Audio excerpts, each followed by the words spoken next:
This is our final book discussion, the final chapters of The Power of Awareness by Neville Goddard. This book was rich with insightful reminders of who we are and that the creative power in man is the mind. That's what the Bible calls God. It is the creator of good and evil.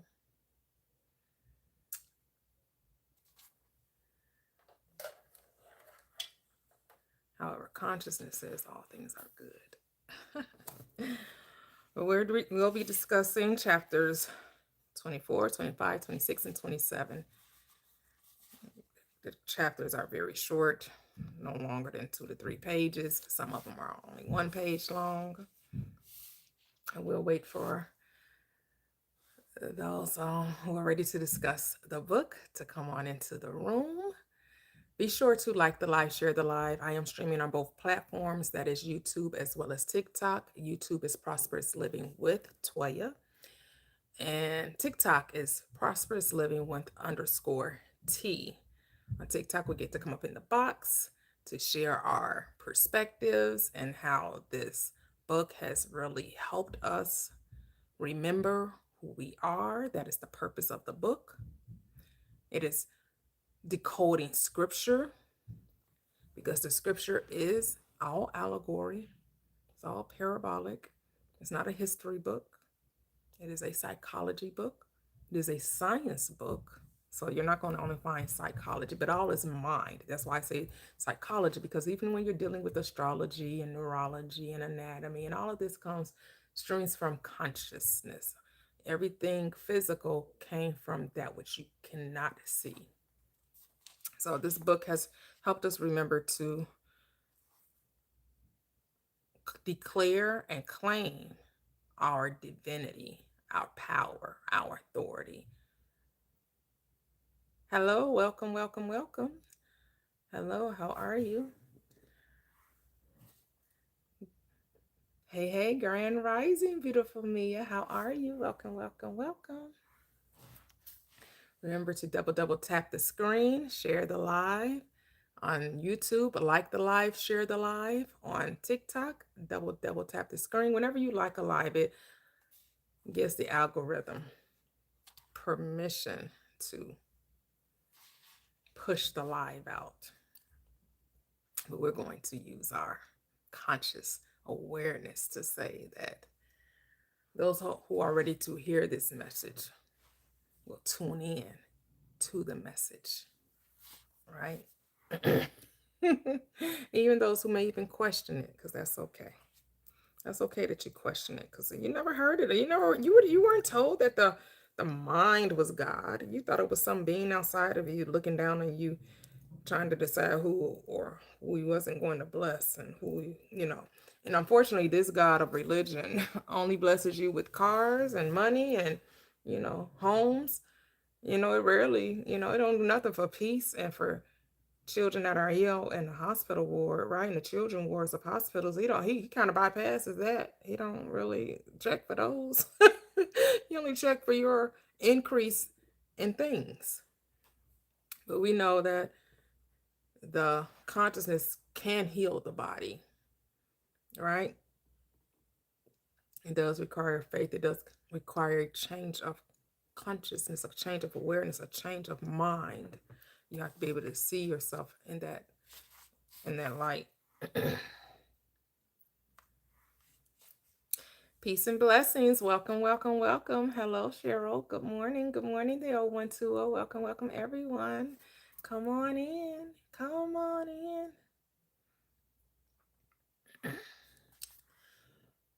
Howdy ho. Welcome, welcome, welcome, everyone. Good morning, Cheryl. How are you? I'm pretty good. How are you today? I'm great. Thank you. Thank you. Getting down to the last 4 chapters, huh? I know. It's crazy. I really enjoyed this book. I Reading with did people. too, but I love this book since the first time I read it. So, like I said, I've read it many times over, and every time I read it, it's like you get a new revelation of it, right?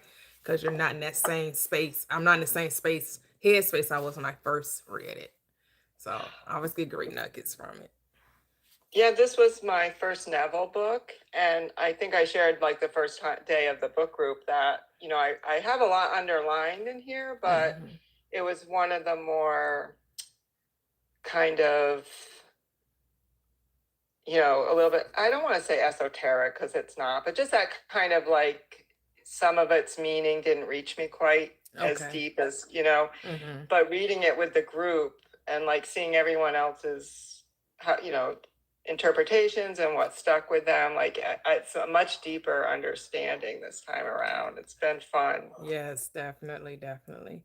Because I guess sometimes some people say that he comes off a little lofty and a little abstract, right? But once, Yeah, that's a good word. It felt abstract the first time. I mean, I understood, but I think the whole word consciousness was still a little, I understood it, but I didn't, like, Mhm. so this time around, it makes a lot more sense. Yes, yes, yes. Because I was like, he's in La La Land. Sometimes ain't La La Land. Sometimes you have to be in No. La La Land, right? To realize your dreams. Because some people do think that you're crazy, but you have to know, no, I'm just creating reality. Hey, Well, Latoxic. Go ahead. oh, I was just gonna say, I think that's like the beauty of it all, Hmm. or, like when you accept this as the truth, it's like the sky's the limit. Like, I don't know, it just changes your whole world. And I guess, I was listening yesterday to you, and, just not everybody is ready to give up what they believe. Yeah, someone's asking what's the book I'm reading on YouTube. The book is right behind me. The Power of Awareness by Neville Goddard. That's the book that we're discussing today, and we're reading, or not reading, discussing the last 4 chapters of the book. The last 4 chapters. So we don't read the book, we read the book individually on our own, and then we come here as a group on these lives on YouTube and TikTok to discuss what we have gleaned, what we've learned, how we've noticed and appreciate what Neville Goddard is reminding us, helping us to awaken those faculties within us, our 12 disciples, so they do what needs to be done so we can live heaven here and now. That's what this book is about, creating heaven in the here and now. So come on, guys, come on up, put in your requests, come join so we can talk about these last 4 chapters. I know you all just not going to leave me and Cheryl here to talk.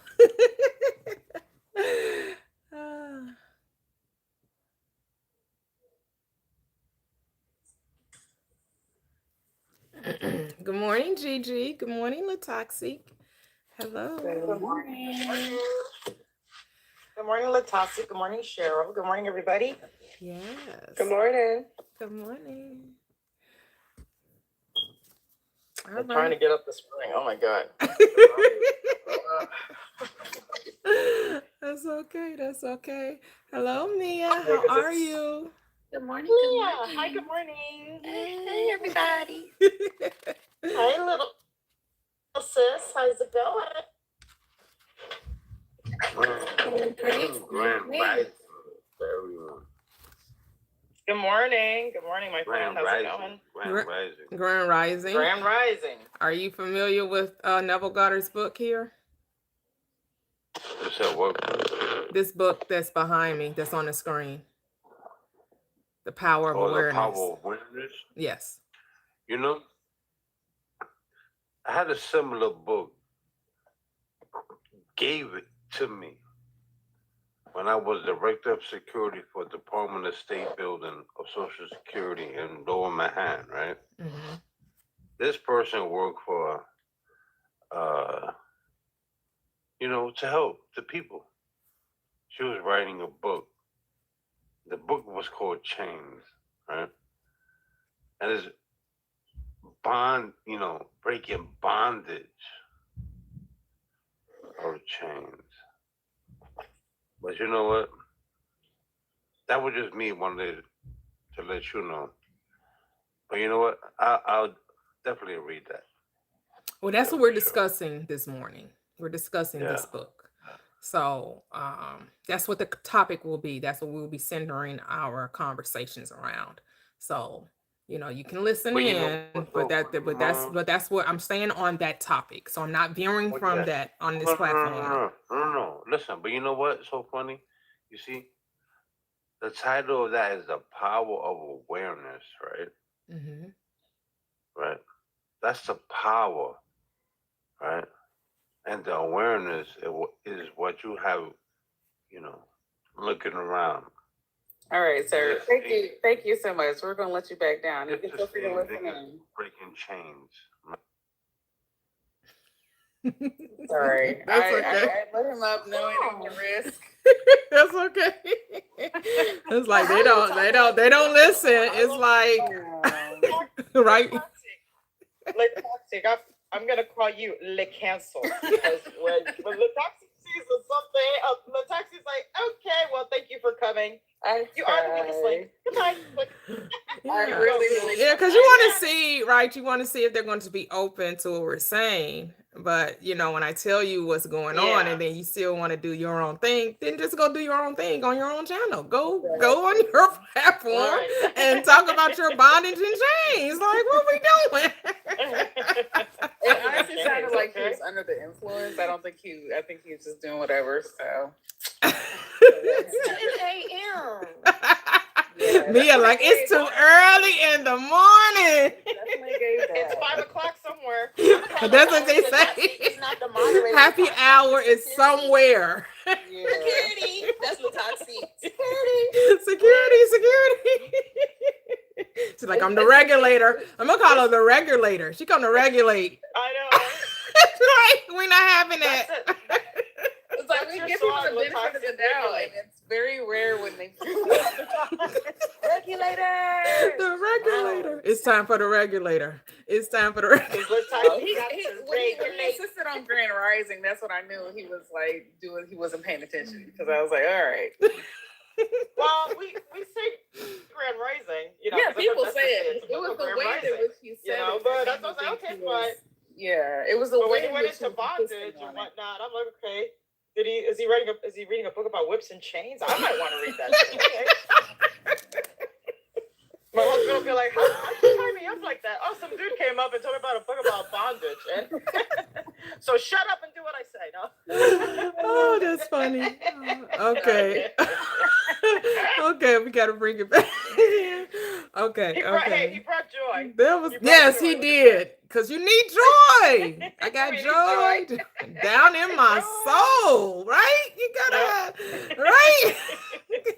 You need more laughter in your reality. People take life way too Totally. serious. Like I love this community because man, we always find the giggles, right? We can always find the Something to laugh about, laughter. Yes, I love it. I love it.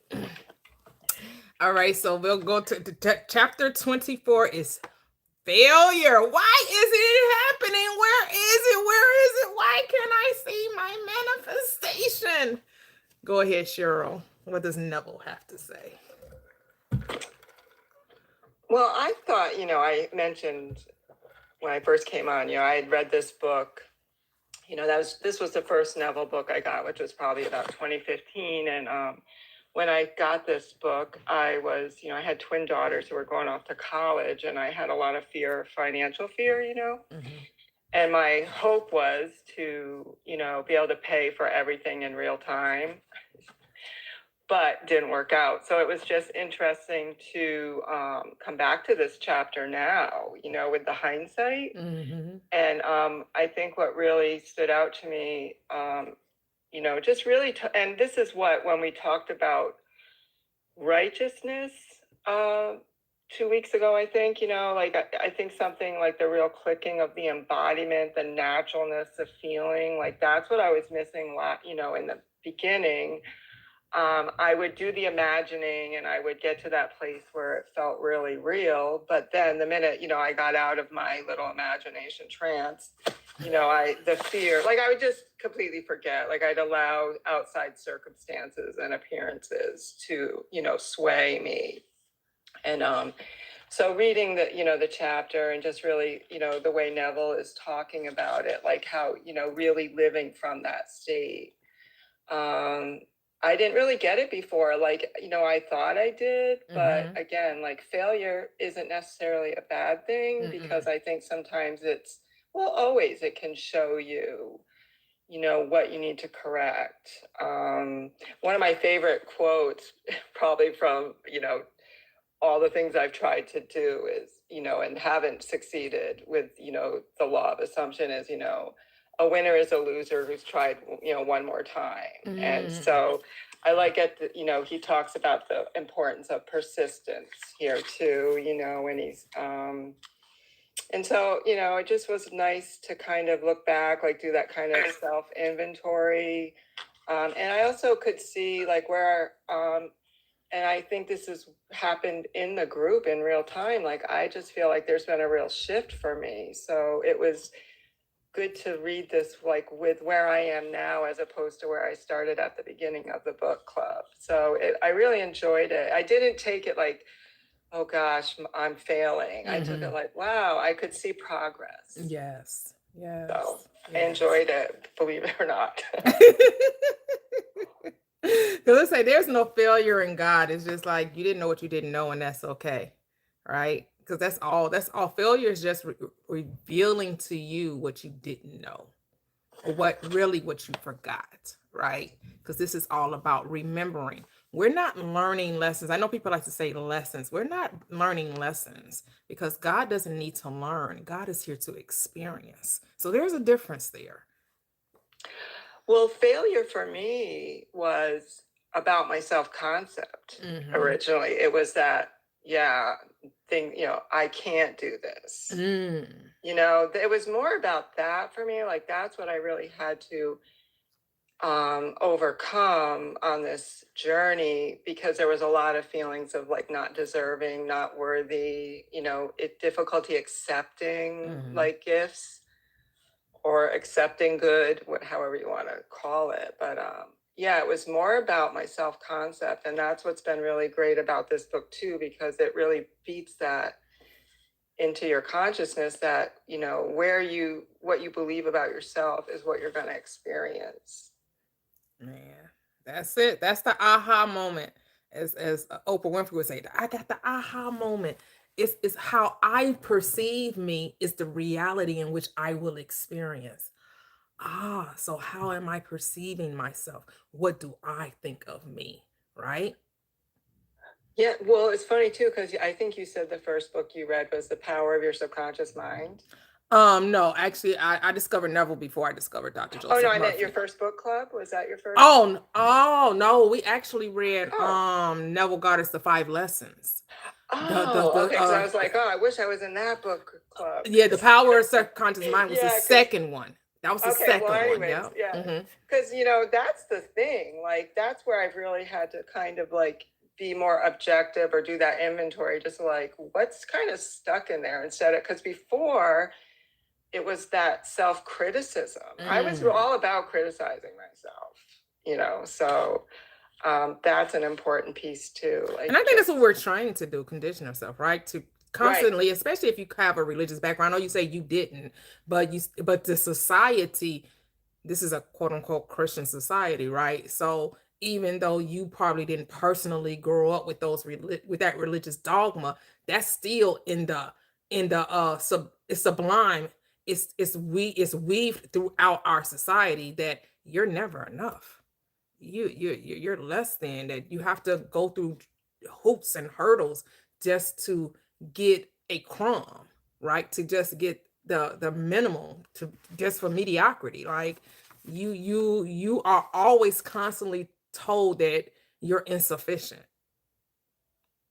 Yeah, and that was like the mind trick, or the thing I had to overcome in my mind was because also in my family of origin, there were, I had adults in my life who kind of basically said, I couldn't do anything right, or, that kind of thing. So that, to me, it was more the parental messages I got that were really the thing that I had to just stop allowing to have so much power in my life. Yes, yep. How we trained up as children, right? Because if your parents don't see possibility, they blind you to it, unfortunately, because they can't see it for themselves.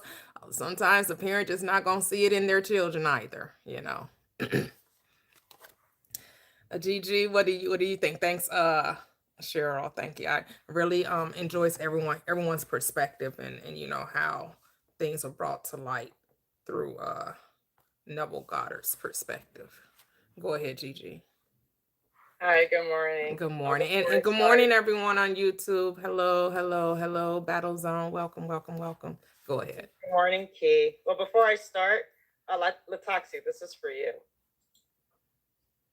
See as hell, I said, ooh, I like your sound. Oh, we can't play. I don't want to get wait, no music, because I'm streaming on YouTube. No music on because I'm streaming on YouTube, and they will give copyright strikes. They do not Oh, play. okay, They sorry. do not play on YouTube. They will Okay. copyright strike you if you play music.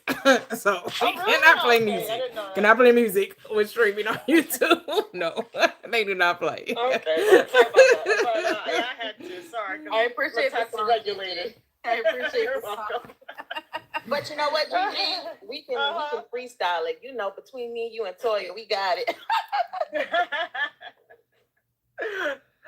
Oh, it's funny. Okay, so yeah, this chapter, the title was like, because when I was reading all the what do you call it? I was reading all the success stories on the chapter before, and then when I read the title of this one, I was like, okay, wait a minute, what do you mean failure? So I'm like, all right, let's read it, and it's right. It's about like how Toya's just started it earlier. Oh, where's my manifestation? Where is he? I keep doing all this and this and that. I don't see it. Da, da, da, da, da, da, da. And then really he narrows it down. He explains it like it's imagination. He was really big on imaginations. He mentions imagination, I think, over 10 times in this book. To feel something real, to feel something that's yours. So it resonated with me because I like imagination. And he says, like, you know, that regardless of your desire, regardless of how faithful, intelligently you follow the law, if you don't feel it natural about what you want to be, you will not be it. It's that simple.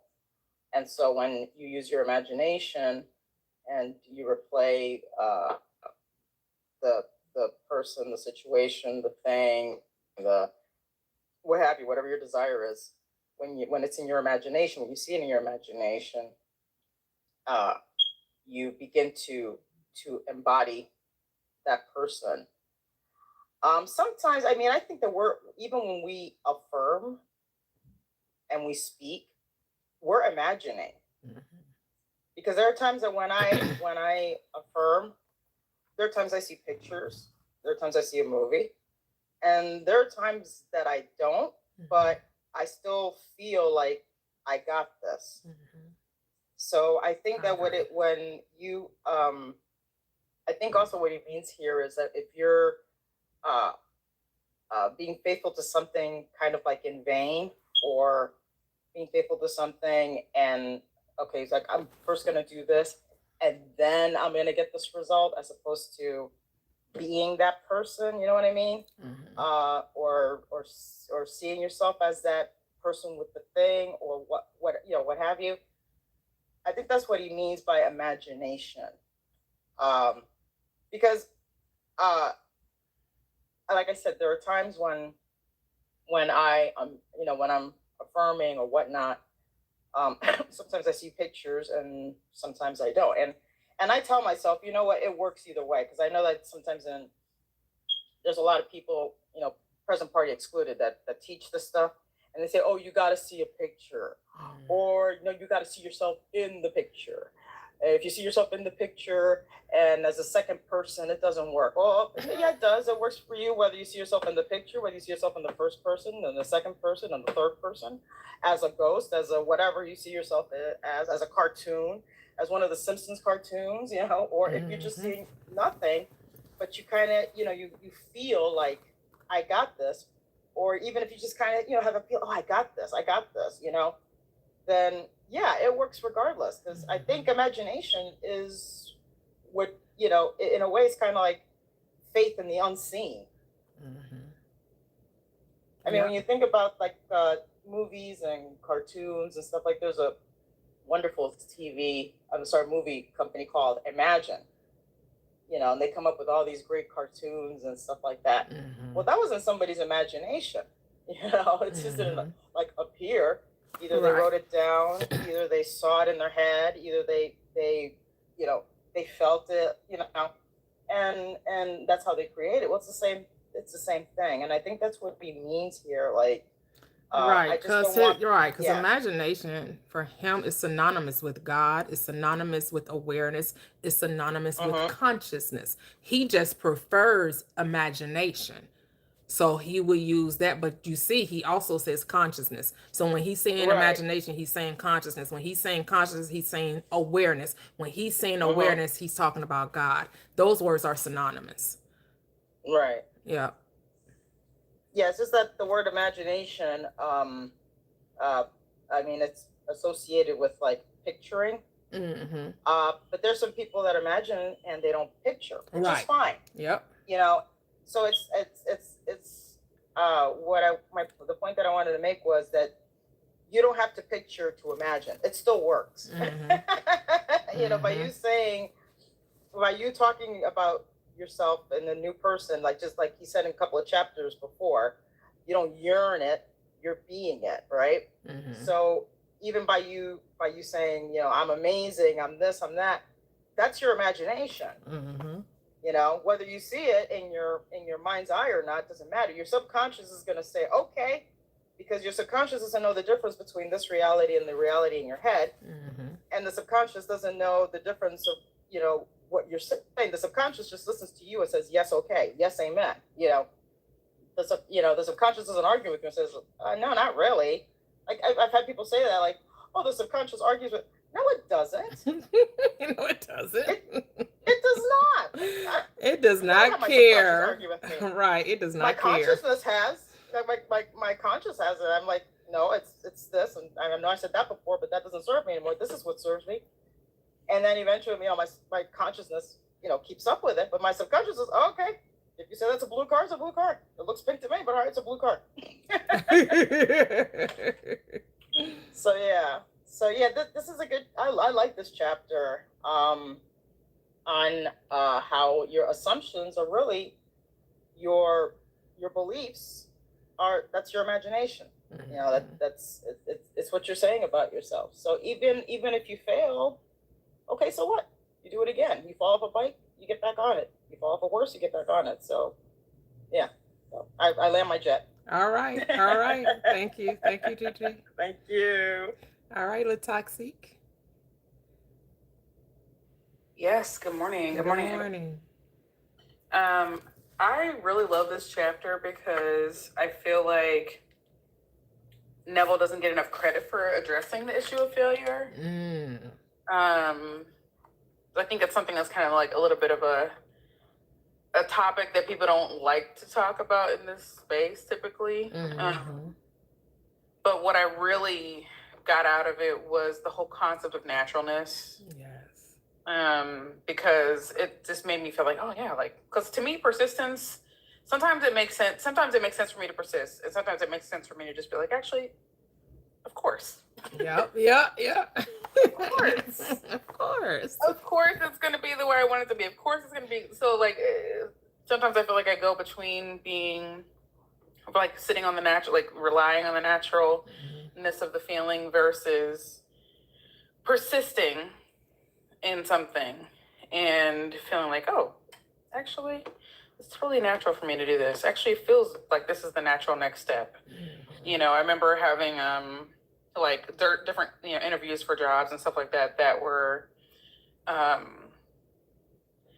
might have really needed that job at the moment, but it just didn't feel like the right fit. And even though I was dedicated in getting that particular job, it just wasn't the right fit. And I knew it wasn't the right fit. It wasn't like, it didn't make sense for my career. It didn't make sense for, what I was doing at the time.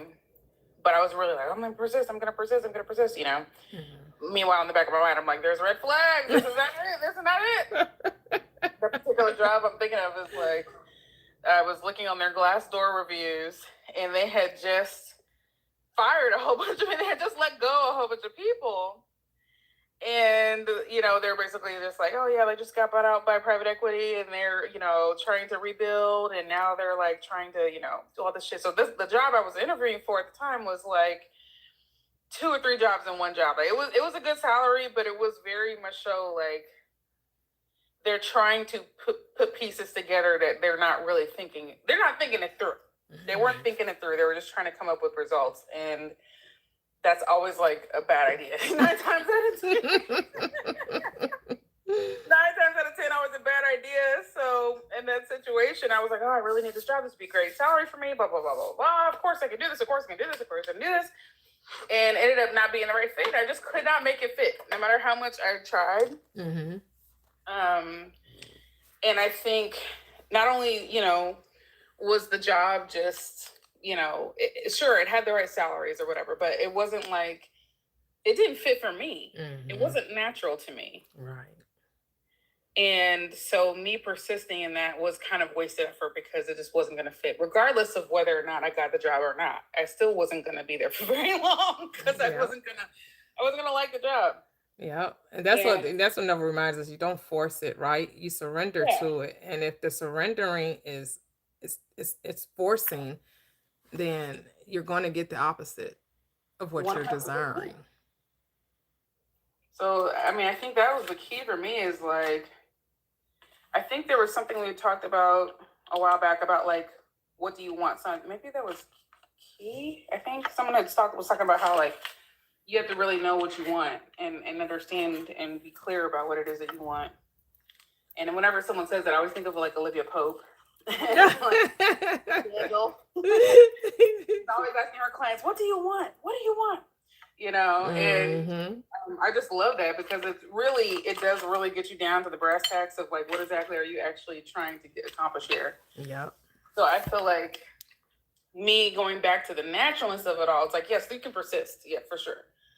But I feel so much more calm when I feel like, actually, this is the natural next step. Of course it would go this way. Of course it was, you know, Mhm. like I told you about that job I was just interviewing for last week. That was like, oh, of course this is the right fit. Like this job was literally made for me. Yes. I would be shocked if I didn't get the job. This job is made for me. I'll let y'all know next week. Mindset is, of course I would go back to my old job this way. Of course I would go back at a higher salary, at a higher title, in a better organization, in the company, in a better department. Of course I would come back to the company that way. Of course. Of course. Love it. Of Love it. course I would do that. Yeah, I took 6 months off and didn't have to work. And yeah. So now, of course, I'm going to go back relaxed and refreshed and rejuvenated. You know what I mean? So, like, that's how, so I'll let y'all know how it goes. Love it. Oh my Mentally, goodness. it's like, yeah, the naturalist has to, like, it has to feel like, yeah, duh. Mhm. Duh. You know? So that's what I took from this, is just the concept of just like, persisting is, of course, you know, helpful and, you know, useful. And then my mindset right now is like, is this naturally what I want? Does this feel good to me? Yeah. You know? You're right, because the persistence just means continue to assume that it's yours. That's all he's saying. Yeah. Persisting only means to continue to assume that there is no plan B. There is no other option. Period. This is it. This is it. There's only one path. And this is the path. And I'll leave it at that. Oh, love it, love it, love it. The Battle Zone on YouTube says words are the fuel of confirmation and give understanding a mental picture made clear. All right. Hey, Mia. You're up next. Hey, I was struggling trying to get my notes pulled up on a separate device. So Okay. And that's and okay. my coffee all in the same time. Oh, you drink Um, coffee? Do you drink decaf? Do you drink? I make my own coffee at home. I love the HEB. I don't know if they have HEB in Chicago, but HEB is like my favorite grocery store ever. Okay, no, And no, we don't have they that. make like HEB brand coffee, and they Okay. like name them after the different cities in Texas. Like my Oh. favorite is like Houston blend. And I Oh. like one that's they have like one that's like Texas pecan and San Antonio. So I make in my little Keurig, I just make my hot coffee. And I Nice. make it like low carb because you know I do fasting. So I only put like heavy cream in it and like a little bit of raw stevia. And it's just like my breakfast. It's so good. I just crave it like breakfast. So Okay, okay, I had to make nice. sure I had my coffee. So I love the chapter on failure Mhm. because I think that, and I had sent you a message yesterday. I was like, no, I'm gonna save it for today. Yeah, so I was So, like, I wonder yeah. what she said.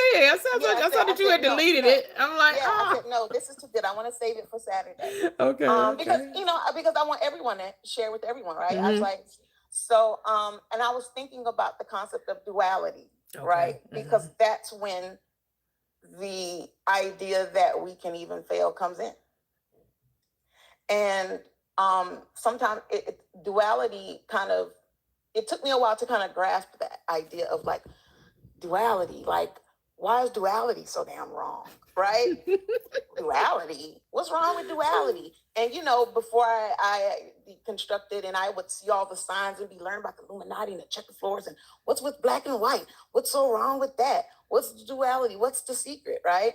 Mhm. And duality, you know, our world, if you think about the world, it's like forced duality, right? Mm. The idea that the whole character Satan, right? Satan as a character versus just being a part of you, right? And creating that character outside of you.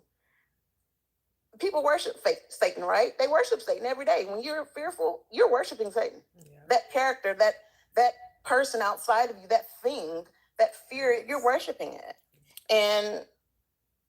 And also when they made Jesus Christ a character outside of you and needing him to save you, that's actually worshiping an idol and worshiping lack.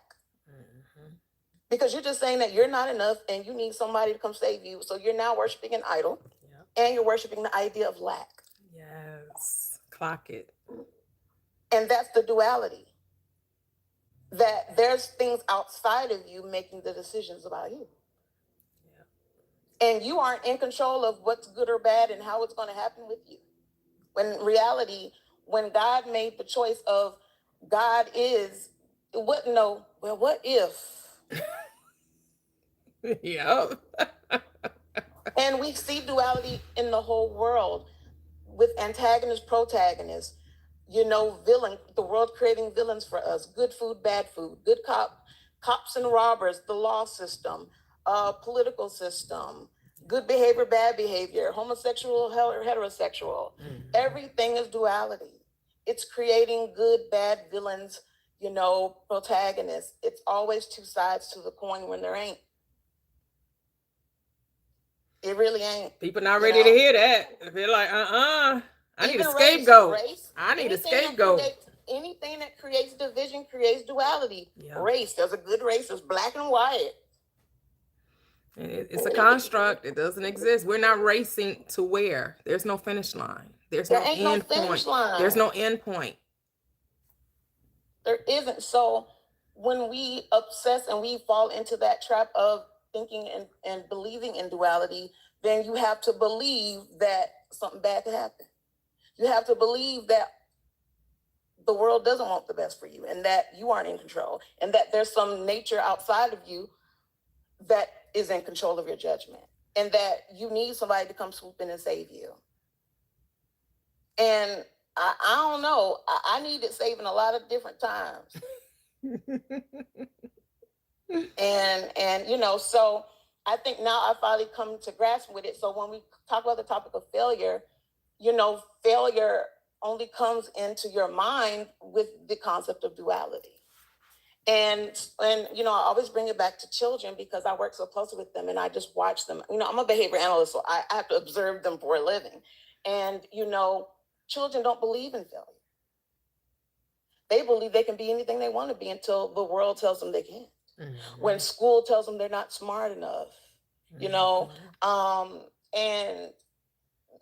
And I always talk about, you know, I see the little children when they're 3 and 4, right? And they just have these big personalities and they're just so light. And then by the time they're in 2nd, 3rd grade, they have shrunk to just a little zombie of a being. You know, their light has been dimmed through the concept of duality and doubt, right? Yeah. So I think that with failure, we just have to make sure that our self-concept is fully intact. And that we know that there is no shoe that needs to fall. There is no such thing as too good to be true. Everything that we want, we can have. And duality doesn't exist in your world. And I think that failure, we have to take accountability for our failures, because I used to gain and lose the same 20 pounds over and over and over and over and over and over and over. I used to lose 20 pounds and then gain it right back, because I would just do it to myself. I didn't want to finish the race because I didn't feel like I was in charge, maybe. I don't know. But once I stopped thinking about things, and even food, you know, people think good food, bad food. Even if I have a little day where I'll eat what I want, I don't obsess about it and like, oh God, this is going to make me gain weight. Oh God, I feel so bad. Oh God, I don't think about it. I don't think about anything. And as soon as I stopped thinking about things, I just lost weight. Ooh, say that. Say that. That's it. That's it. This is where the script says take no thought, right? It's not that you don't think, you don't see it from a perspective that's going to harm you. Yes. Right? That's So all there's it no is. vigilance. No The vigilance. thoughts should not be in, because what can oppose God? If God be for me, and who's God? The I am, my thoughts, then who or what can be against me? Nothing. And the last thing I want to say is, when I work with small children, they hate learning new skills. The most behaviors I see is when I try to teach them something new and they're not good at it. Because failure isn't really in their realm. Children like to do the same things over and over, and play and do things that they're really good at. That's fun. So when we're trying to like force them into learning new things and fail at it, they're pissed. So Because you're telling them they must know this, and they're like, no, I don't. I don't need to know what you're telling me. They I learn already it in know. their own natural Right, way. right. Yes. It will come to them when it's needed. Yes. And we force skills on them sometimes in a way, and they get really frustrated because knowing and being good at things is extremely important to children, at least on the spectrum that I work with, right? And I just talk about children on the spectrum because I just feel like they have that strong godlike nature that's just harder to break. Okay. So, yeah. But yeah, I'll land my plane. But yeah, I really love the chapter on failure. And I think it's so important. And I love that he touched on it. Beautiful, beautiful. Thank you. Good morning, Key. Grand Rising. How are you, lady? Hey T, hey friend, hey everybody. I'm so glad I made it to the final book club meeting. Like, yay, I made it to the end. But like Latoxic, she already said it. The real cause of failure is naturalness or the lack of it, right? And you know, people often visualize, they think it's about how often you visualize or how many affirmations you say. And people think persistence means forcing the positive thoughts. I remember maybe a year ago scrolling TikTok, and this guy was robotically affirming, I will win the lottery. And he was saying it over and over again. And because I sat there and watched that whole video, he was in my algorithm. Of course. And each day, right? And each day he would have a brand new day of affirming over and over again like a robot that he was gonna win. He was like, day 67 of me affirming I will win the lottery. And I'm like, did he ever stop to ask himself, how does this feel to me? Does this even feel normal? Because we know that the subconscious mind only accepts what feels true, but not what you force.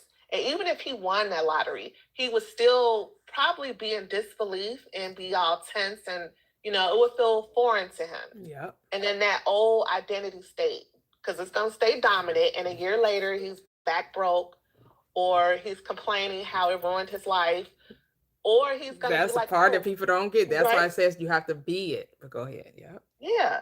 Or he'll feel like the law failed because he never won. And that's why Neville says you die in your sins. You remain in the old state of consciousness, because that's what that means. And now I know persistence is not force, it's normal. And that was to me, that was one of the profound things that he said in the chapter. He said, even if you fail, the law still works. Because when you fail, it just means that you were not able to stabilize it as your natural state. Don't have nothing to do with the law. Yeah. Consciousness is still the creator. So, we don't abandon the law because of temporary failure. Nah, you ask yourself, well, did the desired state feel normal? Did it feel natural? And then you get back to work. Well, but really the only work is just normalizing the identity. And then just realizing that it's you always say this, it's not about getting the thing. It's about becoming a new person that already has the thing. Yeah. If the desire exists, we know that the state already exists because creation is finished, right? Yeah. Creation is finished. So all the possible states already exist. And that's why you will always say, do nothing. Just assume it to be true. And then you'll take natural acts that feel normal, right? And that's why I remember I think it was earlier this week, I forgot who it was. I'm like, I don't want to say, because I'm like, no, it wasn't me, but I forgot who was saying that they were like, oh, they feel like they have to do something, right? It doesn't feel right. They have to do something. Yeah, you do. You have to do what is normal and natural. Right. Yeah. That part. Yeah. So if it feels normal to send your resume for a job you desire, making substantially more, then yeah, do that. It's a natural act.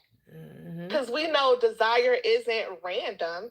It's your subconscious or your consciousness becoming aware of a state that already exists. And it's like an invitation. Yeah. It's like saying, come occupy me. Come on, come here. Yeah. Right? Because the focus is too much on the action instead of the state. Yes. The focus should be on being the person, because you're going to, without thought, as Mia was saying, do who you are. So if you are making this amount of money, it's going to be kind of thoughtless to go and apply or go and send a resume, or you're not going to put too much effort into being it, because it's who you are. Yes. Yes. Yeah.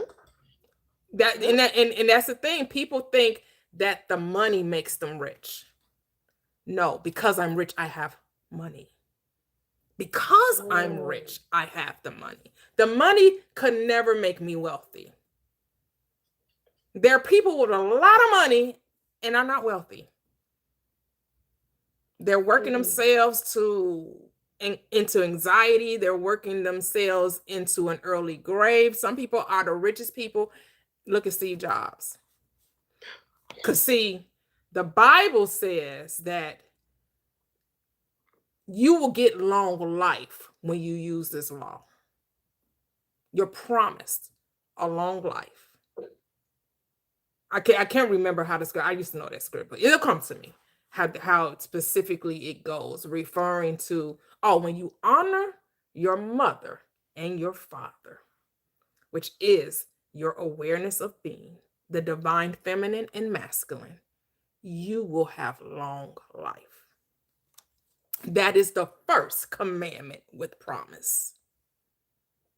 People don't honor their divine, their sovereignty. They don't honor their awareness. They honor the thing that they're chasing. They honor the accolades.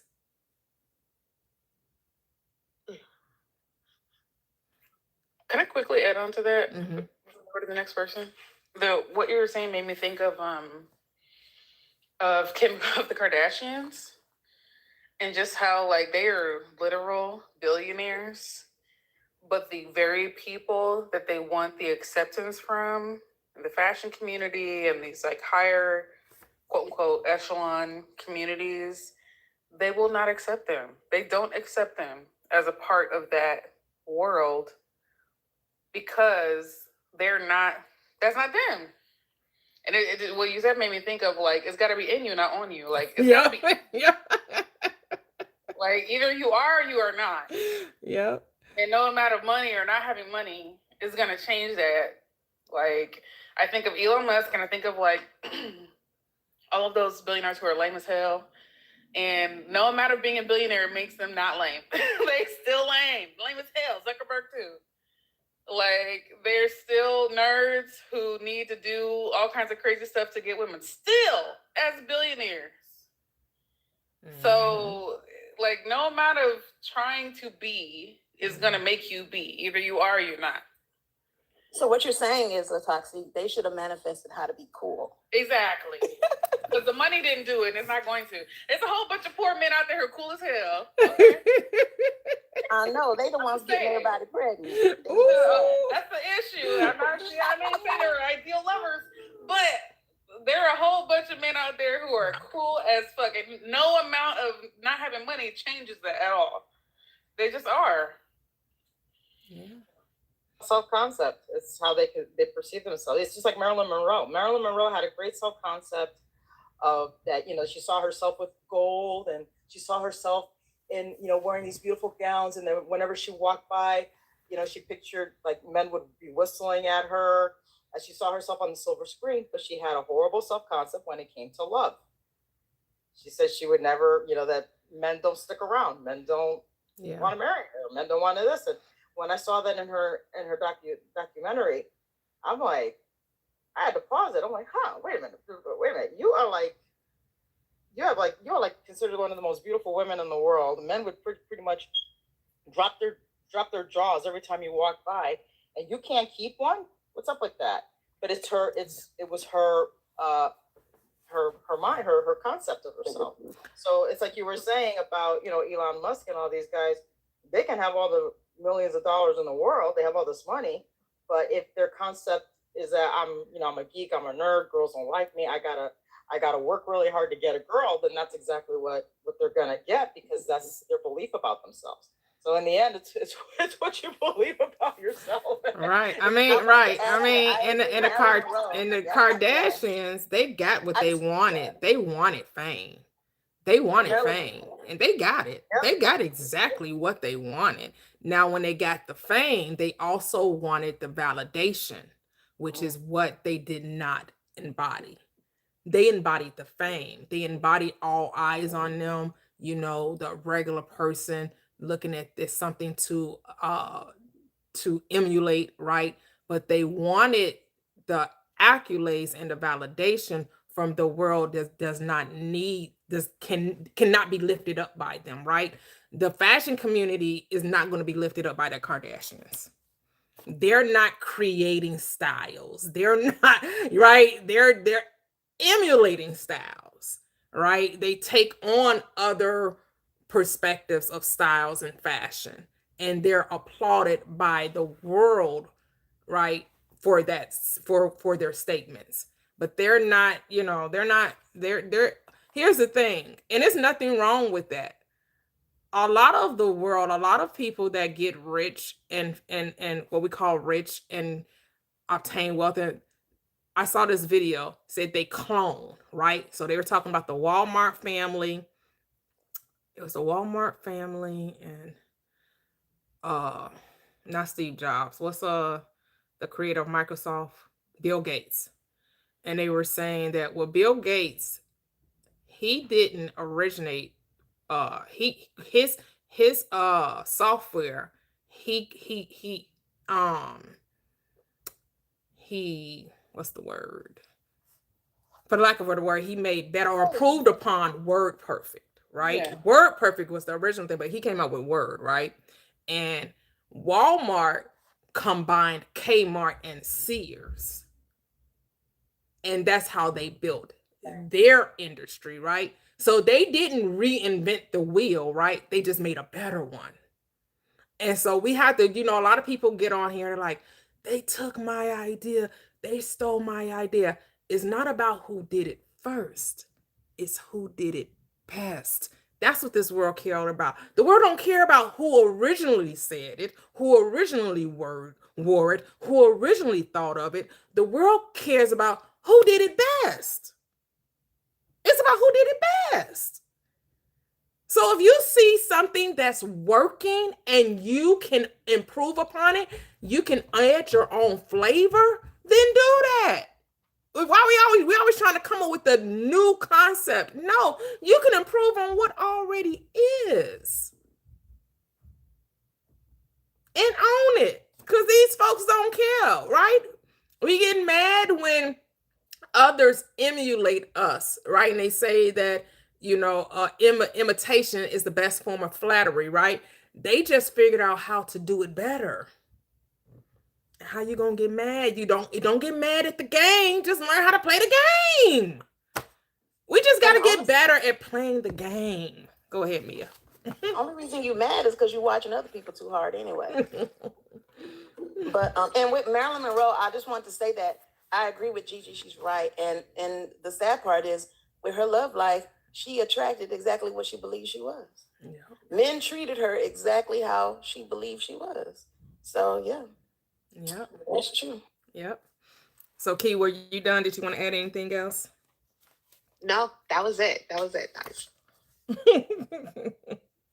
So Neville says, before I go to Kevin, Neville says, the time it takes your assumption to become fact, your desire to be fulfilled is directly proportionate to the naturalness of your feeling of already being what you want to be, of already having what you desire. He says, if you do not feel natural about what you want to be, you will not be it. It's just as simple as that. It's about creating a new normal, right? The new normal, not making it feel like you're not supposed to be here. Like, oh my goodness, I'm surprised they noticed me. I'm surprised I got complimented. I'm surprised I'm in this space. I can't believe it. Don't walk around life in disbelief. Own who you are. That's why I hit that when I did that video, and it doesn't have a lot of views, but it has a lot of interaction, right? I think it's probably at about 25,000, 30,000 views about me talking about not rushing, right? And this community of manifestation wanting to hurry up and get it. I thought it today and I needed it yesterday. Instead of embodying the state, being the person, and knowing God doesn't have to rush. What are you rushing to? Why are you trying to hurry up and get there? Who are you trying to prove this to? Because the only one you need to be proving this law to is to you. It should not matter what other people think, that you're in your lane, taking a stroll and smelling the flowers and enjoying the scenery. Because that's what we're here to do. Experience the unfoldment. Experience the journey. Not trying to hurry up and get there. Right? That's why I like Alan Watts when he talks about, I don't think he used the term manifestation, but he talks about life being a dance or being a song. Because a song is not about hurrying up, finishing it, right? If a song is 3 minutes long, we don't try to sing it in a minute and a half, right? If the composition takes 5 minutes, we're not trying to see, let me see how fast I can do these chords and play this piano and string this and strum this. No, it's for the enjoyment, the melody, the harmony, right? It's all about being in tune, being on par, being in the zone. And they say the fastest way to get to anywhere, any place, is slowly. There's no race to the top. You don't need to run. Life is not a sprint. It is a marathon, right? And so I think when we slow down and stop trying to hurry up and become it and understand we already are it, we're not becoming. We already are. I am. I'm not going to be. I am. And since I am, I'm going to be in this space of being. So I don't need to rush for nobody. The world has to wait for me. The world is on my time. I am time. Who am I rushing for? The line is going to have to wait. The world moves when I move, just like this. When I move, when I move, the world moves. And I create the standard of movement. And there ain't no rush. It simply is no rush. But if you want to rush, do you, boo? If you want to rush, hey, have fun with that. I just know for me in my house, ain't no rushing over here. Grand Rising, Kevin, Rich Rising, how are you? Welcome, welcome. Grand rising, rich rising to everyone. I don't know if I've mentioned it 101 times yet, but I'm trying to. I absolutely love this book. How many of you are my 50-something times saying that?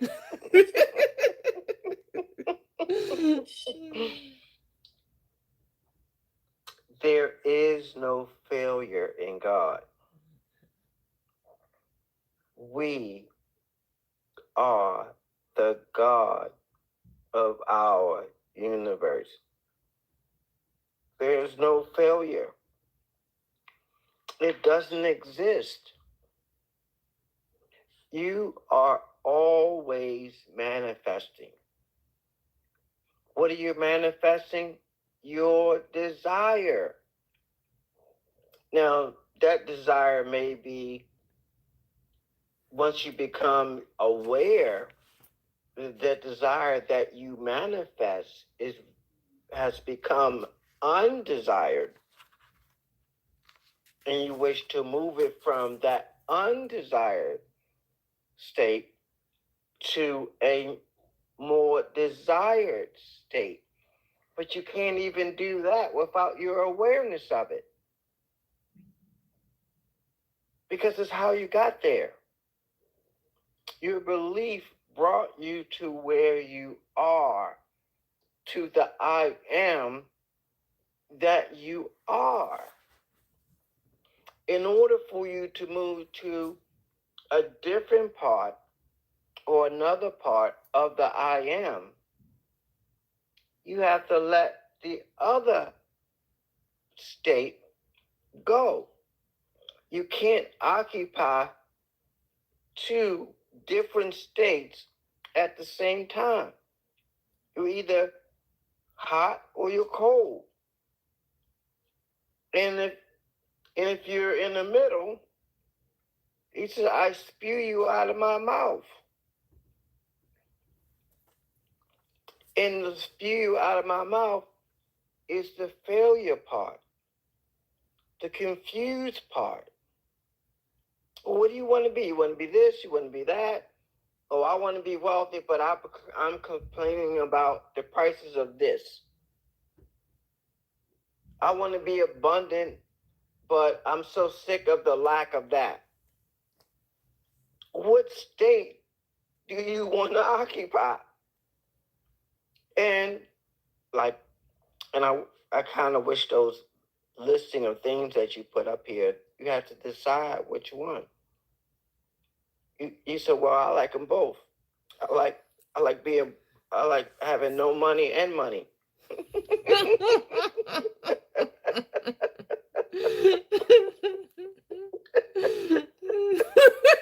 No one ever said that.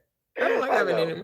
Well, I guess some people, because of their concept of, some people think the more money, more problems. So I'm not even going to say that. Some people would rather not have it, right? And that has become a cliche that people relate to. And by them relating to that, it feels natural to be in that state of of associating more money and problems as equivalent. Man, don't people got a lot of problems with no money though too? Like what? Say that again.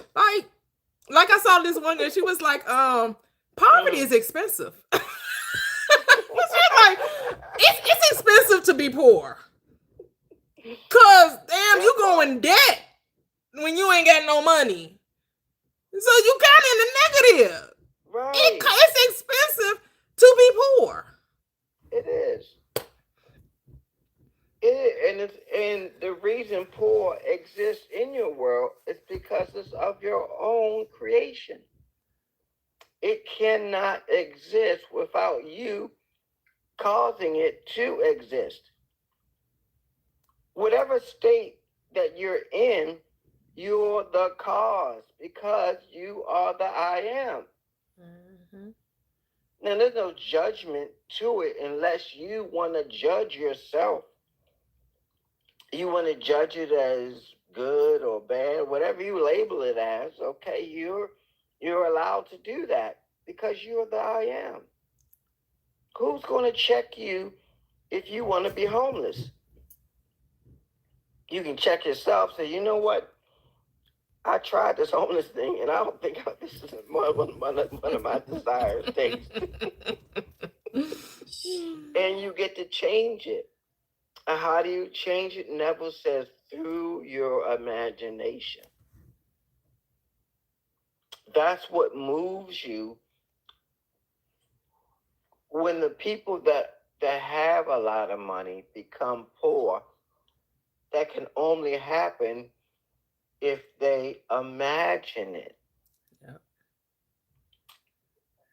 We talk about manifestation in the positive so much, but we don't recognize or be aware of worrying is a form of manifestation. Having anxiety or fear is a form of manifestation. I'm not trying to turn this into manifesting way and see some not. Oh no, you're good. That's what this But whole book is about. Right, it's about manifesting and being aware that you are manifesting, that you are a manifestor. It don't matter whether you're what relationship you've been in, what race you are, what your background, what your financial, whatever your financial situation is. It don't matter what your background is, what your social setting is, male, female. It don't matter. You're a manifester. When you think about and worry about not having money and you're manifesting lack, you're not failing in manifesting. Nope. You manifest that organically. Yep. You never fail to manifest who you are. You never fail. So when Nelv was talking about failure, he's talking about righteousness. Right. Unrighteousness, right? Not Right. accepting that you're already the being you desire to be. You're Correct. failing to recognize you're already that. Correct. But you can never fail at manifesting who you are. You can't, which is why it's so important to be aware of what you are manifesting so you can correct to manifest those things intentionally that you desire intentionally. But you can never fail at being a manifester. Yeah. You can't. It's who you are. That's why all things are possible to who? To them that believe. Believe what? Whatever they want to believe. Yeah. You know. And people try to confuse you about believe. You don't believe, you know. Same word. Y'all lie isn't Yeah. believe. You've been believing a lie your whole damn life. You were told that you wasn't but a sinner. Right, and that lie ain't a lie to you. Right, because you believed it. You accepted it as true. That's all believe means. To accept all a it is. thing as true, and you believed you was a damn sinner. And so you acted Exactly. accordingly. Exactly. You're told you're not God, so guess what you do? You act accordingly. But there you go. So I mean, it's so It's that simple. simple. It could all It's be that so simple. simple. It's that Baby, simple. baby, baby. But you'd rather make it hard. Yeah, sing it to you.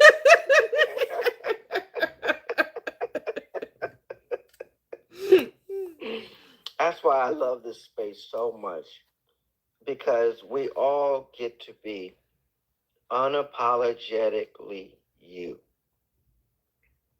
Every one of us is space for you to be unapologetically you. Absolutely.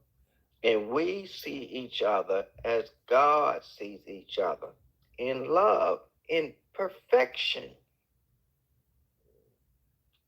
You guys can't get any better than where you are, because you are perfected. And you get to create, to manifest any and everything you believe, without any barriers, without any reservation, without any hesitation. That's why it already exists. And to be aware not to get frustrated and think that you have failed. You can't. You cannot fail. You can't. It is impossible to please God without faith. It's impossible for you to occupy any state, desired or undesired, without your belief in that state.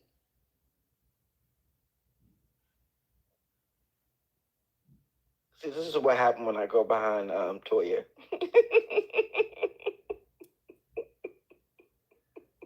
It's all good. It's all good. But I love this book. I love this platform. I love everybody that's a part of it, that makes it what it is. Yeah. That's it. So we'll go to Teddy and then to Royal. Hello, Teddy. How are you? Thank you so Hi, much. this is Thank you so much, I'm- Kevin. Yes, Kevin. I love all y'all. Yeah, Kevin, I love he stays right there with it. In case you're getting ready to drift off, he's gonna bring you right back on point where we got to stay at all times. But this is gonna be really short. I had it together. You know, coming up, my dad used to always say nothing. Well, he was, he loved little proverbs and little short stigglers for little one, 2 worders, 3 worders, one liners. I mean, and he would say, well, nothing beats a failure but a try. Nothing beats a failure but a try. So now that we were at this point in the book, I was thinking about that. Just the word, that whole thing that just came back to me for some reason. And then I thought about it. Well, see, the thing is, it's like back to like Kevin said, what beats a failure is like if you find yourself manifesting the wrong thing, then you get a chance to gain. That's why I said try. You got it. Like they said, if you fall, try and try again. If you don't succeed, then manifest again. Manifest what you want. That's what I was trying to bring it together. Just come on back and flip the switch, just like you turn the switch on and off. Flip it to the other side. That didn't work. You were evidently trying the wrong thing. That was one thing that came to me. The other thing was I loved I saw your video you did on the Russian. I loved it. And I'm thinking to myself, it took me back to when the very first time, I had been several times, but the first time I went to Jamaica, and I was working then too. So, when you're in a work mode and a retired mode is a different mode. But anyway, and so I remember they say, hey, lady, slow down. Lady, slow down. You must be from the States. Listen, no worries here. Just everything gonna be all right. Everything all right. It's gonna be all right. Yeah, everything is gonna be all right. Don't worry. It's gonna be all right. About the team. But anyway, I thought about that. I said, that is really the truth, because what are you rushing to? See, that's where you have to stop. And that's the main thing I had to start focusing on and be aware of. when I'm all, if you find yourself getting there, you stop and say, but wait, what? What I'm trying to get to, is it gonna be any different than if I just take my time and, mentally, whatever, however you're dealing with this, is it gonna be any different than what I'm manifesting? Because if what I'm manifesting is what I want, it's gonna be just what I want. It's gonna be there. It's gonna be okay. So you don't have to feel that, because what I found out, I think someone mentioned this, and I'm sure we all may have experienced this, when you start rushing and you start getting out of that state of just being, because that's really when you're rushing, when you're not just being. But when you get out of that state, it appears that that becomes adverse effect on your manifestations to me, because you're you know what I mean? You're not just being. You're moving ahead. You're trying to push something. You're fighting something. So, those are the things that came to me. It was one other thing. Imagination. Now I got to share my little imagination. When Gigi was talking, I think with the senses we have, there's different ways. I guess they all can come into play with manifestation. But I was thinking about this. Like some things you do see, some things you definitely, you visual for what it is. But like yesterday, I was cooking dinner for my family, for the family. I say the family because my sisters and nieces, nephews, whatever. And so anyway, listen, I had never made these potatoes, what they call, like scalloped, creamy, cheesy scalloped potatoes. I had never made them this way. I usually do real fast on top of the stove. But this time I'm going to be a big girl and I'm going to make them in the oven. I'm going to let them be real proud of AT. I'm going to make them in the oven. So when I looked it up, I dealt with what they told me to do. But somewhere in my mind,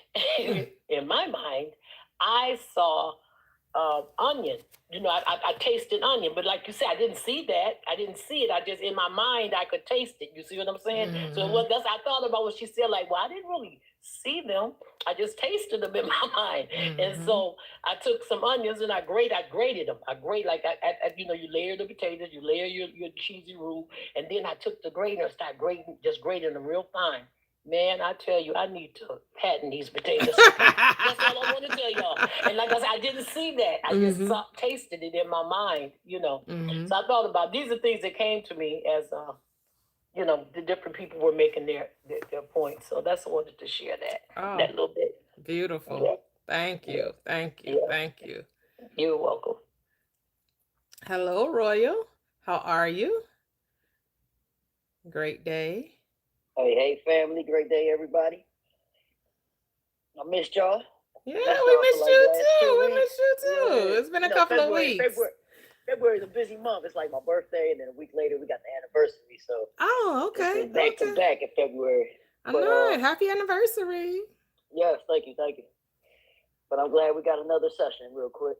I know I came kind of late, so I don't want to go over the same thing y'all went over, but just off of what Kevin was saying about fear, fear and excitement, like that's all coming from the same frequency. You know what I mean? So the being excited or the expectation or the assumption energy, the same way that pulls it in or brings it out of you, is the same way fear could do the same thing. You know what I mean? So anytime that fear tries to creep up, we try to switch it to like an exciting energy, like flip that. You know what I mean? Flip that thing, because that fear is powerful too. And then I was gonna speak on how he said, I love this chapter about the failure. How he was saying it, like if it doesn't feel natural, that's the failure part of it. And it's not a time and space thing. You know what I mean? Like time and space is cool for, like, we got a book club, 11 o'clock. Right. On TikTok. Right. Like, it works for that. You know what I mean? Yep. But we can't use it for this at all. So I really appreciated how he started that off. But like, if it don't feel natural, you are failing because of that. But you can fix it. You know what I mean? Yep. And immediately it can change. So Yep. I love that. And I love what you were saying, Toya, about how, pretty much the law is working. It's just if you working it or it's working against you, you know what I mean? But the law is happening. And just remembering that, just making it work for you. Be the master, not the slave of it. Yes. But yeah, that was it. I'm gonna jump back in 25. Okay, okay. Thank Right. you, thank you, thank you. Yep. Everyone has some great perspective. I mean, because it's all about what you think, right? It matters not what anyone else thinks. It only matters what you think because you are the only thinker in your reality. Thus, you are the only creator. And it matters not what someone else is doing, it's what you're perceiving that they're doing, right? You hear so many people say, "Oh, I came into a room and the energy was just off." Was it the room's energy that was off, or was it you? Because what? There is nothing external to you. Everything is happening within you. But we love to give power to problems and to circumstances and to situations and events, not realizing we're the one creating it. Because you're thinking it, that's why it's happening.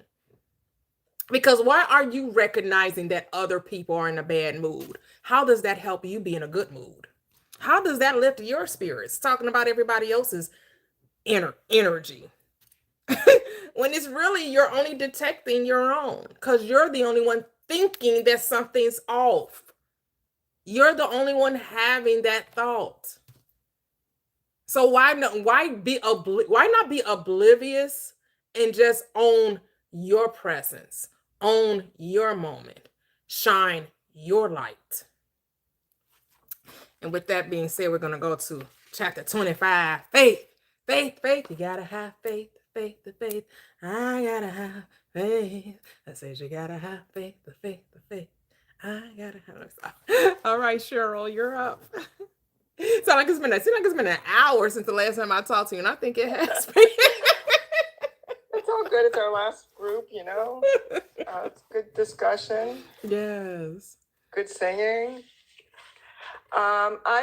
This is another chapter like the one on failure, where I kind of looked at it more from like self-appraisal, kind of. As I was reading it, it was making me think about, how where when I started this journey, like where I was with faith, like I had an intellectual understanding of faith, but and that's like what's been helpful too, again, talking about embodying things or being natural. Like faith didn't feel natural in my body. So when appearances came that looked discordant or chaotic, the worry or the fear was the baseline that I would embody. Like that's just what felt, and I put all my attention on the fear, doing the exact opposite of, what I was trying to accomplish, and so I was just kind of looking at this chapter and I was just really thinking about, how one of the things that has been really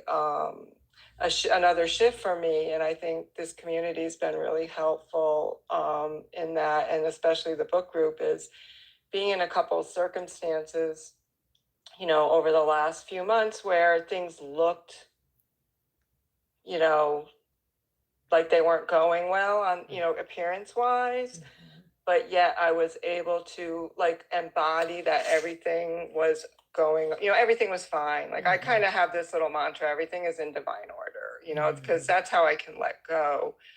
Because that to me is like the Father within doing the work, you don't, there's a reason. And I could start to see that I'd have these experiences that look like they were problematic, but then they were actually helping me.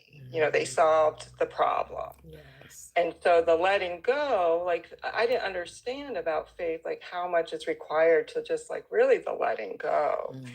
And when you live in a very fear-based world, that's one where you're, for me, like the control is imagining what shoe's gonna drop, like having, plan B, C, D, E, F, because, I didn't have that faith.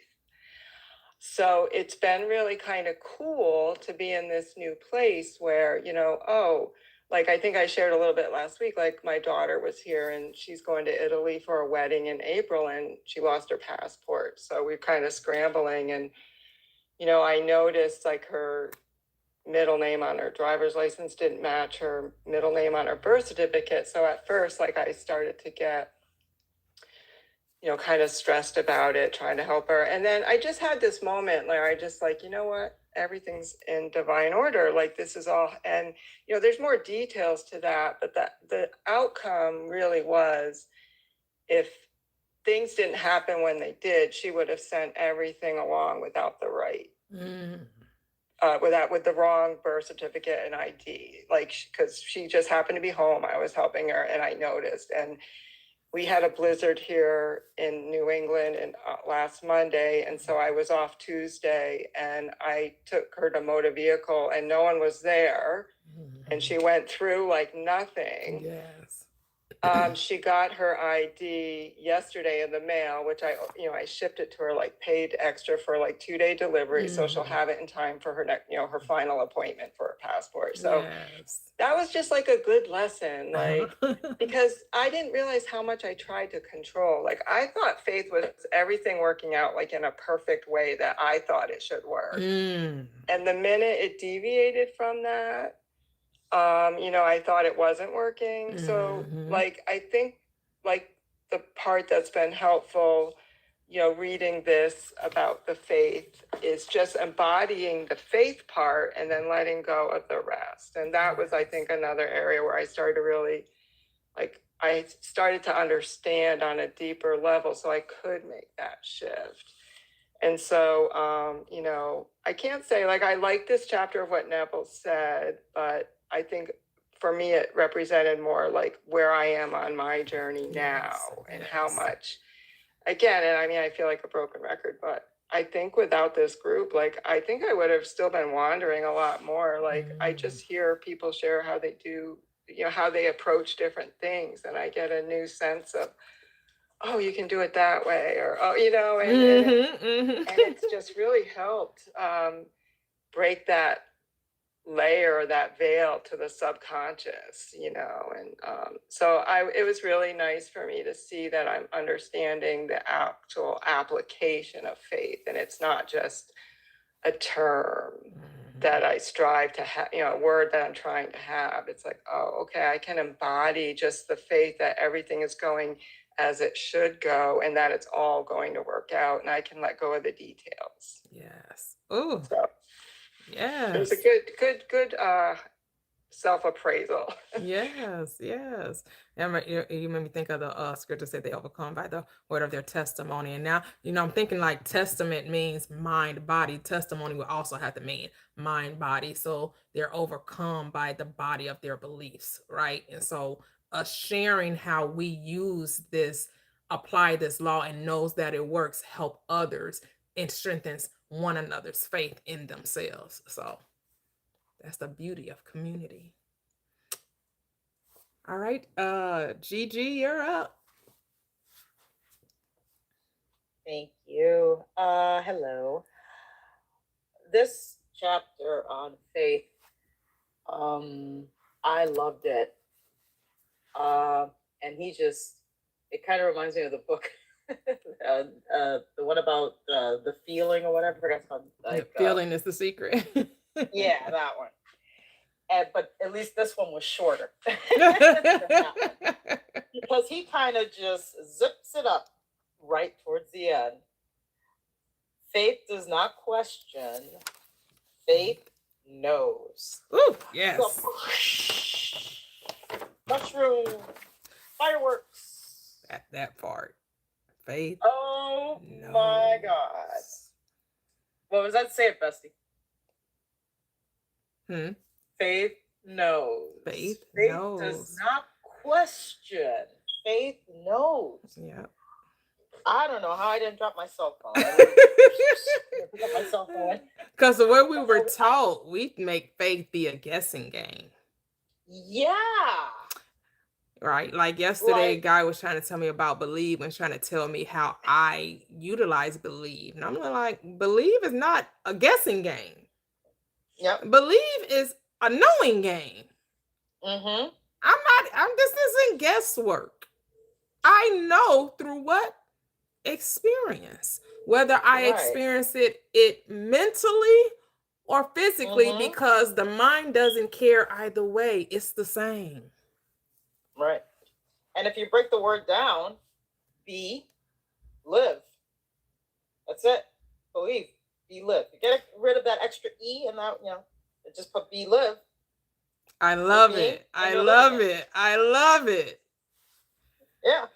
So, and I mean, Or he be breaks it alive. down. Or be alive. Be Yeah, alive. be alive. Yes. He says, Come faith in. is the awareness of the reality of that which you assume. Faith is the awareness of the reality of that which you assume.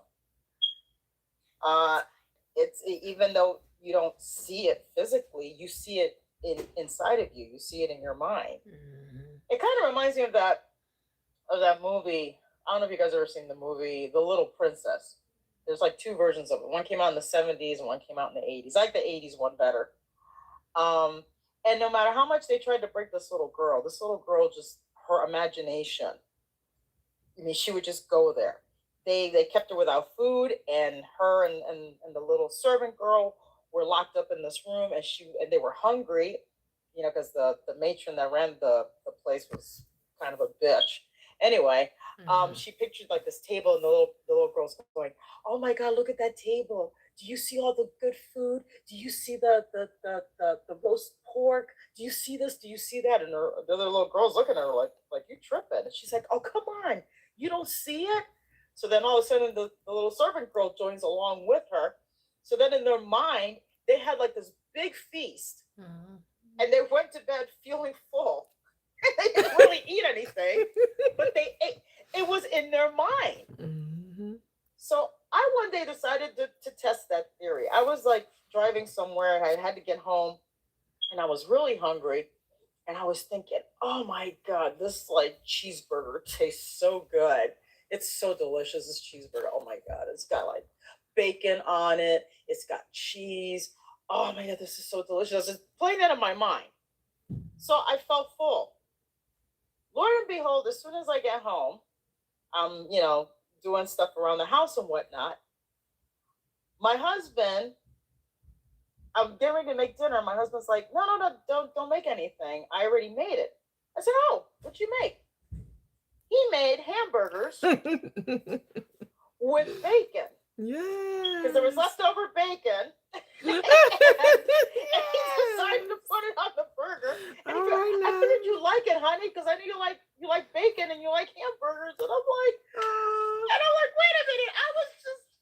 I'm like thinking to myself, didn't I just eat this in my imagination?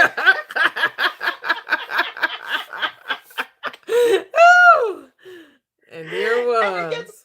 And I had to wait a couple of, hours because in my head, I had this big burger with everything on it. So I was full. I wasn't even hungry. So I'm like thinking to myself, and I said, okay, I said, honey, is it made? He goes, no, I'm gonna prepare it. I mean, I have the burger already made, but I'm gonna make the sandwich for. I'm all okay. Take your sweet time with that. Yes. But it goes to show how powerful your imagination is, and on top of that, when your faith knows it, faith never deviates. Faith knows. Faith trusts is to trust in the unseen. Yes. Oh, that's all it is to trust in the unseen. Yeah. And it's something that I think sometimes, like certain things that we have faith in, there's certain things that we have faith in quickly, and there are other things that we kind of have to coax ourselves into, having faith in, because it's something that we've never said to ourselves before. It's something that we've never, experienced before. So that's where persistence is your best friend. Yeah. Because you play this, you play being, you play knowing over and over, and as you do that, you begin to embody immediately that you don't care about how or when, because you already have it in your inside of you. Yes. Like I did with the bacon cheeseburger. Yeah. And I don't even know why I even thought of a bacon cheeseburger, but I did. And then when I got home, there it was. I wasn't thinking, how am I going to get this bacon cheeseburger?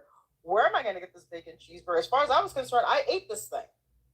And as soon as I got home, my husband was thinking, I said to my husband, what made you think of that? He goes, He goes, I tell you the truth, baby, I don't know. I just saw it. I figured it's something that you like. No explanation, just because I was envisioning that. I was picturing that. Yep. So faith knows. Faith doesn't doubt. Yep. Faith doesn't question. Faith isn't like, where is it? Where is it going? No. It's the assumption. Yep.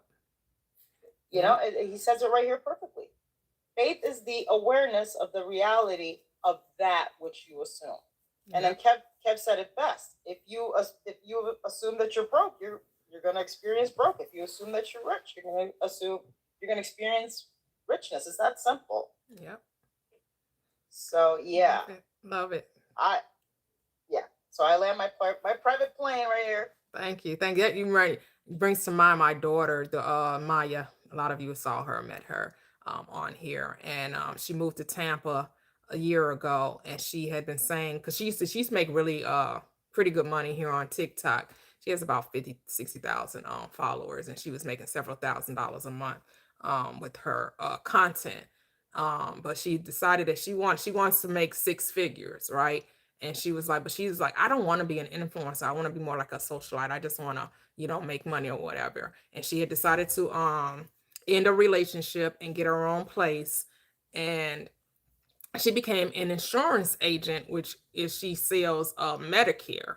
She enrolls people for Medicare and Medicaid. And just recently, her job told her that they're going to promote her, and they're promoting others too, because they want them to make 6 figures this year. Look at that. Look at that. Look at that. Love it. Look at that. And I think it was Latoxic that was talking about the not driving thing, I think, and talking about, having a chauffeur. And my daughter was saying, yeah, she didn't want to drive either. That's like, no, she wanted to put money aside that she can pay for an Uber to take her to where she wants to go. And all she needs to, is like a $500 a month to do that. Well, she's doing it. Right. And here's the thing. These things became natural to her. Right. When she decided she wanted 6 figures, she wasn't like, it needs to happen in 2 months. It needs to happen. No, this was last year. She's 20. She just turned 22 in December. So a 22-year-old about to make 6 figures, no college degree. She's in college. However, she's in college, but she hasn't completed college. She actually wants to be a doctor. So on her path to being a doctor, she's working and putting herself through college or whatever. And she's going to be making 6 figures at the age of 22. But because she saw what was possible for her just through content creation, but that's not where she wanted them. Not that I don't think if she would have made money through content creation, the 10,000, because originally it was 10K a month. She wanted to make 10K a month. And then it became 6 figures. Right. But then she realized it wasn't, her thing isn't about being famous or being an influencer. Her thing is, I just want the life that I want because I want to travel the world. I just want to I don't need people to know me and to be all up in my business. That's not my desire. And so since she's been saying that, I've been seeing TikTokers say, or content creators say, yeah, I just want to be a socialite. I don't want to be an influencer. I don't want to make content. I want to travel. I want to be around friends where we go to brunch and we're strategizing and we're talking about how to do this and to do that. I don't care about being no influencer, being kind of, and I sent it to her, and then other people saying, I'm not trying to be a drive. Who wants to drive? The car I want is a car that's is chauffeured. I ain't trying to be passenger princess. I want to be in the back seat. And I've seen her videos like that because I'm like, this is what you be talking about, girl. But go ahead, Latoxic, you're up next. She's a woman after my own heart. I am 100% on the same page. Just put me in a car, okay? Just put me in a car. I love that for her. That's amazing. Mm-hmm. Gigi unlocked this core memory for me about the little princess, because that movie traumatized me. Did it? Like, not in a obviously it has a great ending, but I think those movies in the 90s were so heartfelt. Like, they were so, like, there was some dramatic stuff. I'm just thinking of those movies about the dog, Homeward Bound, the dog and the cat that went missing and had to go through the rivers and through the woods to get back home. Like those movies are for kids, but they were so like heart wrenching. And so that stuff used to get to me. The Princess Bride, though, I mean, the very beginning, I mean, it was just like this lovely story. It was just, you know, a girl growing up in India and her father's in the war, and then he gets injured, and then she becomes, he's unconscious, so they can't identify who she belongs to. She becomes an orphan. She goes into this orphanage. And like Gigi was saying, her and this little girl who's like a little black girl in this orphanage become friends because they're both being mistreated by this lady. Obviously has a good ending, but like that whole process really got me. But the whole concept about just like that little girl always knew she had a father. She never forgot the father, even though he lost his memory temporarily. She never forgot him. She always knew she had a father. She always knew that she was well taken care of and loved. And so no matter what anybody could tell her about being an orphan or whatever, you could not tell that little girl anything because she knew that her father was going to come get her. Sorry, that like movie just really, that movie is like so much for me. But anyway, bringing back to the whole faith conversation of the chapter, like I just feel like what Neville is saying about how faith is disbelief and how disbelief is truly like the ungodliness or truly like what did he call it? The perverse. He called it Okay, yeah. That scripture about like being with the perverse and perverse generation. That is actually, to me, it really showcased to me like how bad being faithless is, or like bad, quote unquote bad, right? But how detrimental it can be. Because, you know, it's basically on you. I'm speaking to myself, like it's on me to believe the things that I want in this life are possible. And it does have real effects if I start to believe that those things are not possible. But calling it perverse really like is very visceral for me. Like it really does like. It just means you're turned the wrong way. That's all. Right. You're turned the wrong way. Your faith is in the thing not happening as opposed to the faith being that it's already done. Right. Yeah, like people will say like about atheists, atheists, everyone has faith, you just believe in the not believing. You just believe that there isn't anything as opposed to believing that there is something. And I agree with that, but in my mind, I'm like, yeah, it's like you can have faith in the wrong things, or just being, for myself, being careful about what I actually put my stake in. Like we said, like, what am I saying about myself? How do I describe myself? What things do I believe about myself? You know, yeah, it's like, I feel like with social media specifically, people are always trying to constantly push their beliefs and opinions on other people. Like I just saw something earlier today where a guy was like, your body doesn't want to lose weight. The body doesn't want to lose weight, you know, or whatever it is, right? Those random things come up on my feed. He was just talking about how like the body wants to maintain stasis, like the body wants to maintain versus lose, or whatever. And I was like, you know what? That's what you say, right? And that's what you believe. Don't try to put your. The body's going to do whatever I say. Exactly. That's what the body's going to do. Because why would the body not do what I say when I tell the body when I'm going to go to sleep, when I tell the body when I'm going to wake up, when I tell the body when I'm going to use the restroom, when I'm going to do this, when I'm going to eat, the body's going to do exactly what I tell it to do. That's it. But it's just reminded me, like, I feel like I've just become more sensitive now into like, what are the things that I'm actually taking in and taking in as beliefs versus like actually assessing them and looking at them. Yes. Like, don't want to accept that.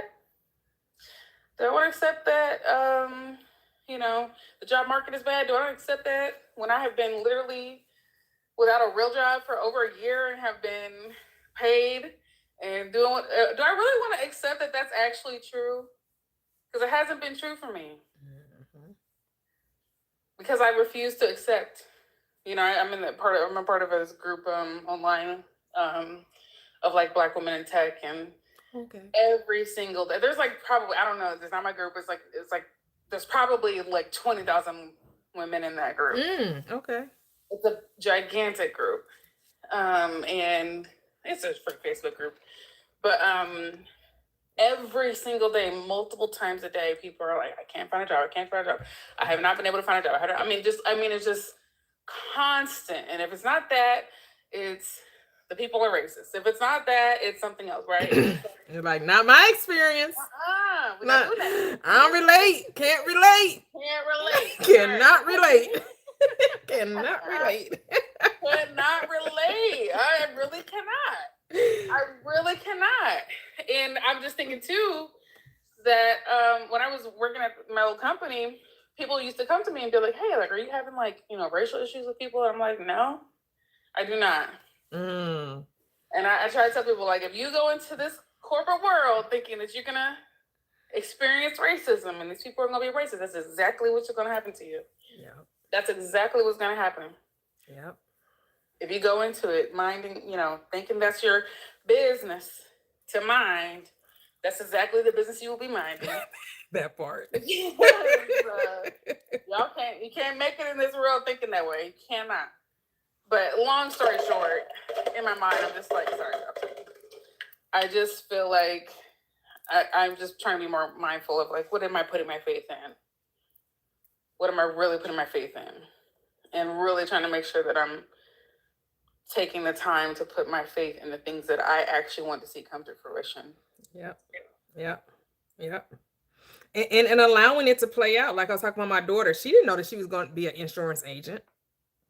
She didn't know that's what was going to bring the 6 figures into her experience, you know, and how she's getting a pay raise as well as a promotion. Because she's getting a pay raise. They were getting a pay raise before she was getting a promotion. So she knew she was going to be making more money. And now she's going to be making even more money than that. They haven't told them yet, but now she's going to be in a position of like a supervisory position. So yeah. Yep. I love it for her. Yeah, you gotta let it play out. Let it play out. Don't be so antsy, you know. That's why I was like, yeah, she still talk about Jesus and all of that, but she still, that's why I say this law is no respect of persons. Even though she's giving credit to an external entity, she still, when we talk, we're speaking the same language. I can talk about this with my children and we have great conversations, and there's no antagonistic debate or arguing with it. Like that, she understands completely what I'm saying. You know, she's the like the epitome of showing me there is no technique, because she doesn't rock with this side, right? She just says, I ask and I get because I believe I can have it. And that's all it is. It's so simple. We just want to complicate it. Go ahead, Mia. You're up, babes. Yes, so I love what everyone had to say, and I agree. And I think that I used to be one of the people who hated when people would be like, that's my truth. That's my truth, right? And now that's what you're saying. You realize that you live in a world based on belief. You live in a world that is built on your faith in things that you can't see. You don't know. People really be thinking you stay smart and they know stuff. You don't know nothing. Everything that in your world someone told you and you believe it to be true. Because if you came into this world and everyone told you that gravity meant you could float, we'd be all around here floating. Yeah. We only and people say, no, there's facts. No, there's objective facts. The sky is blue. Tell somebody who's colorblind and they see green. For them, it's green. No, but it's blue to you.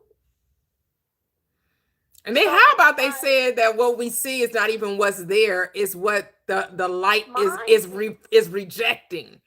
So we're right? seeing blue, but it's actually all the colors. The thing that we're seeing is the very thing it's not.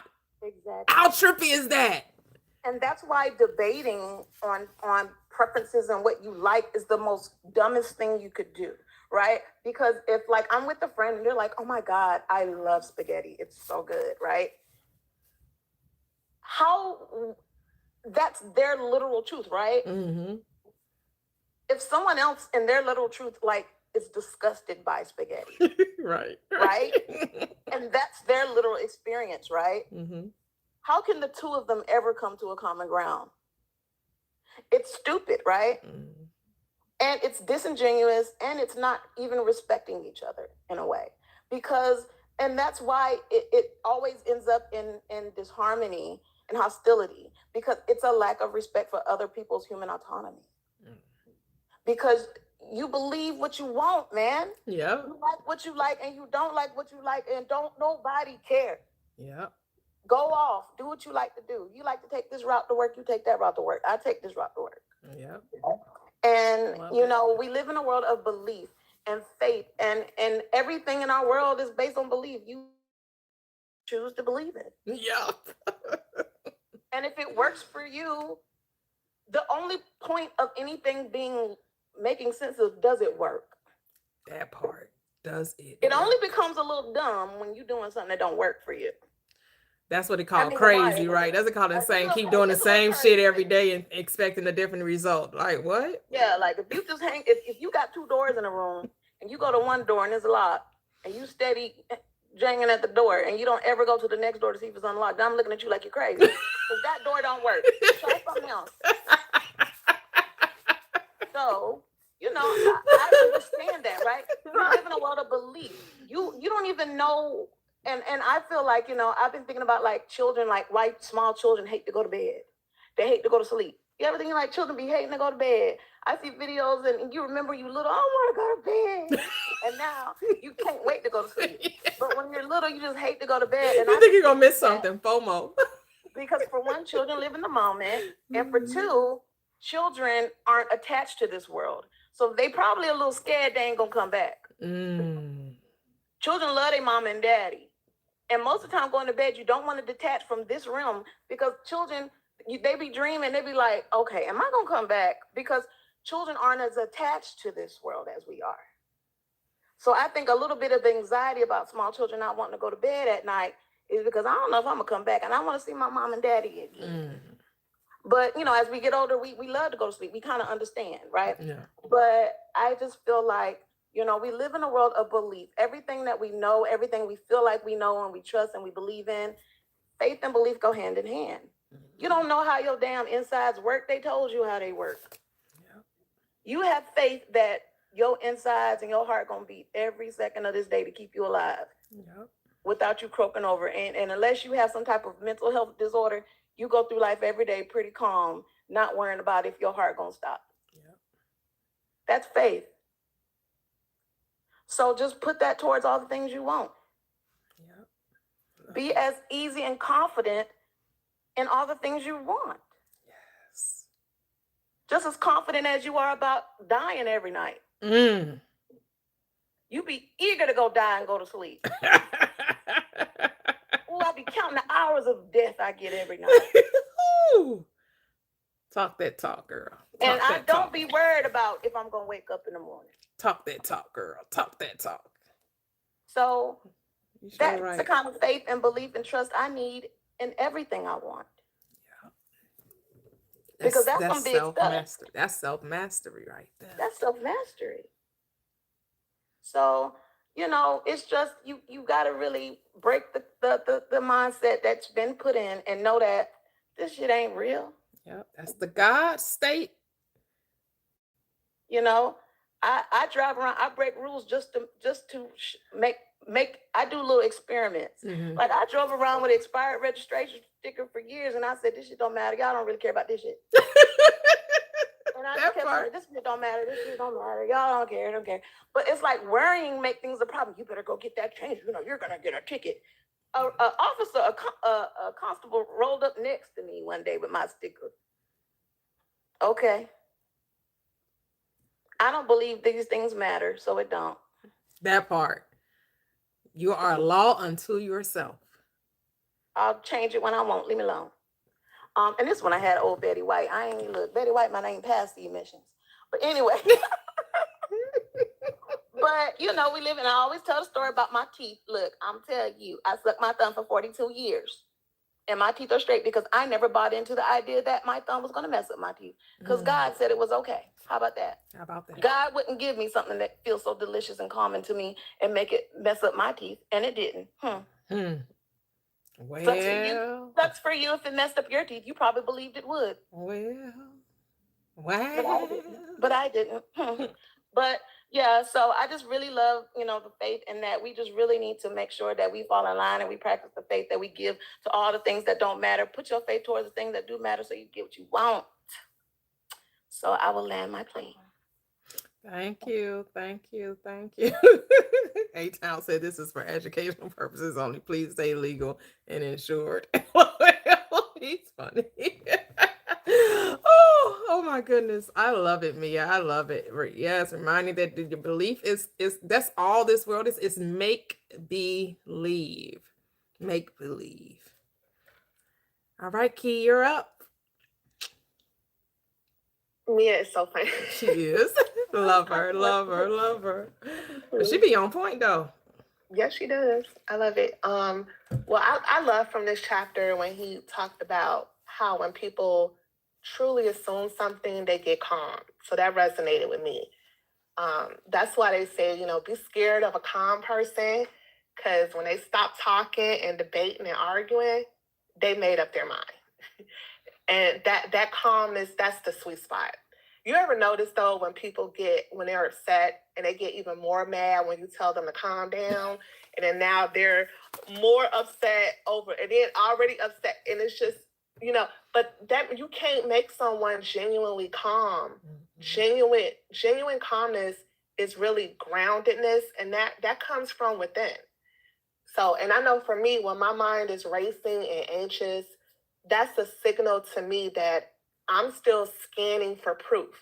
I'm overthinking, I'm replaying conversations, and I'm trying so hard to resolve the uncertainty because I don't like uncertainty.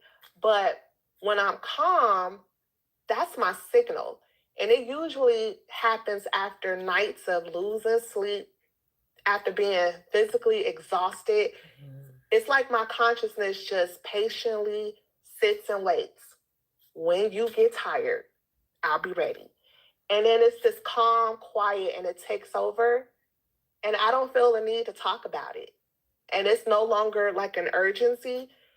It's like, how can something that has you balled up in a corner have you not even thinking about it anymore? You've successfully identified with the state. And it's funny how we were all taught that faith is belief in God and waiting for a miracle to happen. And all this time, that was not ever what faith is.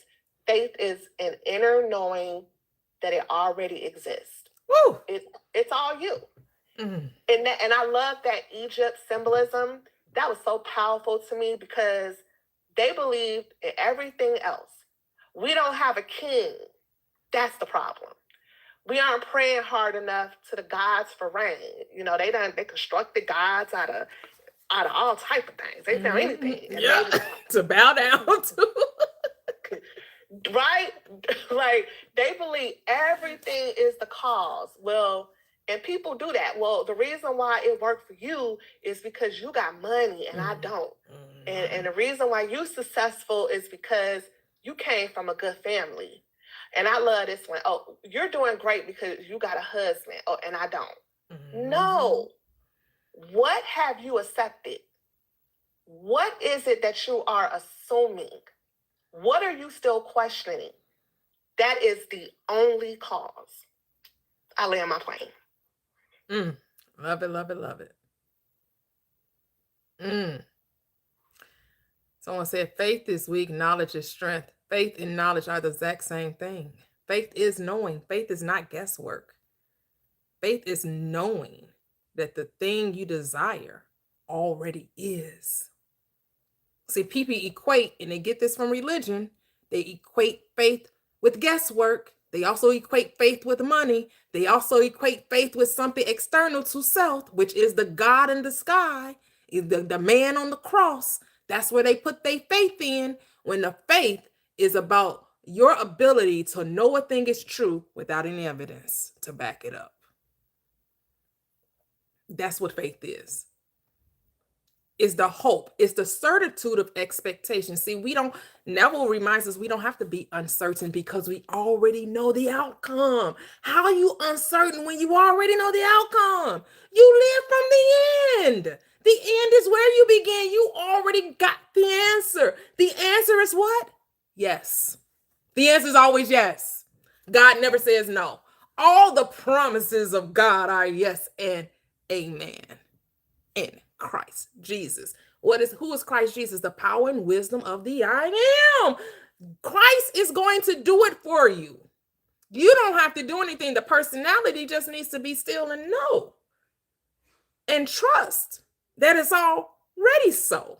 You don't affirm to make a thing, sir. You affirm because it's already so. That's why your affirmation is your conversation. You affirm on a daily basis. You just affirming shit you don't want to happen and wonder why it keeps happening. Because you keep talking about it. You keep affirming it. Damn, it's so hard to get money. You're exactly right. Damn, good men are hard to find. You're exactly right. Damn, women complain and they only want to use you for your money. You damn right. You damn skippy. You're always going to get confirmation of what you talk about. It's your world, boo. And you keep writing the script of the shit you don't want to happen and wonder why it keeps happening. Because you said so. So simple. Because you said so. Because you said this the way life goes. So this is the way life goes. Man, racism. Man, the system. Man, the white man. Man, all of these things are systems, are constructs built up in the mind, and we agreed to them. We believed in them, which is why they work. The moment you step out of the system, out of the world, and be transformed by the renewing of your mind is when you start to experience something different. But you keep conforming to this reality, to the system, to the constructs. You're going to get what you get until you decide you want something else. It is simply as just deciding you want something else. And then remaining faithful, which means continue to know that it's already so. All right, Miss Teddy girl, you're up. Okay, yeah, I had to come off. Yeah, oh wow, this is just too much. It's a lot to follow, but I wrote little notes of things that people say that bring back, things that I would like to say or like bounce off of. Let's start back. I think I shared a little bit of this, my first faith. The only credit, I'm going to say, the only credit I would like to give the Catholic school that I began my whole faith trip in, because that was the first faith I was introduced to at a very young age. And the only credit I give to that is that that's where I began to understand, which to this day, as we speak right now, I know how to use that power. I just understand where the power is from. And that's a good thing, because some people never even, get that prior to know that we had it. But so I took my very first airplane flight when I was 7 years old. So that was like about 1955, I think, if I'm doing my math right. I was born in 48, so 1955.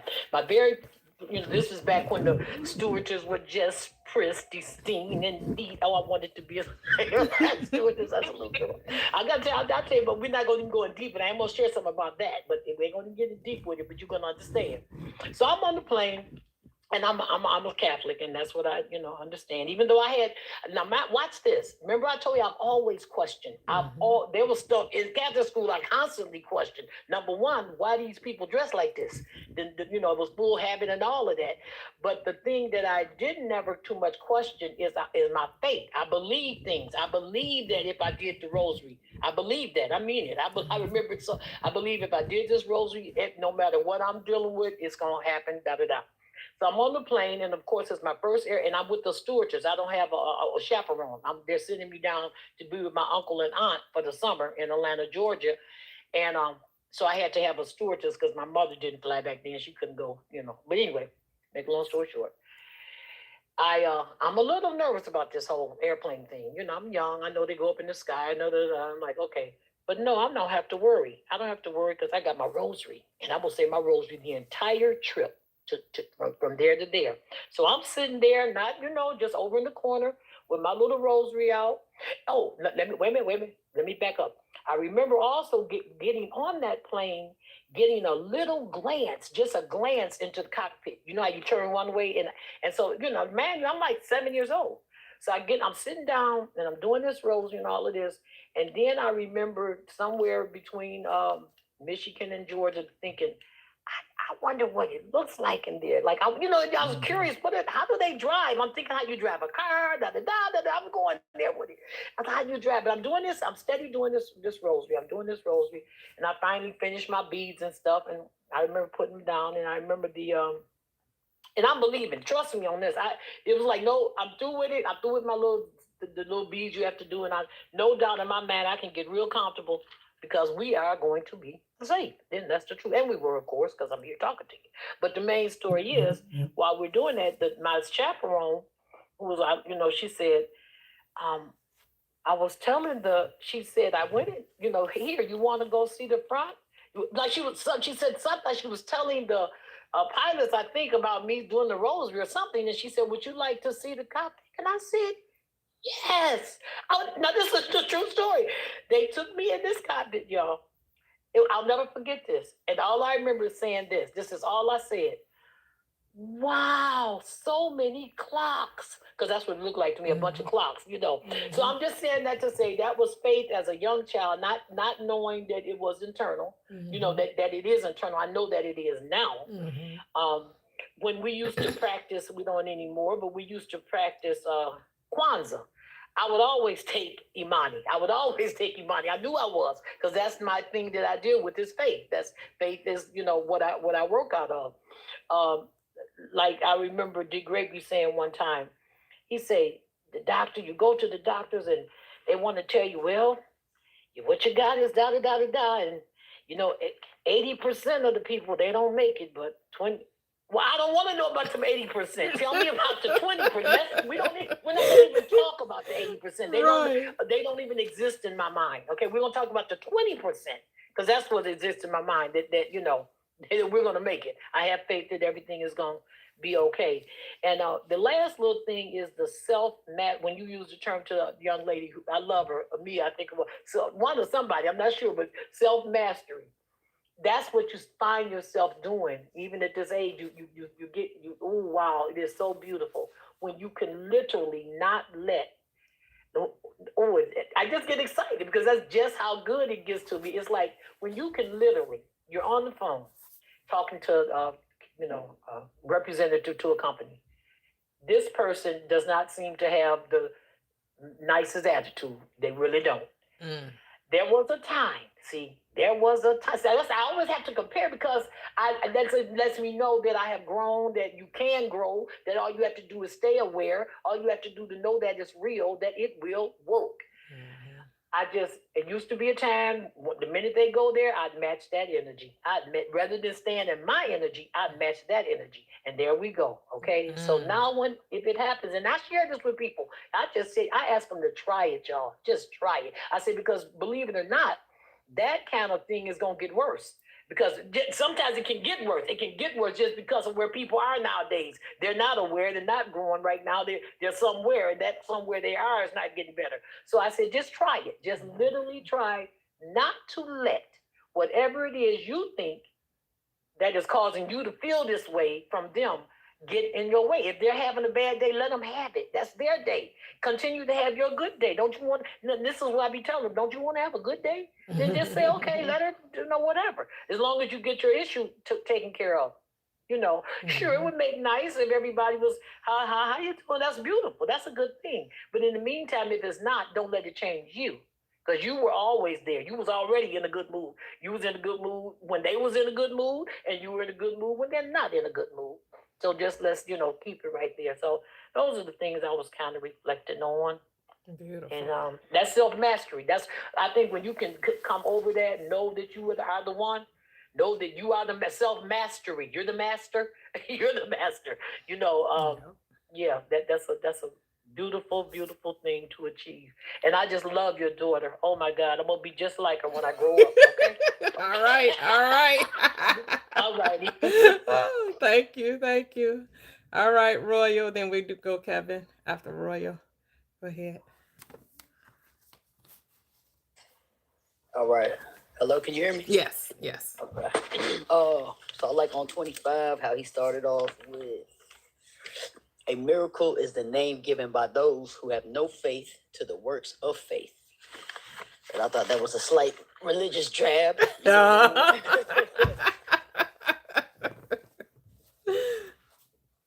Yeah, that's just, it's what it is. Like, and we all did that, you know what I mean? We didn't know how things was happening. We didn't know we was manifesting it, good or bad. But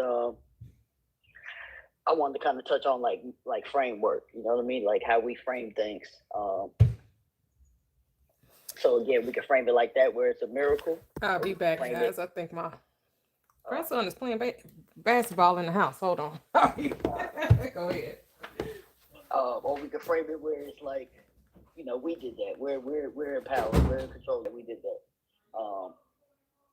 So I try to test these things out with. I started day trading, like teaching myself how to day trade.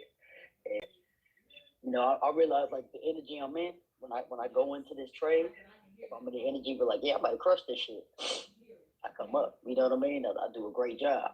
And then there's days where I'm in there and I'm like, damn, like, I don't know if this is a good trade I just took. And those are every single time of the days that I give that money back to the market. You know what I mean? So just kind of realizing that I'm in control of that and just framing everything like I'm in control of this. You know what I mean? I'm the power behind this. And whether that's walking into a trade or I started my business during COVID. It was a trucking business, and I started that doing right when COVID started. Every single person, and it was out of love, you know what I mean? But they was like, "Don't do it," don't do it. But I haven't had. I'm about to go on a 6-year anniversary where I've been doing my own thing. You know what I mean? Not working for anybody, just working with people now, and it's been prosperous. So just that mind frame of like whether it's from fear to excitement or doubt to knowing, or slave to master, whatever it is, it's just how we frame things. They even got a story about this these twins, and one of them is alcoholic and one of them doesn't drink, and their dad was an alcoholic. So when they asked the brothers like, why you drink or why you don't drink, both of their answers were because my dad was an alcoholic. You know what I mean? So one of them framed it like alcoholism runs in my family, it's just what it is. And the other guy's like, hell no, like alcohol ruined my family. I would never drink. You know what I mean? So it's just how we frame things in life. So, this chapter was amazing. It's one of my favorites, I think. Oh, cool. Yeah, for sure. But y'all go ahead, pass it off. Thank you. Oh, thank you. I like how Neville Goddard quotes Hebrews 4:2. Unto us was the gospel preached, as well as unto them. But the word preached did not profit them, not being mixed with faith in them that heard it. So everybody is preached the good news, right? From within, that it's yours. It belongs to you. But when you don't have faith, because without it, it is impossible to please the I am within you. You have to accept the reality of what you desire to be already yours in order for it to be expressed by you. All this is about a life of recognizing. It's about recognizing that the reason why I'm desiring the thing is because it already belongs to me. I'm not trying to get it. I'm choosing what? To see it, to experience it, because it was always there. It was always there. You were just blinded to it. Faith causes you to make the unseen seen. That's what faith does. Faith makes you see what was always there. That's why you're not becoming anything. You're already it. You're all there is. There is nothing outside of you. Everything is you. Everything. The moody person is you, not them. All of you don't see moody people, you see your mood. Because you're the one thinking they're moody. So you created the moody person. Because if you didn't think it, they couldn't be it. You're judging it as a mood. Where's the grace? You're not extending grace. You're not saying, well, maybe they're having, maybe something happened. Maybe they're thinking. You're just going by appearances and put a judgment on it. But really, you're only seeing your own consciousness, your own thoughts.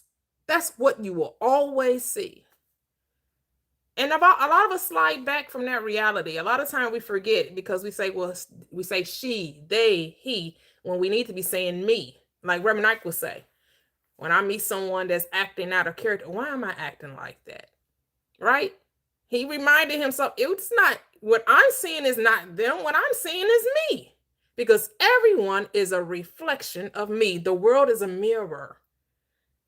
It's the illusion, it's the external, it's the projection. It's like a movie screen.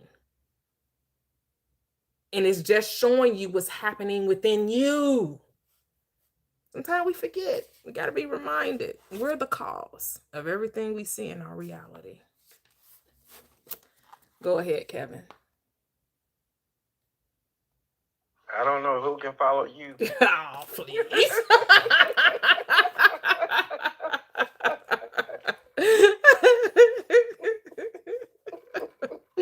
You're funny. I don't know why you're doing this. Why you picking on me?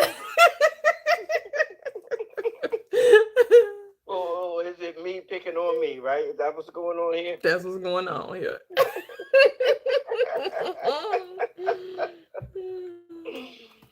But this whole book, I feel like I keep I don't know if you ever remember the movie Groundhog Day, where you repeat the same day over and over, like in a loop. I feel like this is deconstructing Christianity, because that's where my indoctrination, my brainwashing, however you want to say it took place there. And that institution wanted me to take on their belief. But is there ever a there? It's never a there. It's always you. The chapter Faith is, I think I said this in the live a few lives back. There is no such thing as doubt. We are in the land of belief. That's what Mia was saying earlier too. Yep, we're in the land of belief. I think someone said, I think it was Mia, but I be loving how Mia speak. Not believing in something is believing in not something. Yep. It's still a belief, regardless It's of still what a belief.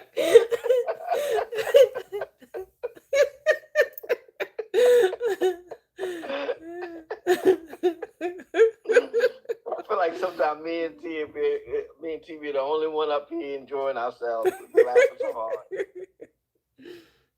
And I know it sounds funny, but it's the truth. It's the truth. Everything external is the reflection or the mirror of your belief. Somebody said, I wish I had faith. Really? You are faith. You just don't know it. You just don't know it. We always have faith. We always believe something. And that's something that whatever it is we believe, because that's how we manifest. That's how we got to this 3D plane. That's how we got here. We were first spirit. The spirit in the beginning was the word. The word was who? God. And then what happened to that word? It became flesh. Who manifested it? God. Thought is your God. Am I saying that right? Mm-hmm. Your thought is you operating in your Godship. That's how I want to say it. Your thought is you operating in your Godship. You don't have to say, I need to remember how to be God. You just need to remember that you are, not how to be. Right. Because all you know is how to be. It's all you know. You don't know how not to be. Yep. Am I saying that right? Yes. You always are what you are. You are always what you are. Whatever that are is, that's you. We use phrases like, man, that came up out of nowhere. There is no such thing. It came up out of you. It came up out of you. You want to know where it came from.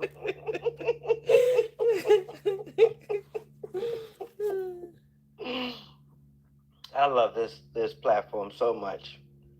I really do. And yes, somebody, Teddy Girl said, I am that I am. That's where the I am came from. That's the awareness of the I am. That's why you can't say it any better than I am. Because that's who you are. You are who you are. I'm is who I is. And yeah, that's proper English in my world. Is you is, oh is you ain't my baby. Oh my gosh, dude, I love that. That's my favorite Tom and Jerry episode. Because here we are discovering who we are and understanding why we are, and understanding that God has never been outside of us, that we had the ability to create anything we want to create because we are everything. The reason everything already exists is because we are that everything. I hope I'm saying that right. I hope that's resonating with somebody. You are the everything that has always been and that will always be. You are energy. You cannot be created. You cannot be destroyed. You are that which you are. I land my plane. Beautiful flight. Thank you. Hello, June. How are you? Welcome. Hi, Prosperous. Hi, panel. Hi, everyone in the chat, the collective, shall I say. I was just going to add that I truly can attest to that, like, because when I first stumbled across your platform, like sometime last year, and before I had stumbled across your platform, I was in the midst of remembering who I am. And when I get to you, and I'm just like the way that, and I'm like, sometimes I realize that sometimes you could be doing things and you don't realize you're doing them until somebody's able to put them in words. And I think when I came into your chat, that because you had put it into words, and I'm the type of person, I like words. I love words. I love the use of words. I love the picture that words paint. I love the perspective that if words are spoken correctly, the shift in what words can give your perspective. I just love speaking. Speaking is part of life. It's breath.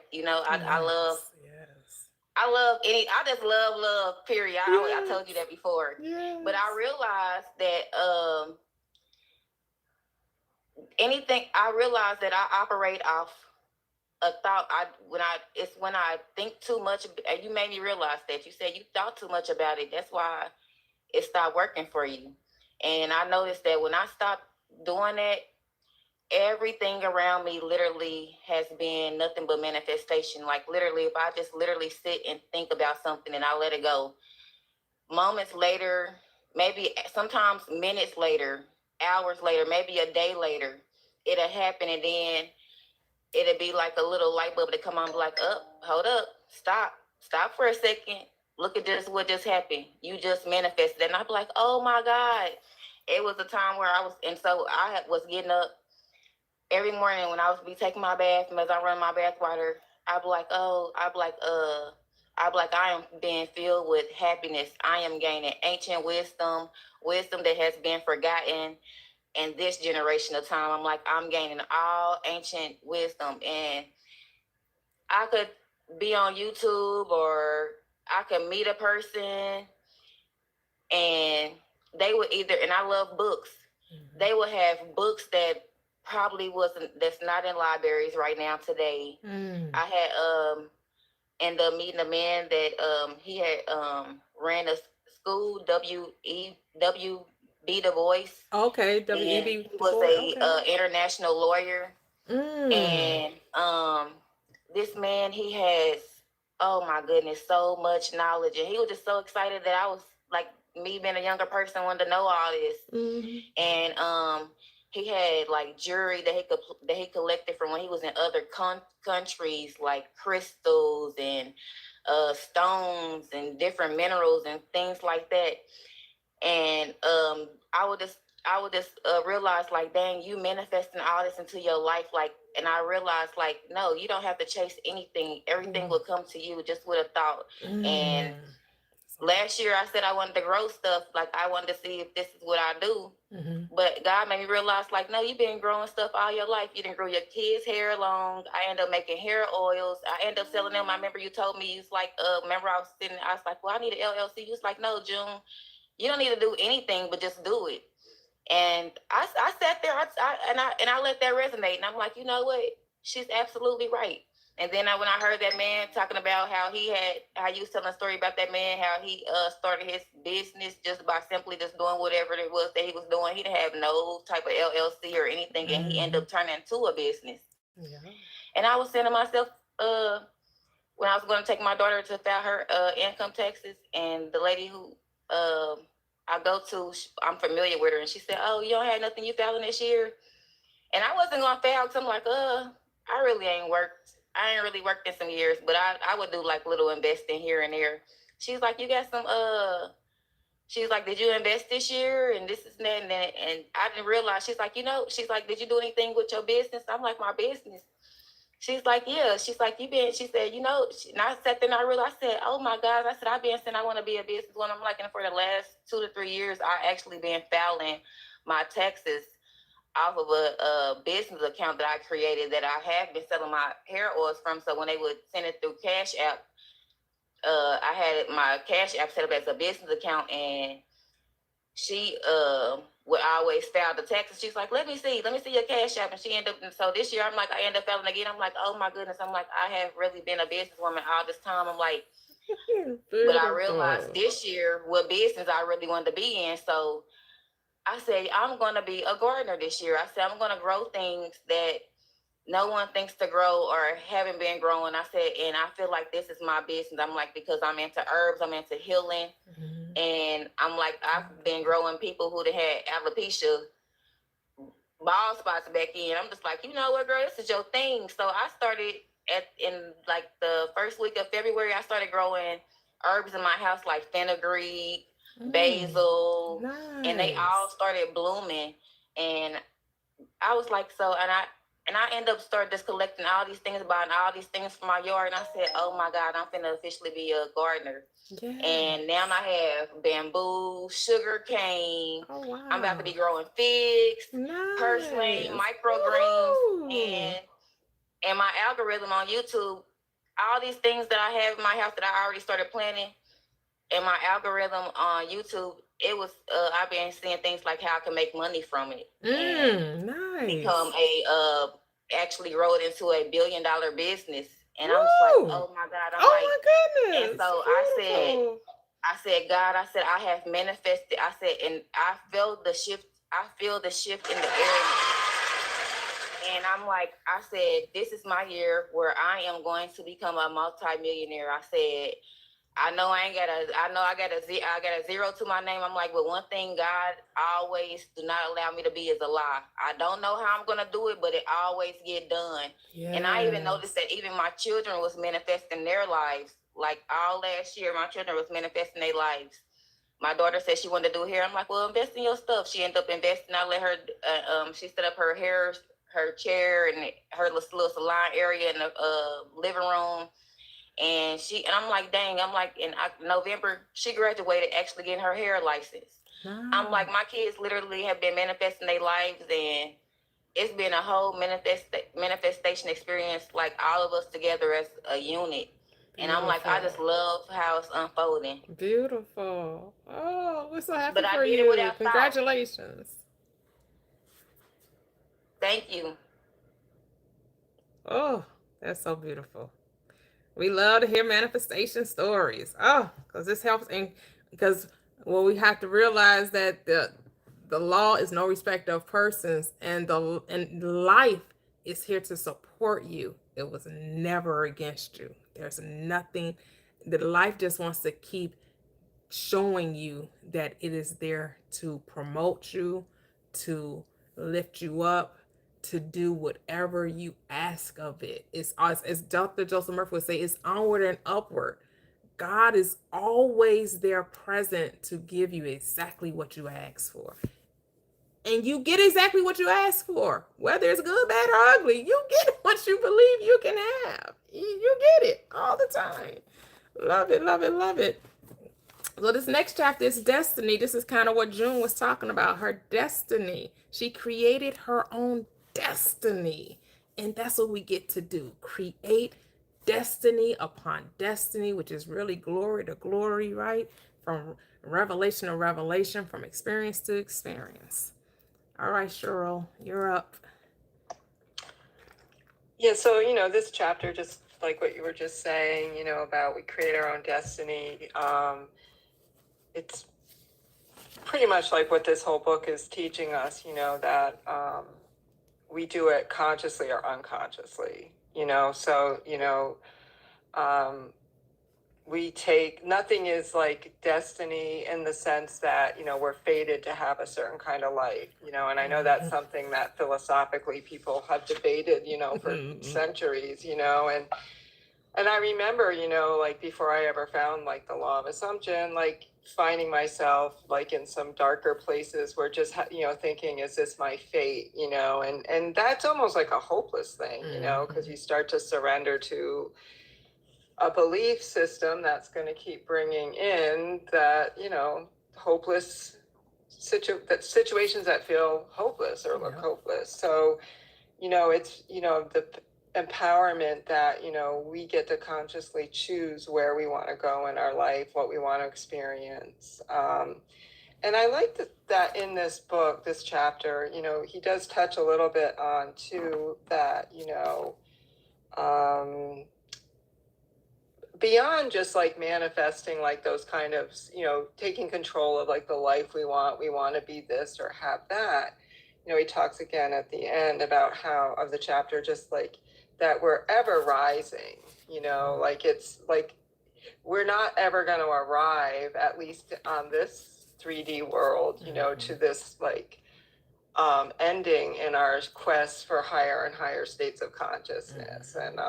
And I always remember, like, one of the things I liked about what Neville's, you know, his lectures, he talked about how the only thing we take with us when we leave this world is our state of consciousness, you know, but that, you know, he even said when he knew that he wasn't going to be coming back to earth plane again, that he would keep going because God is limitless. There's no, you know, ending. So it's like thinking about like living here in the now consciously on the earth plane, like creating the world that's comfortable that we want to live in. But it's also the recognition that spiritually, you know, we're going to keep going on too. And so I like this chapter pretty much, you know, to the point. And, you know, one of the main elements that I've taken from the whole law of assumption is, you know, there is no randomness to my life. So it was a good chapter. Beautiful, beautiful. Yep, there's no randomness, right? And that's the thing. And I know we try to, when we look out in the world and we see them who are awake versus those who are not, we're creating the ones that are not, right? When you say that, because we're animating this life, because this literally is a dream world and every state exists. And since every state exists, if you focus on those who don't know, you're going to keep encountering these people that you claim to be NPCs or low vibrating, you know, whatever you're saying about your world is what you will see. So why wouldn't you see that you see people that are aware, that they want to talk about this with you, that they want to be on this journey with you, and they can be in your life. They're not just somewhere on an internet platform, right? That there's someone that you can commune with in real person, in real time, that have flesh and blood, that are going to go on this journey with you. You can create that reality. Because I know so many people talk about being lonely on this path and not having anyone to commune with and talk to about this. And so we look excited to this time here, but you also can have that in your real time, in your real world, in your real space, in your home, in a restaurant, on wherever you are. You can have that in your life as a physical reality. All you have to do is decide that is. I have friends, I have my loved one, my partner, whoever it is you want to share this life with, they can be on this same trek. They can be on the same life trek. It isn't just for me. It wasn't just for Neville. It wasn't just for Abraham Hicks, right? Because their spouses also were on this time trek. And you can create that reality where you also have that as well. It's not for some and then not for others. It's for all those who desire for it to be. Go ahead, Gigi. I like the title of this chapter, and this one's a tiny, but definitely mighty. Hold on for a second, Gigi. Does anyone want to come down so someone can come up? the artist wants to come up. Is someone willing to step down? Go ahead, I will Eugene. step down. I will step down. Okay, thank you, I, Teddy. Yeah, I will step down. Thank you. Okay. I'll be listening, so I'm gonna know what's next coming up. Okay, let me see. How do I do this? We can disconnect you.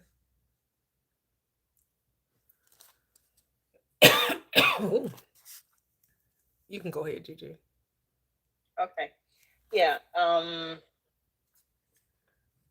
Like I said, this one's really tiny, but definitely mighty. Destiny. Destination. The journey. You are the journey. The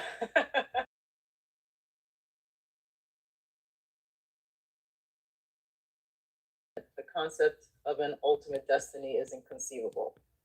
When we understand that consciousness is the only reality, we know that it is the only creator. This means that your consciousness is the creator of your destiny.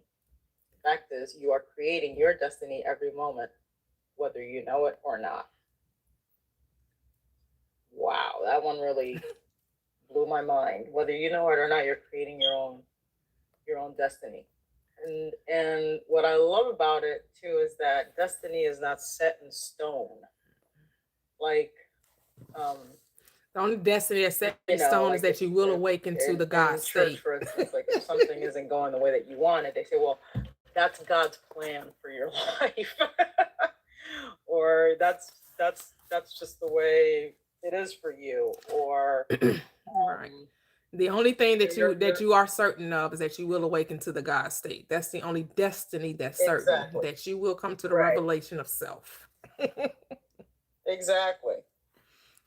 So yeah, I mean, your consciousness is your destiny. It's what you believe. It's what you assume about yourself. So I like this heart. He says, assume the noblest and the best for yourself in every respect, and continue herein. Make believe great wonders are possible. So you're purposely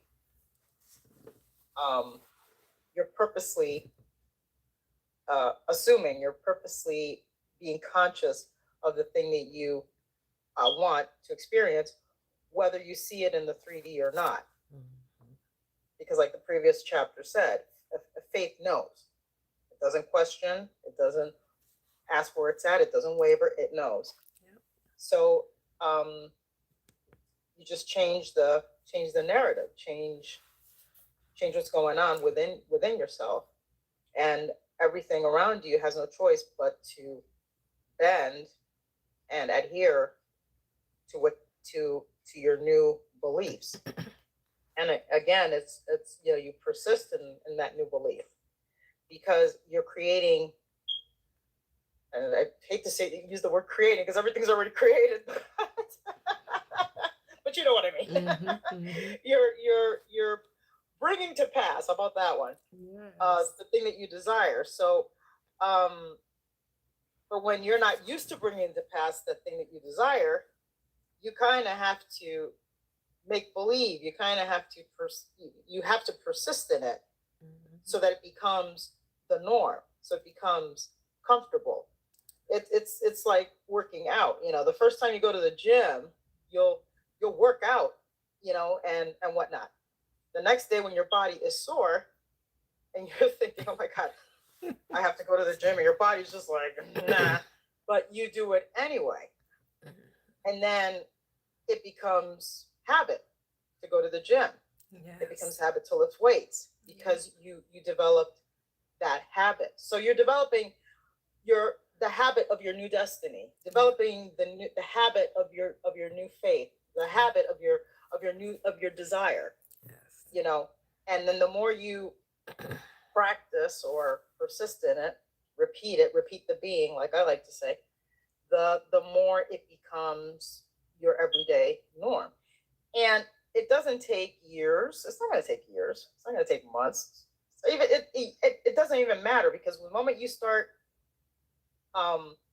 believing that that's you don't give a crap about years or months or days or hours or anything like that. The moment that you assume that that's who you are, it's done.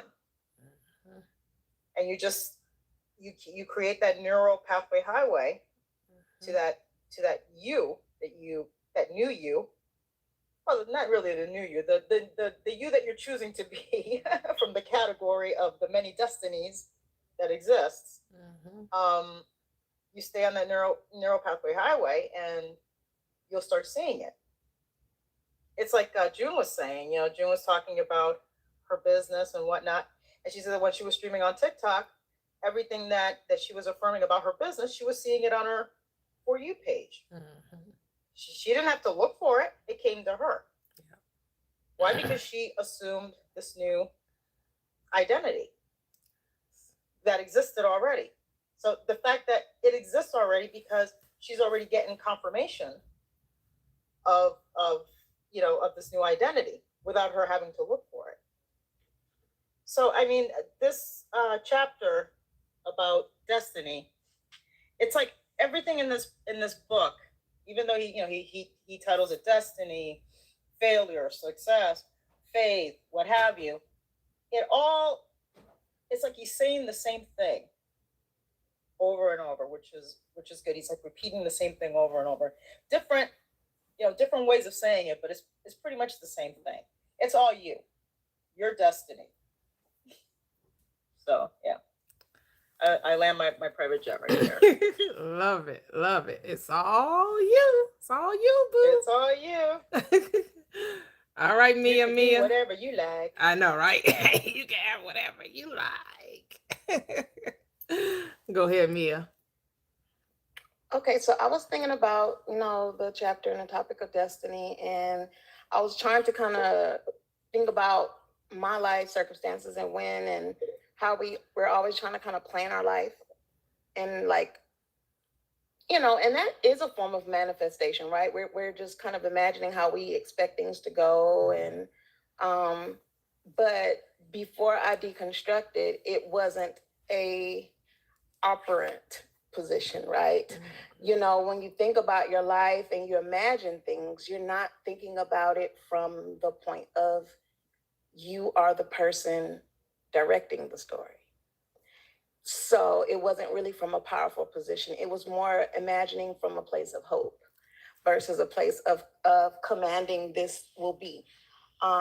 So I think about, periods in my life, like, my divorce is kind of what pushed me into this experience. And I know for a fact, and that is what showed me and I had instances before then, but that is for sure a moment to where I had no imagination of my future anymore. It was almost like darkness, and I was nervous. I was tripping so hard, I thought I was dead. I'm like, anybody can convince me heaven and hell ain't a state of mind. I was literally in the abyss. I was in Hades. I was in Sheol, wherever they name it, I was there. And, because I had been with my ex-husband for like 16 years. So my future only looked like it included him. So during that time, I couldn't even think of a future. I was like, am I damn dead? Because I can't even see a future. And I didn't like that. And, once I came out of that, and I didn't like how I felt. And I was like, how the hell? I've been going through church, going to church my whole life, grew up in the church, and I can't get through this. And I've been through a lot of things in my life that I've gotten through. So I've been through things. But I was just like, this is not going to, something ain't right with this. So, and this is how I ended up deconstructing and finding empowerment and knowing who I was and seeing life differently and being empowered in that. But, destiny, you are in control of your destiny, and you wrote your story up until today, and how my relationship ended and how my marriage went and the choices I made and the husband I chose and every single thing from start to finish, I made choices of my own destiny. It was all my choice, even though I didn't realize it was. you know, and we don't realize that we are driving the car. And once you realize it, it's empowering. You have to be accountable for all the poor choices you have made when you didn't know. But yeah, it's your choice. You know, I married someone who my life was very hard financially and through their health. But guess what? He gave me a choice. Mhm. Verbatim, he gave me a choice before I even married him. And I chose. I didn't have nothing up to my head, right? So we have to accept the choices that we make and the outcomes that come with it. Yeah. And that's a part of being empowered afterwards, but you got to get through that first. And that accountability is hard for people because people don't want to be accountable for their choices. Yeah. They want to blame somebody for They it. were bamboozled. They sent their representative. It's all their fault that I fell in love with them. It's their fault. They didn't show me the I way. wasn't raised and I didn't do, yeah, there are different things that could have happened that might have made it, but I made the choice. Yeah. People don't own their part in the play that they created. Yeah. So, you know, and now your destiny is your choice. And that's a wonderful thing, you know, but now your vision, you have to envision your destiny the way you want to see it. And you have to take power in that and power over that. But, you know, but not get too deep into it as well. You know, sometimes people get too deep in the destiny and what am I going to be in 10 years? You know, now I found that I live in the present so much. I hate that question. I hate when someone, where do you see yourself in 3 years? I don't know.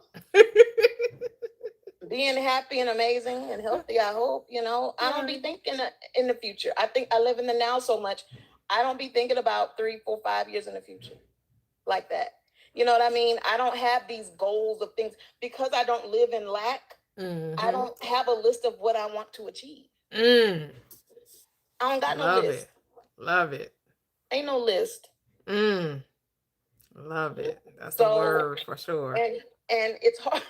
It's hard when you're dating and people asking you these questions, and it's, you know, I be trying not to sound like a little arrogant little woman, but it's like, what do you want to improve on? Damn, how am I supposed to answer that, Toya? How am I supposed to sound humble to these people? When Girl, my daughter, not answer in laugh. me and my daughter Maya, we was talking about that humble. She said humility is not going to get you anywhere. Humility gets you nowhere, said my daughter Maya. She reminded me on our conversation. That humble brag is bullish. It's bullshit. How am I gonna do that, Toya? I'm trying to get me another husband and I'm trying to make friends. And I need to understand how I'm gonna answer these questions when the people. But here's the thing, when you totally embody it, those questions don't arise. I didn't have those questions with my husband on our dates. We weren't talking about so where do you see yourself in 5 years? Where do you see what do you find that your problems are? What do you think what do you think your shortcomings are? We didn't talk about that. We talked about stuff we liked. We talked about laughing and having fun, and we didn't it was nothing. There was no comparison of what's wrong with us. Because we recognized there was nothing wrong with us. So that conversation was a non-factor. It was a non-motherfucking factor in the words of Evelyn DeSoto, whatever her last name is. You know what I'm talking about from Basketball Wives. It was a non-motherfucking factor. It didn't matter. Like, so people be talking about their goals and I want to do this. And you were like, 5 years, I'm 42. I'm going to be chilling. I want to chill now. Be chilling still in 5 years. Looking good as ever. What you mean? So, you know, and we talk about the whole arrogance and how the ego and how we want, and, you know, we still got to live in the world. And, you know, we live in a world where loving yourself is demonized. And, you know, I ain't with all that because I'm not going to make myself small. Right. Because that's going to mess up my I think that here's the shift for you, Mia. You have to get off of what the world thinks because it doesn't matter to you. You have to just decide what you think and then live from that state, right? Not how is the world perceiving me? Well, I don't want to come off as being arrogant, where you're only coming off being arrogant because that's what you're focused on. So we gonna meet up. When we gonna meet up? Because y'all gonna be my only friend. You're gonna have that. I'm telling you, it happens. There's somebody here on this on this platform that's from your place, from where you are. Just like there are people from the Chi on here, there are people from Wisconsin on here, there are people that's in the DMV area, there are people wherever you are, there are people that but you got to be intentional about it. You have to say that that's what you want to happen. You're right. Because I manifested it. It took over. But here's the thing. I've been doing this thing almost 2 years. Last year, I made. She didn't find her friend. That's my friend. Don't be talking about Key found her friend. That's everybody's friend. Stop it. I'm talking about in the city. We're talking about in the city of where you live, right? We're all friends on here, right? So we're not putting that to the side, right? We're talking about people that you actually can call up Mia and say, hey, let's go out to brunch. And when you go out to brunch, you're going to be talking I'm a about little jealous, whatever. baby sister. Who's in here? We're going to do that. We're going to do that today. We're going to do that on Wednesday. We're going to do who's in Houston? Who's in Houston? I'm trying to leave the Lake of Fire this summer. Where are we It going? don't matter, but then you got spring, you got fall, you got, unless you about to pick up and go to another state, right?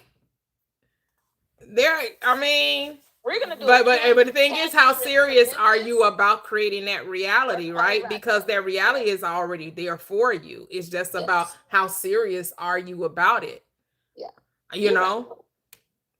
Yeah, and because I love people who are accepting and non-judgmental and who are authentic and who are themselves. I want that mirror back because I love that, and I just want to be free and just have fun and live life. Yeah. Do that. And yeah, I wanted somebody else financially, because you want to be able to go out with people, and money isn't an issue. Yeah, Gigi. You know what I'm saying? And sometimes you have people in your reality, and they always complaining about money, and then you're like, but the reality I'm curating, that's not an issue. Well, in my reality, that means you can't go. What'd you say? In my reality, that means you can't go there. Right. But you want to manifest people that's not a concern, right? Right? So, yeah. Yeah. So, not to trying to, and it's not about being elitist or classist or anything like that, because you can make half the money of somebody and live a greater life. Absolutely. Because some people money making 6-7 figures is tied up in debt, with somebody else making $80,000, $50,000, but they can travel the world. They go out to eat, they go out and enjoy, right? Because wealth is not measured in dollars and cents, it's a mindset. Absolutely. Right? So I'm not talking about, you have to earn a certain amount of money. No, I'm saying when we get together, you're not complaining about money. Broken spirit. I don't want to hang around nobody broken spirit. Right. You don't want to always hear someone struggling through life, because that's not where I'm at. I'm not struggling through life. They be sick of me. I just be sipping on my drink when we get in the struggle conversation. I just be like, sipping my drink. That's sip time. What's up, Gigi? Yep. Yeah, what I was gonna say is, Mia, I love you just the way you are. And I understand what you're saying.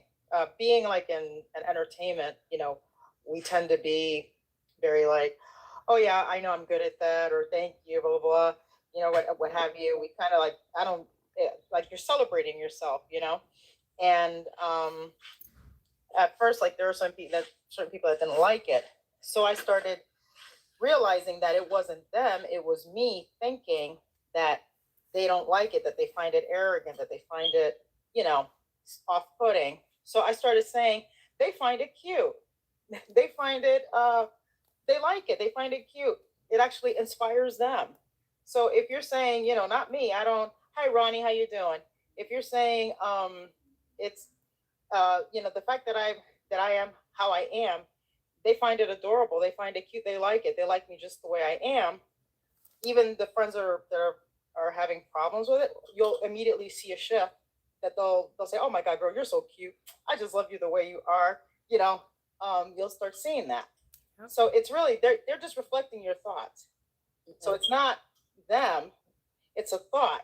You're thinking it's arrogant. I think it's cute. It's my whole, and I have a past with like PTSD that I have to heal from, of like childhood bullying and then like puberty in high school. Like I was literally called ugly for like 3 years straight. And they were blind because you're gorgeous. Right. Where they got that from? Okay. It's but this is where the forgiveness state comes in. This is where you have to practice the forgiveness. of accepting that belief, because that's all it was. It was an acceptance of a belief that you kept thinking, so you kept seeing. So now it's time to forgive that state and then live in the present moment and not allow the old state to keep showing you, yeah, see, Mia, you always had a problem with this. No, I never had a problem, because you actually can rewrite history. It happens all the time. We know that in the world we live in, right? We know in I this think country, smile. we rewrite history all the time. Rewrite the story that benefits you, that Absolutely. makes you the hero, the princess, the beauty in your reality. Shit, people always thought I was gorgeous. I heard it all the time. For 3 years, I didn't hear nothing but constant chivalrous compliments of how beautiful I was, how amazing I was, how they, like I was the most beautiful brown girl they ever seen. Like they just couldn't even fathom, couldn't even, comprehend my Yeah. beauty. They could not understand how, I just lit up the room. Tell that story. Yeah, and you're right. And I've been working on changing that story. And I went through years where I didn't even smile. So it's so funny that I get so many compliments. I didn't smile for years. See, I here's the thing. You're telling didn't that want to story again. right. And We're not telling that story. right. You And got I'm not there anymore. And, okay. and I Good. try to do Okay. things to Good. break from that. Good. So sometimes if you see me even just get on cam, and that's just for me. Mm-hmm. That's for me. Yes. Because I get on panels on TikTok. I be getting on the dating panels. I be getting on there that have 7,000 people on there. I do that for me. Right. Because I didn't even want to have a wedding because I didn't want to be seen. Mm-hmm. Right. So it's for me, and it's self-concept and Yeah. knowing that I'm okay and I don't care, and my confidence now, I'm like, I my personality now, I'm back. This is how I was when I was a little girl. Mhm. Like those years are gone. That story is gone. I'm not that person. I don't even really think about that time anymore. I might bring it up in our conversation now, but I've kind of closed that part of my life off. Mhm. And I'm now like myself. Like when I was a little girl, I was like everywhere. I was engaging. Everybody was waiting to see what Mia about to say. My big brother, still to this day, he's like, what Mia about to say? You Right. know? And I was kind of, myself. And sometimes the world kind of made dim my light for some years. But I'm back. And, yeah. So I think destiny and just knowing that you create your destiny. Mhm. Just make sure it's beautiful. Don't write no horror story. That part.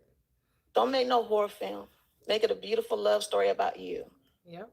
And, That's the and don't key. put no villain in it. Because I know the world shows you that every story needs a protagonist and an antagonist. Ain't no antagonist in my story. There's only protagonists. So yeah, I land my plane. All right. Thank you. Glaze Innovation says I'm going to hold a sign on the corner. I don't know what she's referring to. I don't know if she's talking about holding up a sign for. I don't think if it's in reference to what we're talking about friendships, but I don't know. Key, it's your turn. You're up. What you guys were saying about friendships, it fits in perfectly with this chapter. Being friends with T was my destiny because I was already friends with her in my head. She just didn't know it, right? So that was from me first seeing her on a live. I stayed around and listened to what she was sharing because she just seemed like familiar. She seemed like somebody I would be friends with, and it was just no coincidence that I was already questioning my Christian beliefs. But it did feel normal to think of her as a friend. We even started calling each other friends before we met, right? Mhm. So yeah, but that just goes to show you that there is no fixed fate. You're Mhm. always creating, right? Like Kevin always says, even when you're not, yeah, you are. You're constantly selecting your future experiences. Yep. But when you understand the law, you stop creating unconsciously, and then you create deliberately by choosing the state you occupy. And it's like the whole time that was free will, because we were taught that free will is choosing between good and evil. But didn't God say in the first chapter of the Bible, everything he created was good. Didn't he say that? So no, free will is choosing a state. Like you get to choose. So if you want to show up as abundant or lacking, you got the free will to do that. If you want to show up as love or rejected, it's your choice. But once you assume the state, life just mirrors it. And it'll just naturally express that state. And like you can listen to a person and get a hint of their state, and they're like, oh, I just can't catch a break. Lack state. That's that victim state. But most importantly, my inner conversation, it reveals my state to me. And then that's like learning that concept. That's like freedom, because I no longer have to wait for external proof. I ain't have to wait to be promoted. Once the new position felt just normal, like boring, boom, that was the proof. Or once having a finished remodel basement felt normal, I stopped worrying about it. I checked it off my list. I moved to the next thing. And I want to say too, my son, who's 21 now, the biggest transformation I saw in him out of 20 years of watching him grow, it wasn't his shoe size, it wasn't his 6'2" height. But I'm thankful for UT. I'm thankful for your platform. I'm thankful for everybody on this panel, because these are the conversations that I would share with him and share the knowledge. And in the beginning, he would just roll his eyes and be like, whatever, he wasn't buying what I was selling. But in time, I saw this change, and he decided he was ready for it to integrate. So he began to understand that he creates his experiences by his thoughts, and he became a new person. His conversation is abundance. He's confident. He's secure, and people are attracted to him and they're drawn to him. Yes. And I like what Royal was saying earlier. He was talking about day trading, and he noticed that his trade depends on his state. So my son, I talked about this before, he swing trades, and he started journaling his trades. And so he's not only taking note of like the market and the numbers, but what is his internal state when he made the trade. He said it made all the difference, because people make repeated mistakes they can't clearly see. But when you journal, that's going to make that pattern visible over time. So now he only trades on the days when his inner state is one of abundance. But this is the thing. Who knew? If we all knew, I should say, that your internal state is directly converted into financial outcomes, you would guard over your state like a watchman at the gate. Ooh. Now we know that, but if we only knew that, it translates in relationships, your health, everything. Like, stop trying to fix the outer. You jump from man to man, woman to woman. Now you can if you want to. Hey, no judgment. But fix your internal state, and then your identity shifts and your world shifts. Man.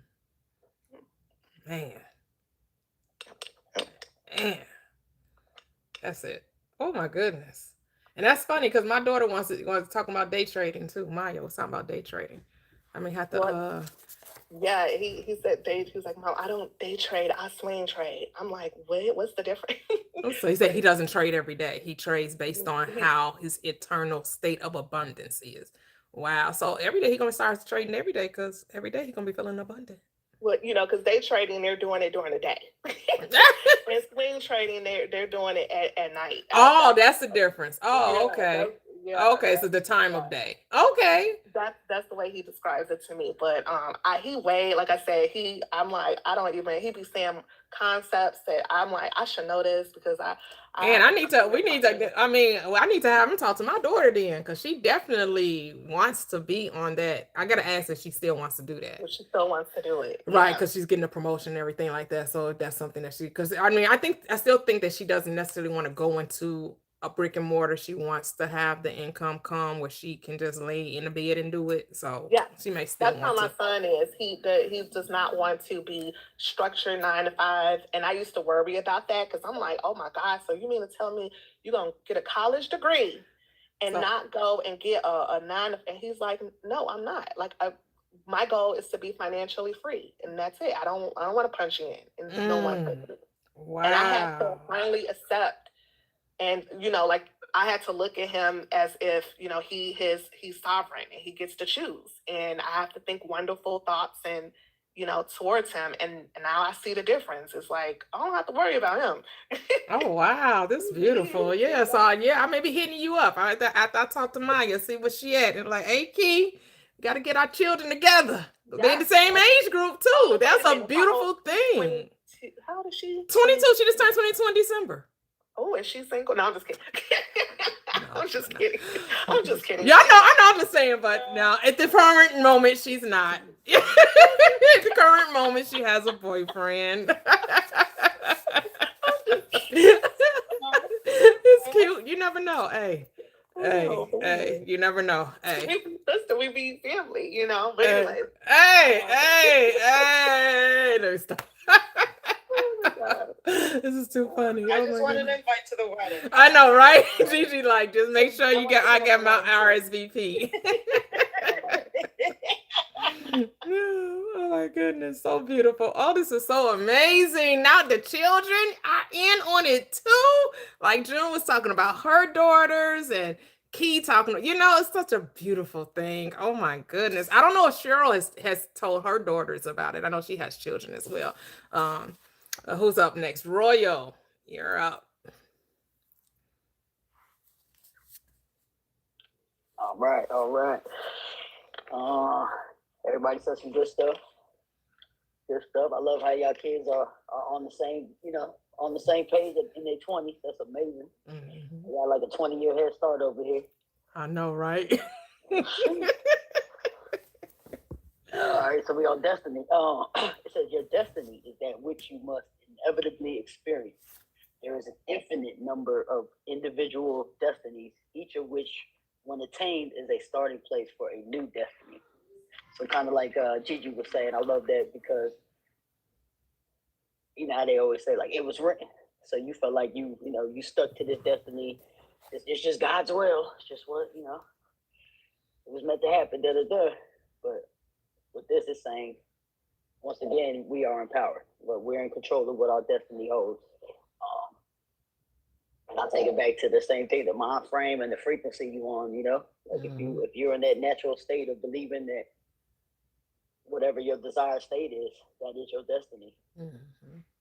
And once that's realized and you achieve that, it's just the starting point to a new manifestation or to a new, realization. So yeah, just mind frame, frequency, and just being. And the way I look at being is like BNG, right? So be in God. Like just being that, you know what I mean? Yes. Yeah. So I love that. Okay. Yeah. I think they knew that when they come up with these words, like it ain't by happenstance, right? It's not by happenstance. These words didn't come about without any because no random shit. It ain't no random, right. No, it's not. It's not. Because words are symbols. Are symbols of the infinite. Yeah. Yeah. Symbolic of the infinite. We got all these dumbass like cliche sayings that we say, and I still say it. I be catching myself like hell yeah, you know what I mean? Like just things that we say that's just kind of like that shit don't even make sense. And if anything, it's heaven yeah, you know what I mean? Like, but yeah, just being it, Yeah. But yeah, that's all I got. Love it. So I'm gonna let the artist go next. Hello, how are you? Hey, Miss Toya, how are you today? I'm great. How are you? I'm in a good space. I'm in a real good space. So I was reading the third paragraph of the Destiny section, and I kind of wanted to share this small piece and also an experience that I happen to have come about, if that's cool with you. Mm-hmm. So it says, regardless of occasional experiences to the contrary, it is your destiny to rise to higher and higher states of consciousness and to bring into manifestation more and more of creation's infinite wonders. That stood out to me a lot of bit, because when I was younger, I used to always like kind of wonder, like, yo, this world, when I was looking at the world from, you know, obviously a lens prior to now, I was like, man, this is crazy. Like, people are not happy. My family is, you know what I'm saying, this, that, and the other. And I used to just tell myself, like, yo, like, there has to be more to this. And then, you know, not to bring the energy down at all, but my only brother passed away in 2018. And when he did, I started learning about like angels and angel numbers and stuff like that. And all of it kind of took me to that place of where I am now, to pretty much asking the question, okay, what the hell is this? And then when I found out, it was like, once you know how it works, you can't unknow it. Right. You get what I'm saying? Like, once you know that it's all mental, you can't go back and say, oh, well, but this happened. No. It all happened because in those moments, you were not cognizant of what it is that you were regurgitating. You weren't aware of what it was that you were saying. Those thoughts that were going through your mind, the thoughts of insecurity, the thoughts of fear, the thoughts of lack, those things were prevalent in those moments. But as you begin to, you know, renew the mind, it's like no takebacks. You know what I'm saying? You can't take it back, because it's like, you only got to tell me one time that this life that I live is based off of my own awareness, and you got me hooked. Like, I'm hooked now. So I made this, and it kind of touches on what Miss Mia was saying when she was saying how like her past relationship really inspired her to growth and expansion. And I don't believe that anyone should have to suffer, but I do believe that there can be lessons in any situation.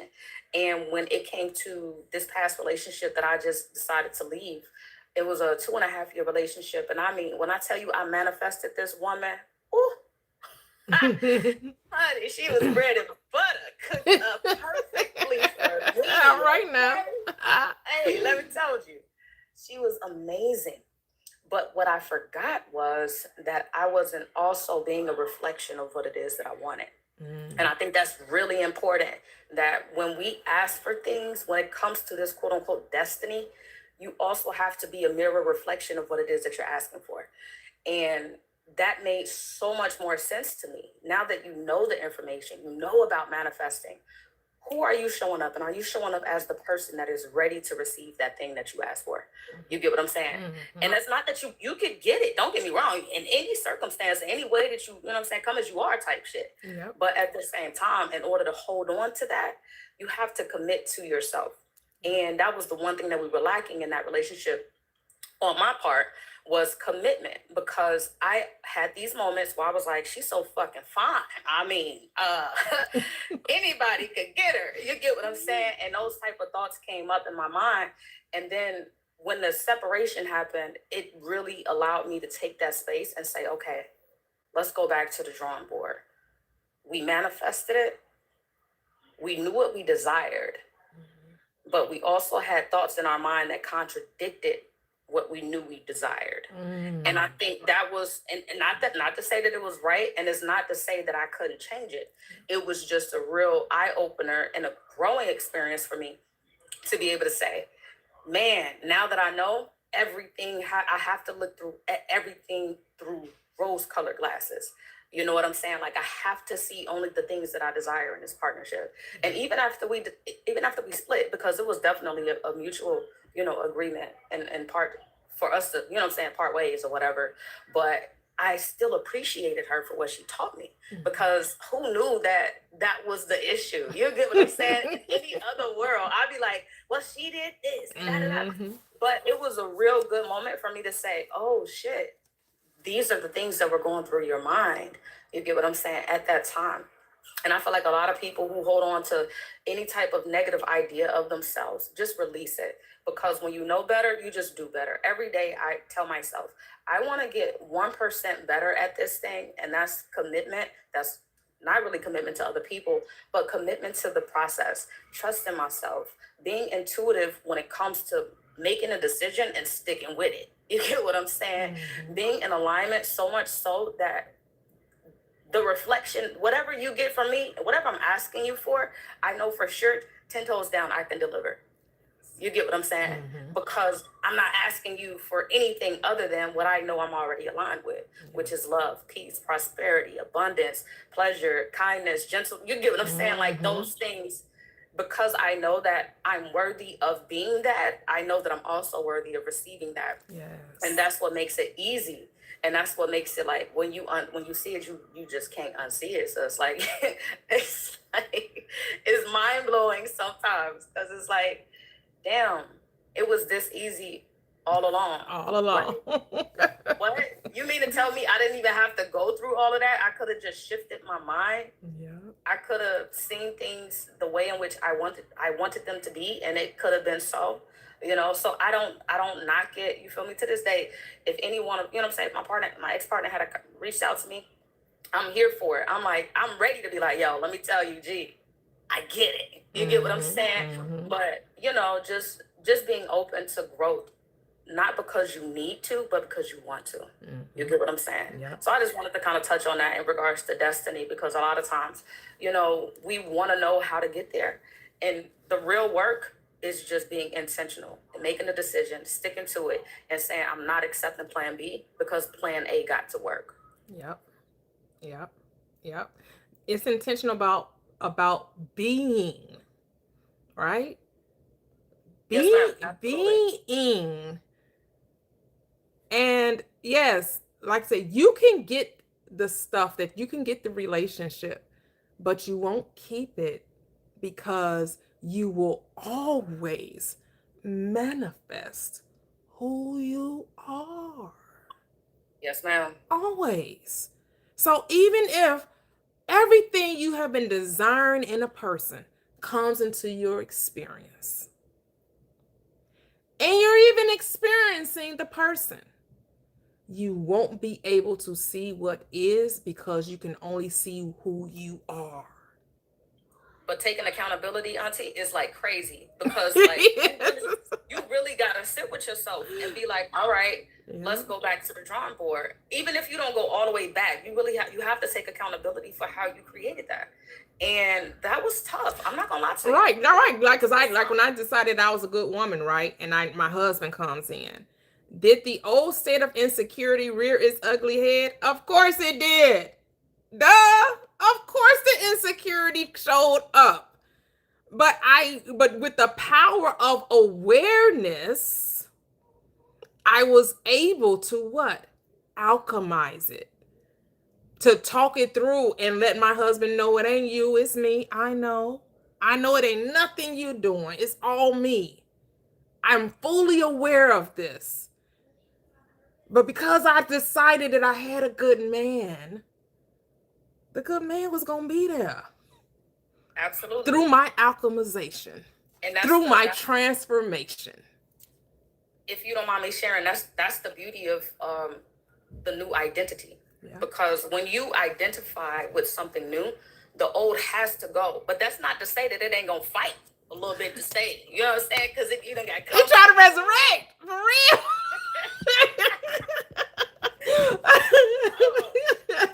You done got comfortable. They like, wait. We used to this now. We used to you.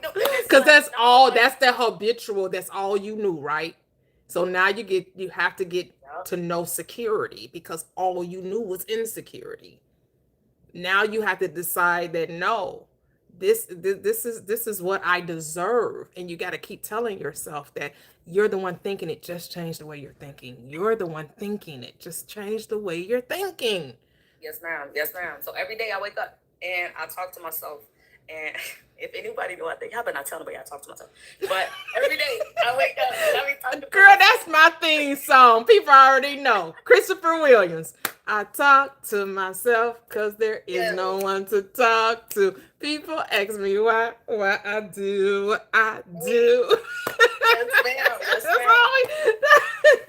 So I talk to myself, and I talk to myself the way I would want someone else to talk to me, in the way in which I know I deserve to be spoken to.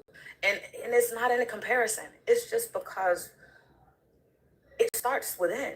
You get what I'm saying? Like, it starts with me, you know? And regardless of what happens, I'm not looking for nothing, and I'm not wondering when it's gonna come. But what I am is I'm committed to the process of evolving each and every single damn day. I don't care what it looks like. It could be just making a cup of coffee, making a cup of tea, washing my dishes, cleaning my baseboards. I don't really care. Just committing to something every damn day, so that I feel like I'm in that mode. You get what I'm saying? Of committing, because I know that was something that I could have used more work on in my past. So, like y'all say, I land my private jet or whatnot, but at the same time, I just wanted to share, like, when it comes to destiny, it really is a journey. You get what I'm saying? It's really not a destination. I know it sounds like it, but it's really the journey of being intuitive, being in alignment with your truth, knowing and standing on that shit without any interferences, nobody else's mindset, nobody else's thoughts, like just really standing on business and loving the process, like fall in love with it. Because when you say yes, when you go to your daddy and you be like, "Daddy, can I have something?" and your daddy say, "Anything you want, baby," how do you feel? You get what I'm saying? Being in that moment, I be falling asleep with a smile on my face. I literally fall asleep with a smile on my face, even if I have to force the smile. Why? Because that's the energy I choose to be in. I choose to be in the energy of happiness, peace, love, and those things. Because when I wake up, I want for that same shit. Yes. Ooh, love it, love it, love it. All right, Joan. Well, I loved everything that everyone said, by the way, and I feel so empowered. As I feel so empowered, I know that I'm walking in my power, and just destiny for me is arriving, and I am in my destiny and that's why I'm sitting here saying confidently, like, destiny, it means to arrive, just like she said, alignment. I am in full alignment. I have been prepared for this, like, since the beginning. Like, it's times that I sit and I think back on my childhood and I say, oh my God, everything and every thought that I had has manifested in its own time. Everything has aligned in its perfect time, in a proper place, even when it didn't look like how I thought it was going to go. The fact that it happened, even me coming across this channel, I have always seen myself as a healer. To be able to arrive and be like, to live out loud in confidence of being who you always known you to be, and to literally know that, dang, I arrived in this place, I'm in full alignment, and it's happening. You see it happening, and it's happening so fast for me. To even be on your page and your name is Prosperous, living prosperous with T.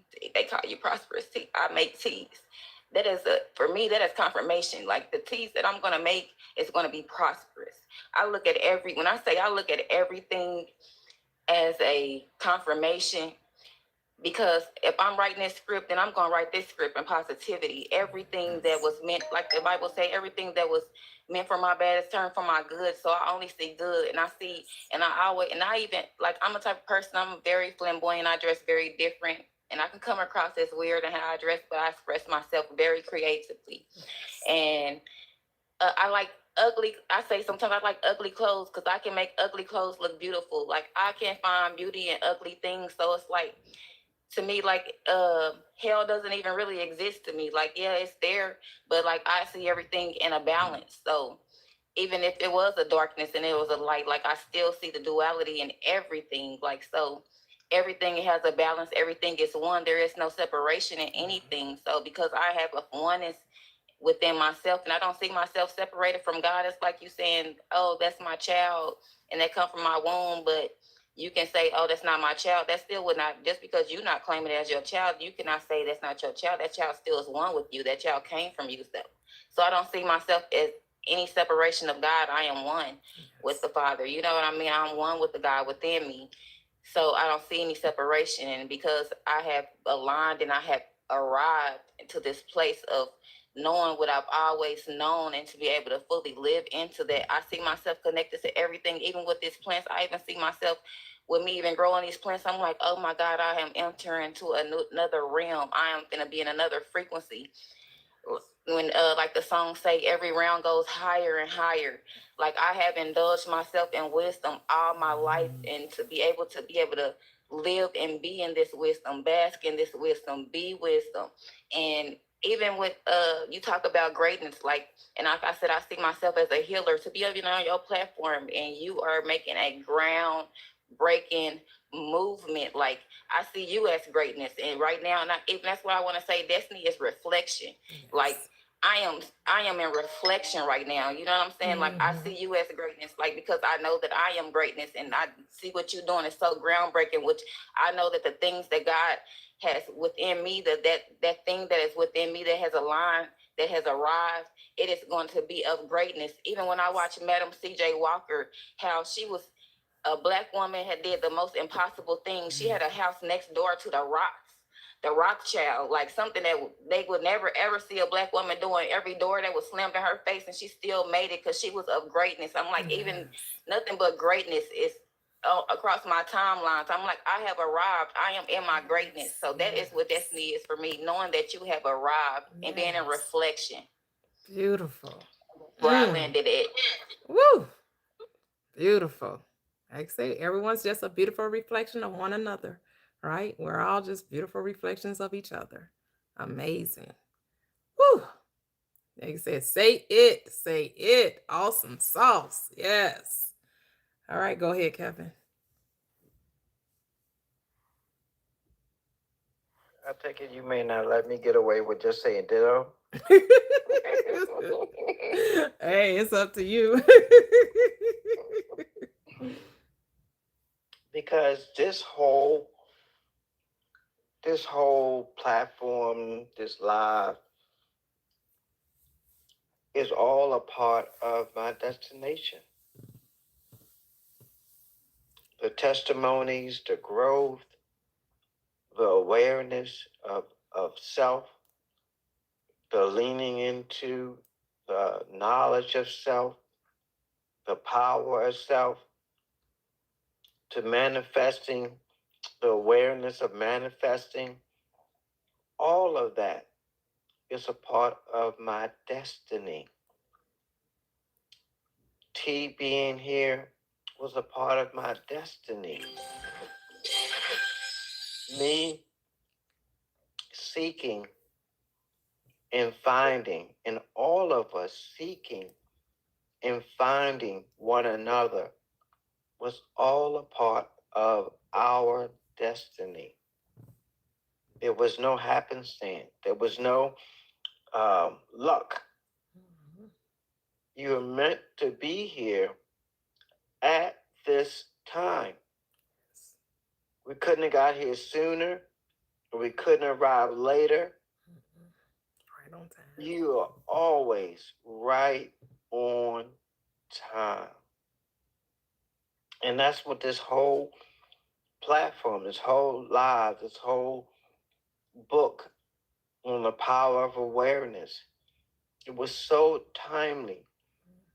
We don't have to understand the reason or why it wasn't the first book of choice in the book club. It's here for the reason it's supposed to be here. And what's the reason? It is the reason. That's the reason. It's the reason. Because our power lies in our awareness. Once we found out, you didn't gain any more power. You just became aware of your power. Yes. And that's what the book is telling us. To be aware of who you are. Absolutely.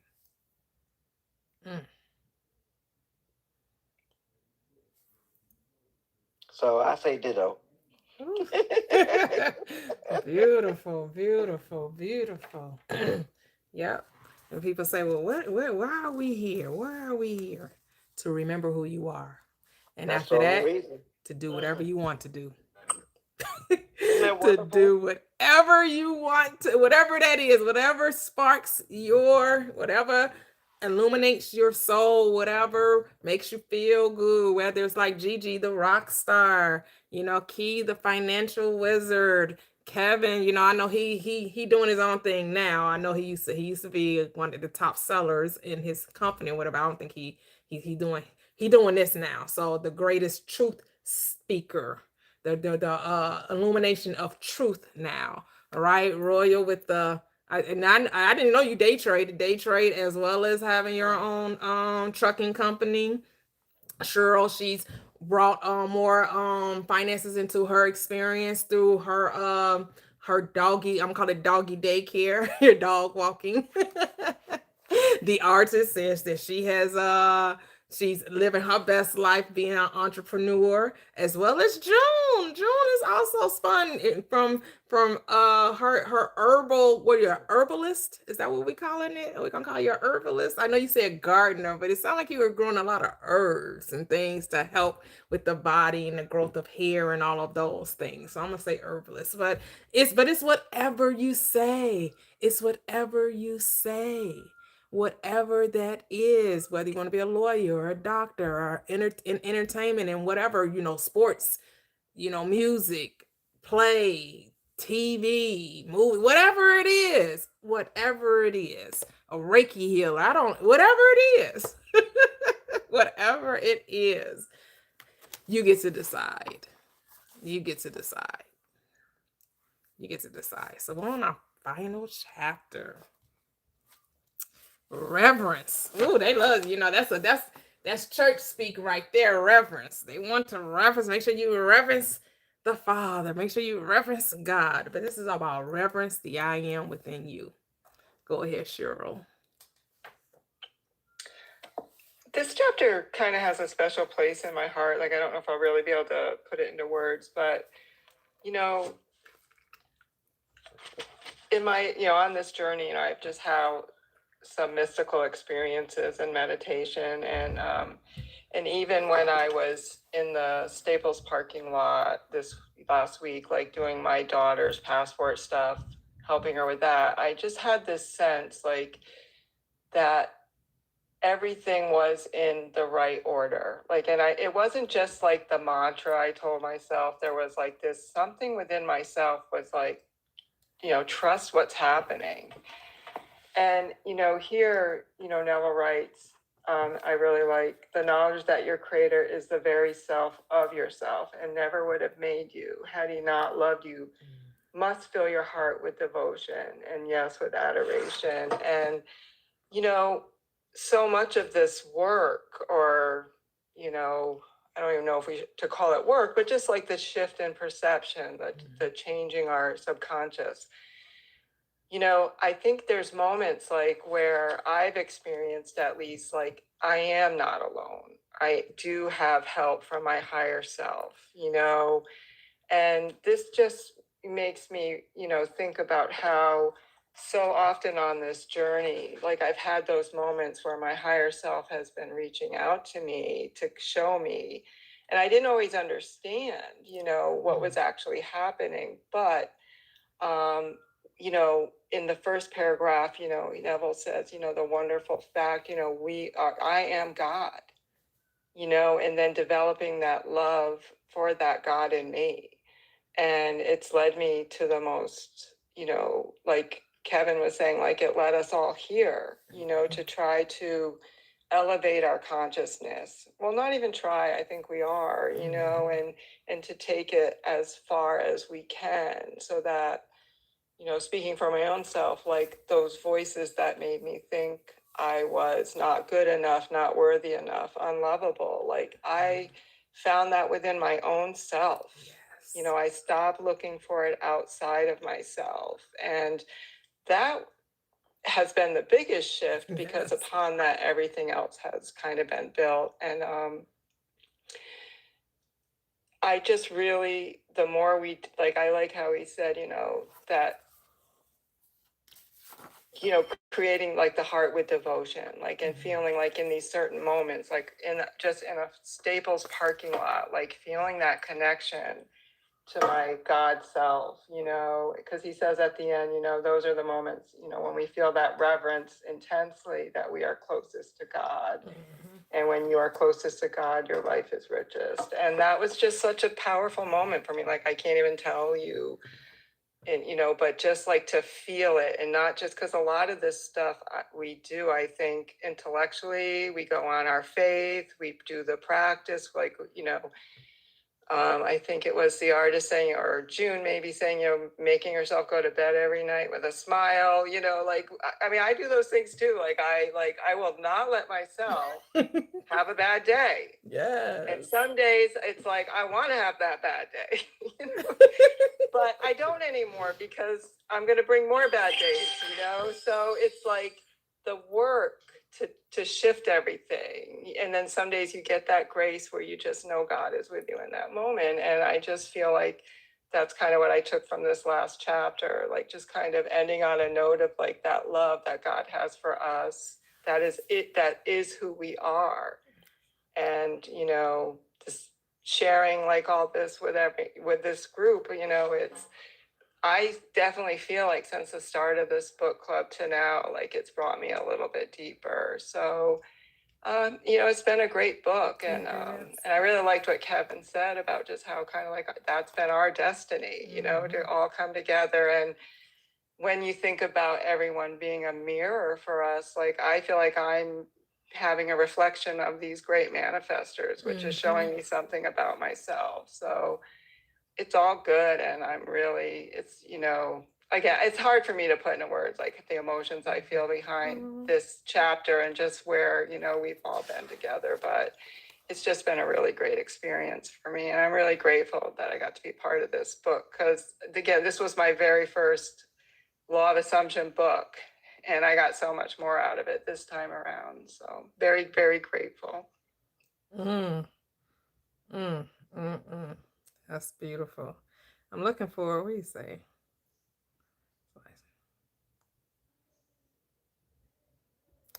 I think he said, I can't remember where, he did say it somewhere where the greatest praise is silence, but I can't, I know I read that in here, but I'm gonna find it, but I can't remember because that's what you're expressing, that something you can't put into words, but the greatest way to show that is through the silence.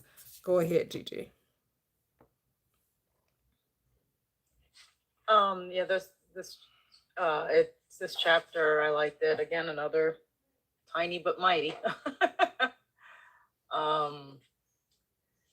I like where it says, in all creation and all eternity and all the realms of your infinite being, the most wonderful fact is that which is stressed in the first chapter of the book. You are God.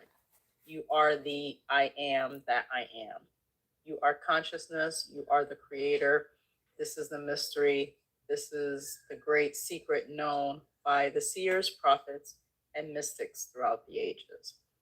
So really, you're revering yourself. I think to me, reverence is like a recognition of who you are. That it's all you. And when you come to that realization, and you think to yourself, man, had I known this when I was, a kid or when I was younger or whatever, but when it's the right time, it knows when to do it. And it doesn't look at age or anything like that, because it even says in the Bible, in his we're made in his image and his likeness. We're made perfect. So it's perfect regardless of when you awaken to who you are. And I love that he says that you can only feel it, you can only be aware of it. Becoming aware of it, one great emotion permeates your being. You live with the perpetual feeling of reverence. So to me, this chapter is revering you. You're the possible, what you're capable of. I gotta say, this chapter made me cry. And not crying but crying like, oh my God, kind of like there are some chapters in this book that brought out tears, but not like regretful or bad tears or anything, but like like happy tears, like recognition, reminders. Yeah. So you're revering yourself, that you don't have to really do anything outside yourself.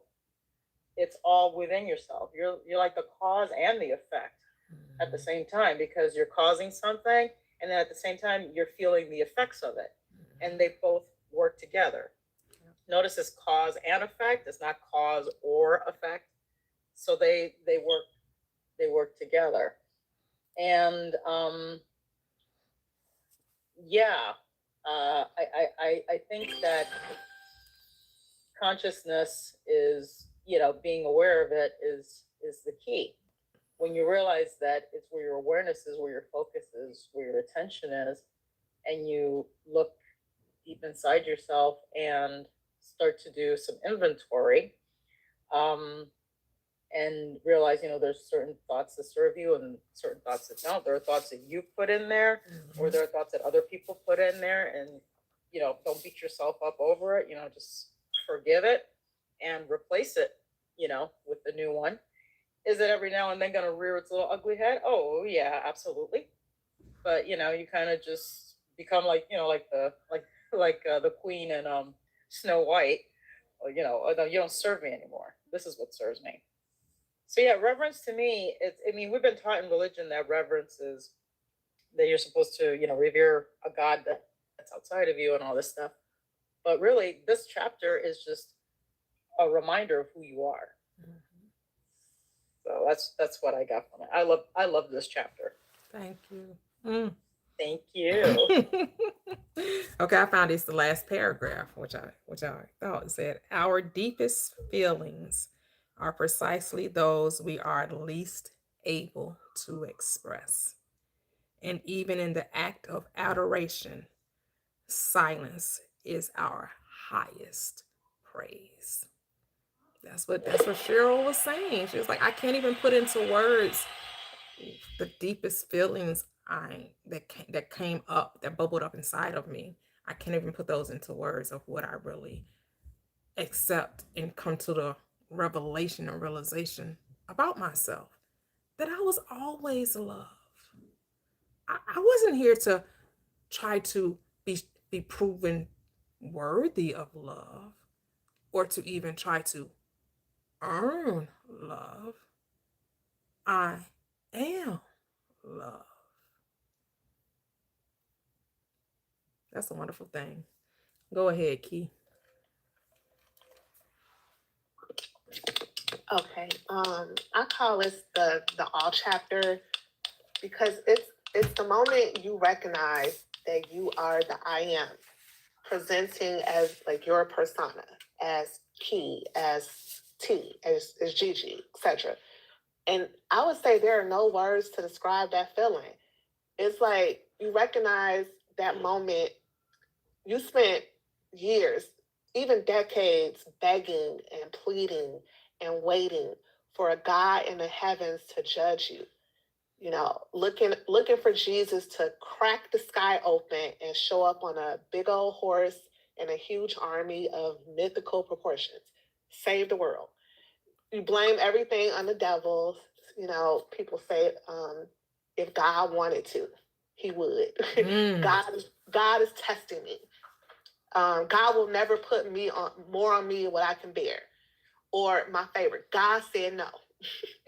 So I could go on and on, but the whole time you're just praying to yourself and you don't even know it. And you've said that in so many of your videos that I love to watch. But it's that reverence. It's the most wondrous fact in all creation, all eternity. It ain't the number of stars. It's not gravity. It's that the creator is your very self. There is no separation. And you always say, and this is, you always say, this is the thing. I don't know how you say it, but I love when you say it. But here's the thing. You cannot know it intellectually. You can't debate it. You can't even substantiated. All you can do is know it. Because there are no words. There's only stillness and silence. And that's why in the Bible it instructs us to be still and know that I am God. There it is right there. Man, it takes on a totally different like beingness when you hear it from this new awareness, right? Yes. It's telling you the whole time, be still and know that I am God. Wow. And the whole time we thought the I am was Jesus. Yep. The thing is, the I am is Jesus because the I am is Jesus is you. Wow. Yeah. Man. Notice that it says I am. No, be still and know that I am God, not that He is God. Right. So it's not even talking about something outside of you. It's saying I am God. I just got that epiphany. Sorry, kid. I didn't mean to jump on your bandwagon, but No. it called out to me and I had to share it. Okay, go ahead, Keith. I mean, and that's really it. And it's like, I will add this, like the tragedy that people always feel like their prayer didn't work. But no, it did, because you had the assumption of being at the mercy of something that decided not to help you. And you got exactly what you assumed. So your prayer did work. That's it. It worked. It worked. Wow. Whew. Revolutionary, as they say. This is a revolution. You look for a revolution. Woo, woo. Look for a revolution. Woo, woo. This is the revolution you've been looking for. Go ahead, Royal. All right. Key, that was great. It was. That was great. Let's see. Knowledge that your creator is the very self of yourself and never would have made you if he didn't love you must fill your heart with devotion. I like that line. I also like what he said. This truth you can never know. Well, first he said, you are God. You are the I am that I am. You are the creator. You are consciousness. This truth you can never know intellectually. It is your awareness and deeper self, your infinite being. And I think that's very true. It's like, even if you try to tell somebody like, hey, you are God, like intellectually, it's blasphemous. Like, you know what I mean? They're gonna look at it like it's blasphemous. And like he said, it's not Cheryl, Gigi, Key, Royal, T. That's God. It's the awareness. It's the awareness within us all that is one, that is God. You know what I mean? So that's what we're giving reverence to. It's us. You know what I mean? But it's not really the physical of what we see when we're looking at each other on a TikTok video. You know what I mean? It's deeper than that. Yes. It's bigger than that. It's in the trees. It's in the grass. It's everything. You know what I mean? We're in it, and it's in us. So it's intellectually that doesn't hit home for a lot of people.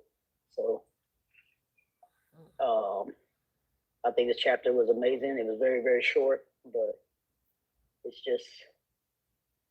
just wrapped it up very nicely. And just, even like in church when they say you got to fear God, like I don't even think fear was the word that should have been there. It should be reverence. You know what I mean? Like we should be in reverence of God. We should be in reverence of His power.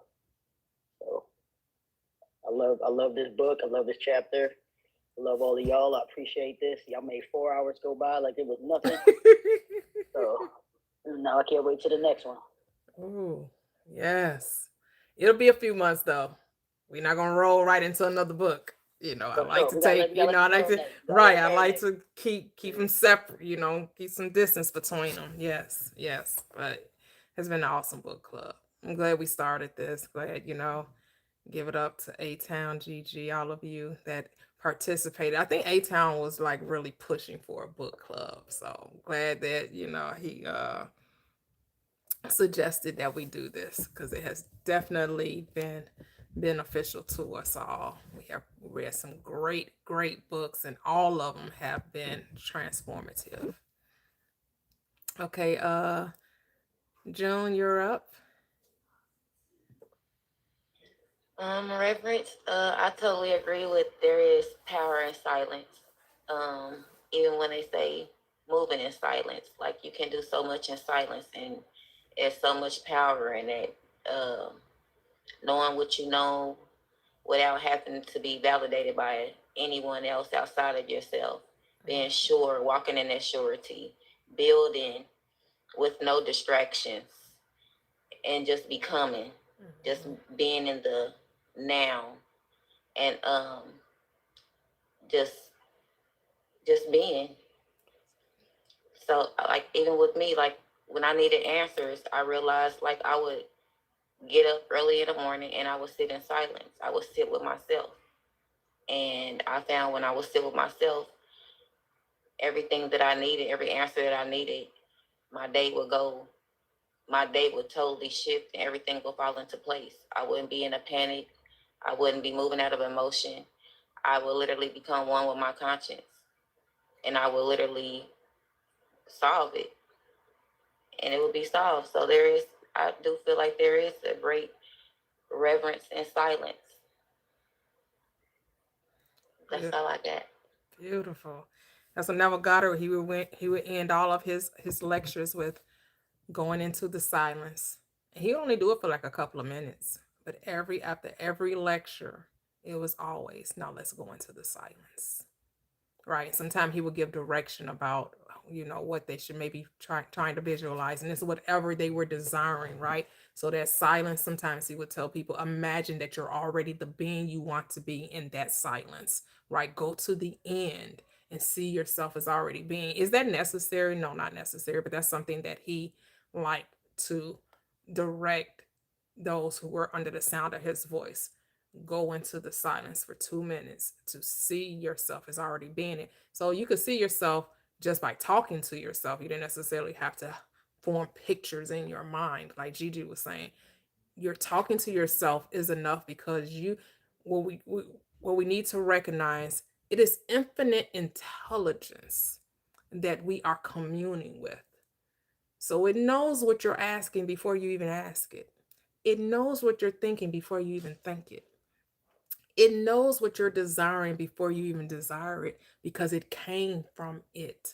Your desire is a gift from your higher self to your lower self. Your lower self being your physical self, the lesser, but not in power, just in expression. That's it. Because the expression, the form is the expression of the formless. They're one, not two. Go ahead, the artist. Oh, I'm sorry. I ain't had nothing. I was just over here shouting. I'm sorry. That's okay. That's okay. Cool.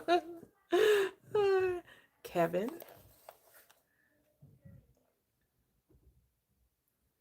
Did you have any more to say?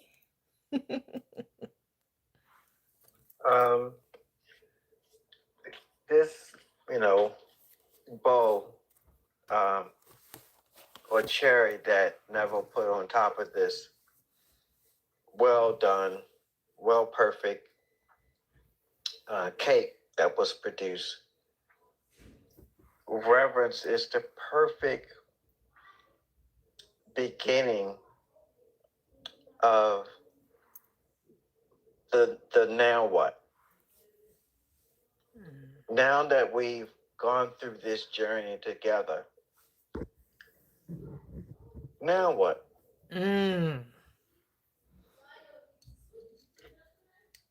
Are we going to be just hearers of the word? Or are we going to be doers?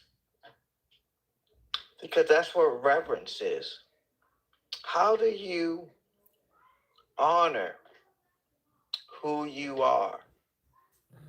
How do you honor the greatness of the awareness of self? that reverence has to be expressed and experienced through the knowledge of your awareness.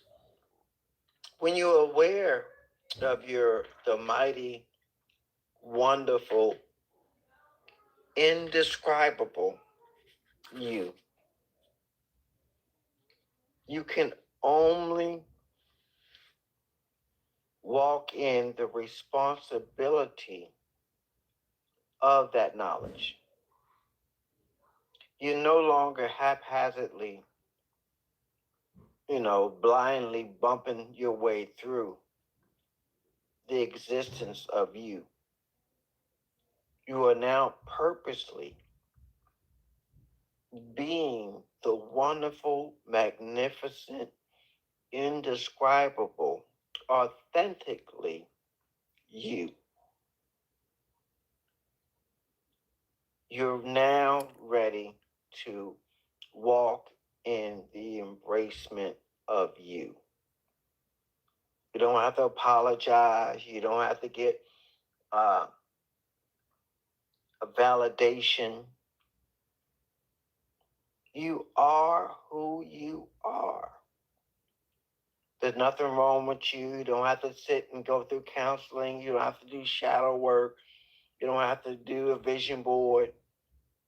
You are the vision board. You don't have to look for love in all the wrong places. Because you are love. It's who you are. Now you're being aware of that's who you are. So now you can accept the responsibility of being you. Meaning you can be whatever you want to be, whenever you want to be, you. You're always going to reflect. That's why I love when Neville said to live in the end. Because the end is not the manifestation, the physical manifestation of itself. The end is in the imagination of self. I hope I'm saying that right. The imagination is the living in the end, not the living in the physical realm. That's not living in the end. The physical realm is the reflection. It's not the real. The imagination is the real. That's why you see it so many times in the book. That's living in the end, in the imagination. Because that's how you access you. You access you through your imagination, because that which you imagine, that which you focus your thought, because of you are a manifestator that manifest. It's who you are. My desires are being fulfilled when you are knowing who you are. That is my desire. And by you knowing who you are, I'm reflecting me. See how that works? Not only am I reflecting me, you guys are reflecting each other. See how that works? See how wonderful you really, really are? You see how magnificent you really, really are. And as that awareness continues to expand, you cannot sin, because you can never miss the mark. You can never miss the mark. So look, there's no threat of not going to heaven. because it's already in you. You don't have to go to a place you're already in.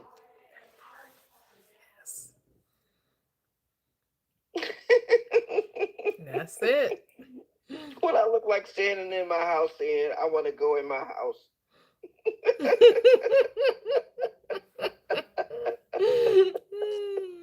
That's it. You're already you. And the book is getting you to be aware of the power of the awareness of you. Isn't that amazing? Isn't it wonderful? Isn't you amazing? Aren't we amazing? Aren't we wonderful? Whatever the most brilliant expression that we are sometimes aren't even able to articulate just how beautiful and wonderfully we have made ourselves to be. Yes, take responsibility. You created you. Anytime somebody talk about ain't God good, he said, I sure am. It's all I know. And when he said, look at God, he said, what do you want me to look at? Well.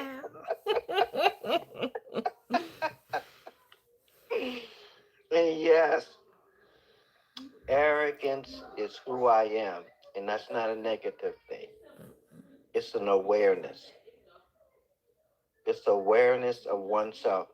When I was selling insurance in my early 20s, the very first professional job, even though I was had a profession as a sous chef, that was my first professional job. But then when I went into sales, my first sales profession job was in insurance. And I picked sales because my mom at the time was very good in sales. My sister was very good in sales. So I thought it must be hereditary. I should be good in sales. But that logic didn't play out at that time.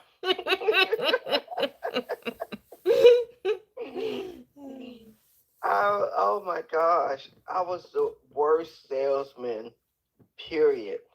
I could not feed my family for a year. And it got so bad, it caused division and contention between me and my, at that time, wife. And she was like, if you don't go back to cooking and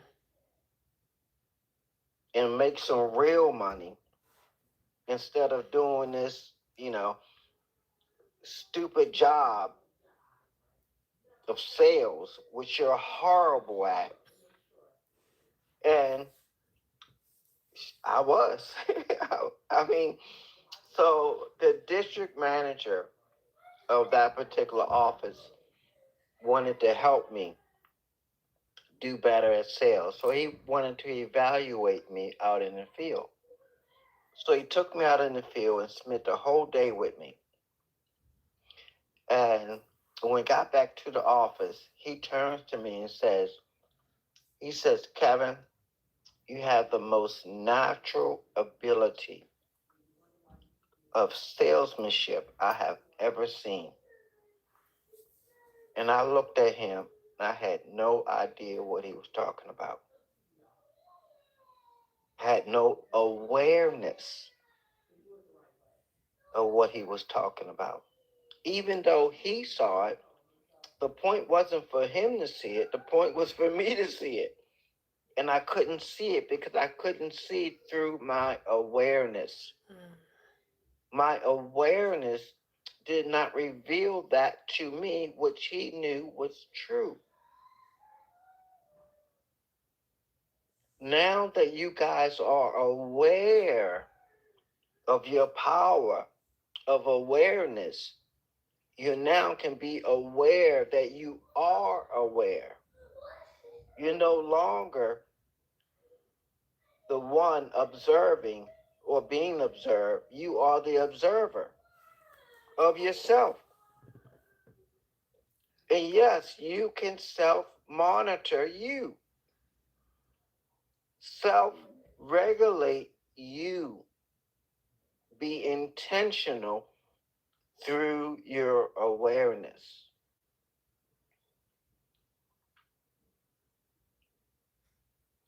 That's all.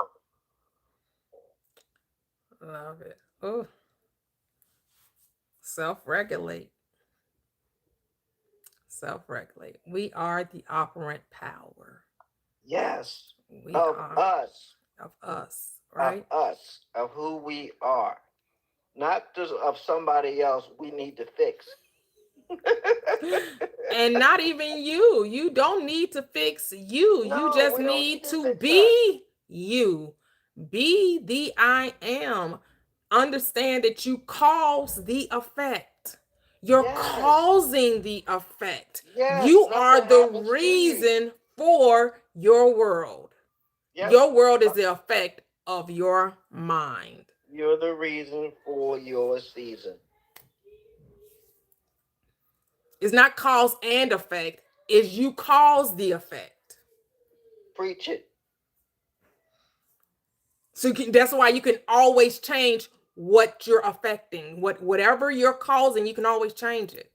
That's why we don't change the outside, because the outside has no power in and of itself.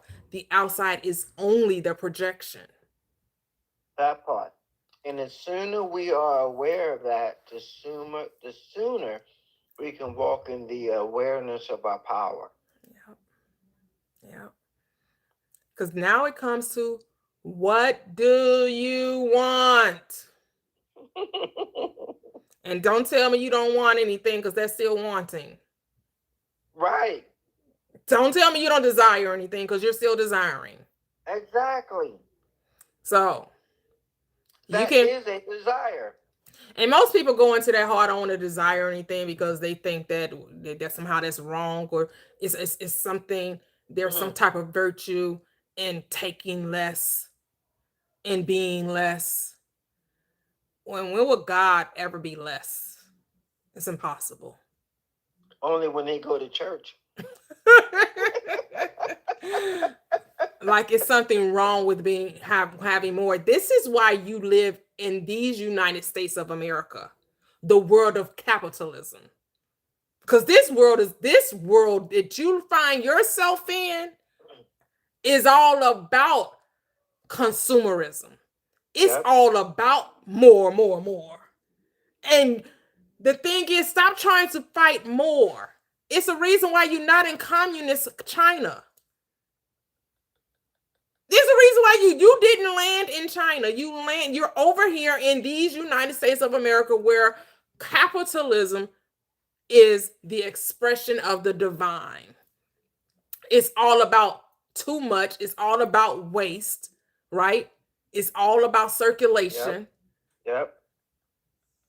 It's really a reflection of the divine, and people keep trying to fight the divine. This is what the Bible spoke of. We actually live in the land flowing with milk and honey, where it's nothing but abundance upon abundance upon abundance upon abundance. Right. We can never have too much in this reality. It's excess. Everything is excess. Everything is excess. Nature shows you that. Nature expresses nothing but abundance and excess. That's all you see. I was talking, it was quite some time ago, I was talking to my niece, who is now, at the time she wasn't, but through our conversation, and she came into the awareness of who she is. She's now the executive chef of the Great Wolf Lodge. And she went into it, when I first mentioned it to her, she wanted to get in a cooking class to become a chef. and it was filled. And they told her, you cannot be accepted. They denied her application because it was filled. And she came crying to her uncle, I really wanted to get into that program. I said, well, the only thing stopping you is you.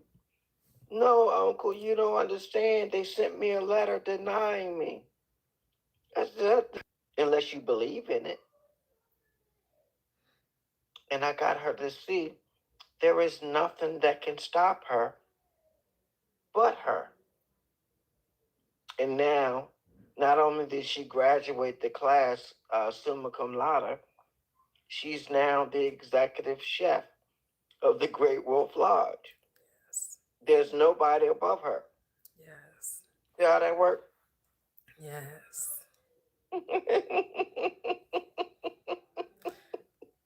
It's just, how do you see yourself? How do you see this is why Neville Goddard constantly talked about self-concept, Yeah. right? You have to see yourself as God.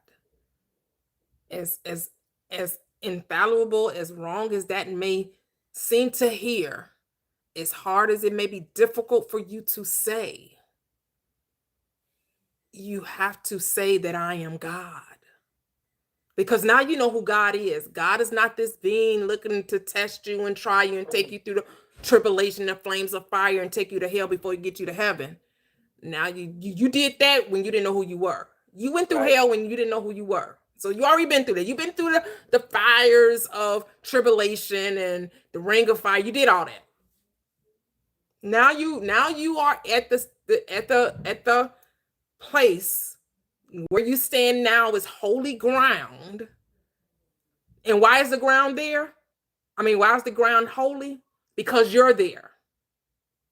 What makes the ground holy is not the ground. It's because you're standing upon it.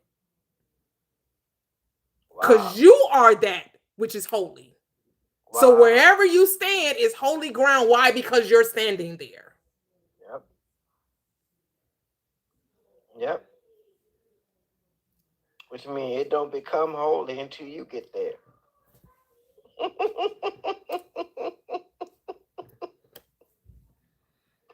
Man, what's like I said, none of this is by happenstance. This is our destiny, and our destiny is to grow in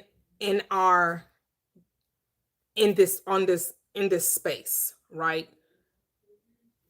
As June was saying, there's a groundswell that's taking, and Kevin has been saying it too for the last few months, that this platform is about to go beyond what we ever thought was possible. And all of this is just preparing us for that experience. That part. Because you want to dig the ditches. You want that when the rain falls, because it will, that you're in position to withstand it. You want to have the capacity to endure it. You want to be able to be in the place where you have the blessings that you don't have room enough to receive. We're building the ark. It's a mighty flood about to rain upon us. Yes. The flood of abundance. The flood of abundance. So don't go by appearances. Don't go by what it looks like. Oh, you only have this amount of, that's appearances. If you had a look at my imagination, you'd be scared. Eyes have not seen, ears have not heard, neither has it entered into the hearts of man the things that God has in store for them that walk upright before him. And what's walking upright?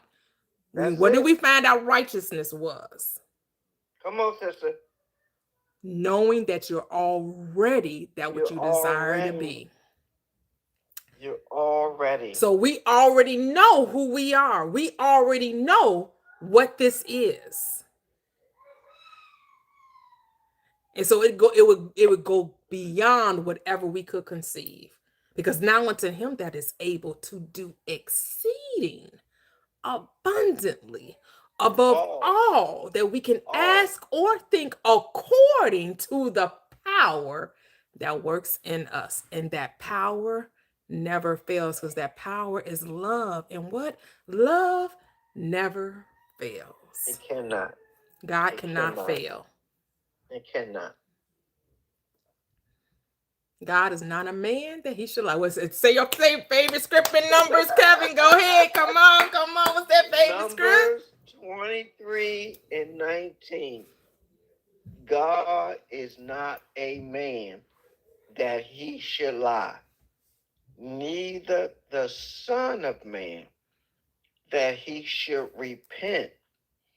For shall he say it and not make it good? That's the word, guys.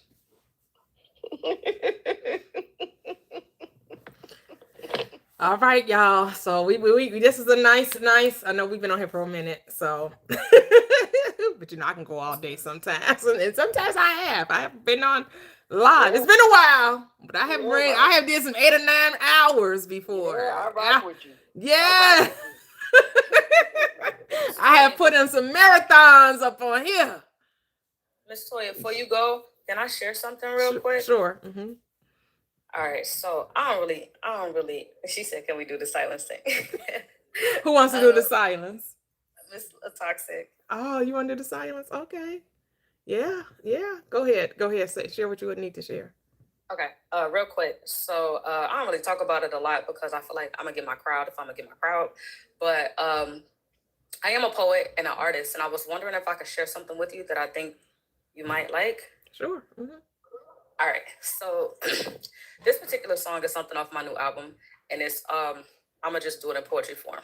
So the way in which it says is, and I was inspired by you. So this for you, Mrs. Toya. All right.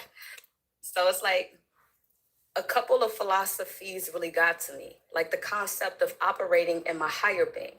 Meditate, smoke some green. Now I'm knowing what they mean. When they say they on a scene, spirit guard, they a team. Had to show it for myself, disregarding enemies. Focus on the 3, love, faith, and inner peace. Can't waste time focusing on negative. Now listen to my own energy. It's bittersweet. The bitter ain't bad. It's only getting better. The sweetest love that I had came with 1 letter. Speaking from my past, had to pass my reflection. If leaving is the ask, I ain't mad. I'ma let it. And that's it. Woo! All right. I love it. Snap it up. Love it. Snap it up. Snap it up. I lost my sound effects. Let me see. We love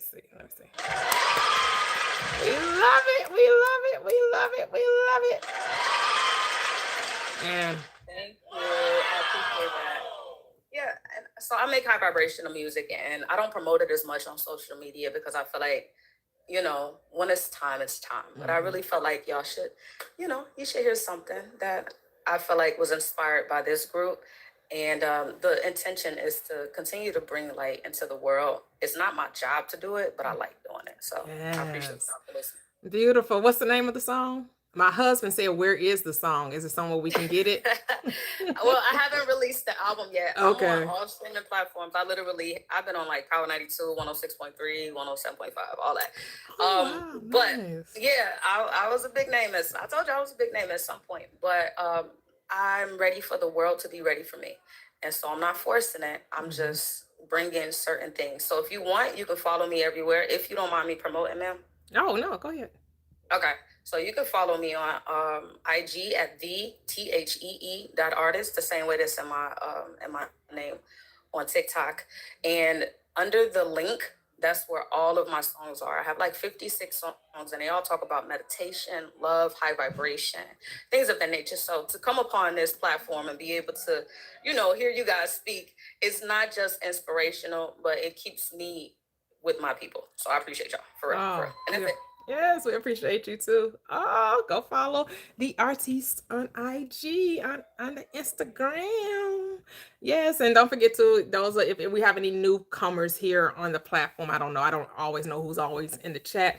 Follow me on here. Subscribe to my YouTube channel. This is where you can catch recaps of these lives. I have playlists for all of the book club book clubs that we've done a total of 4 thus far. So we did Neville Goddard's The 5 Lessons. We did Dr. Joseph Murphy's The Power of the Subconscious Mind. We did Robert Scheinfeld's Busting Loose from the Money Game. And then another Neville Goddard. Oh, look at that. I love that. Neville Goddard's book, the final one, The Power of Awareness. So if you want to catch those lives, those recaps of the book clubs that we've done, go over to my YouTube channel, Prosperous Living with Toya. Follow me on Instagram, Prosperous Living with _TJ.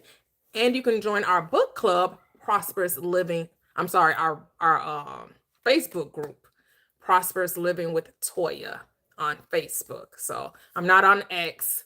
I am on Threads, but Threads is connected to Instagram. So, it's the same handle, Prosperous Living with _TJ. I will be changing it to T eventually.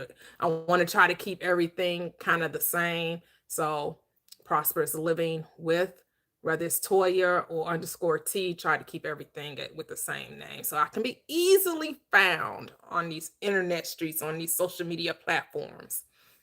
And so you guys want to do the going into the silence for 2 minutes.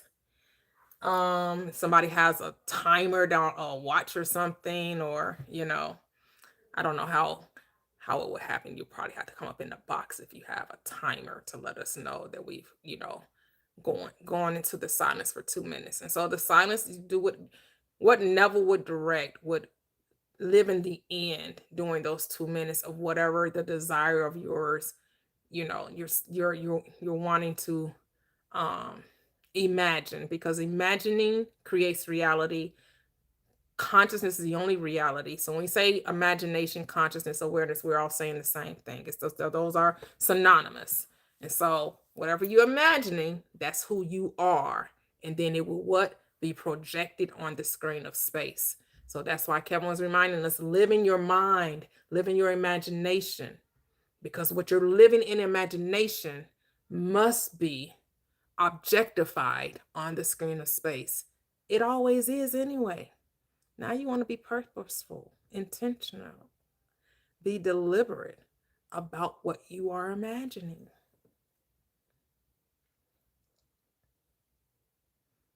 The toxic and Teddy girl. Go ahead. Hello.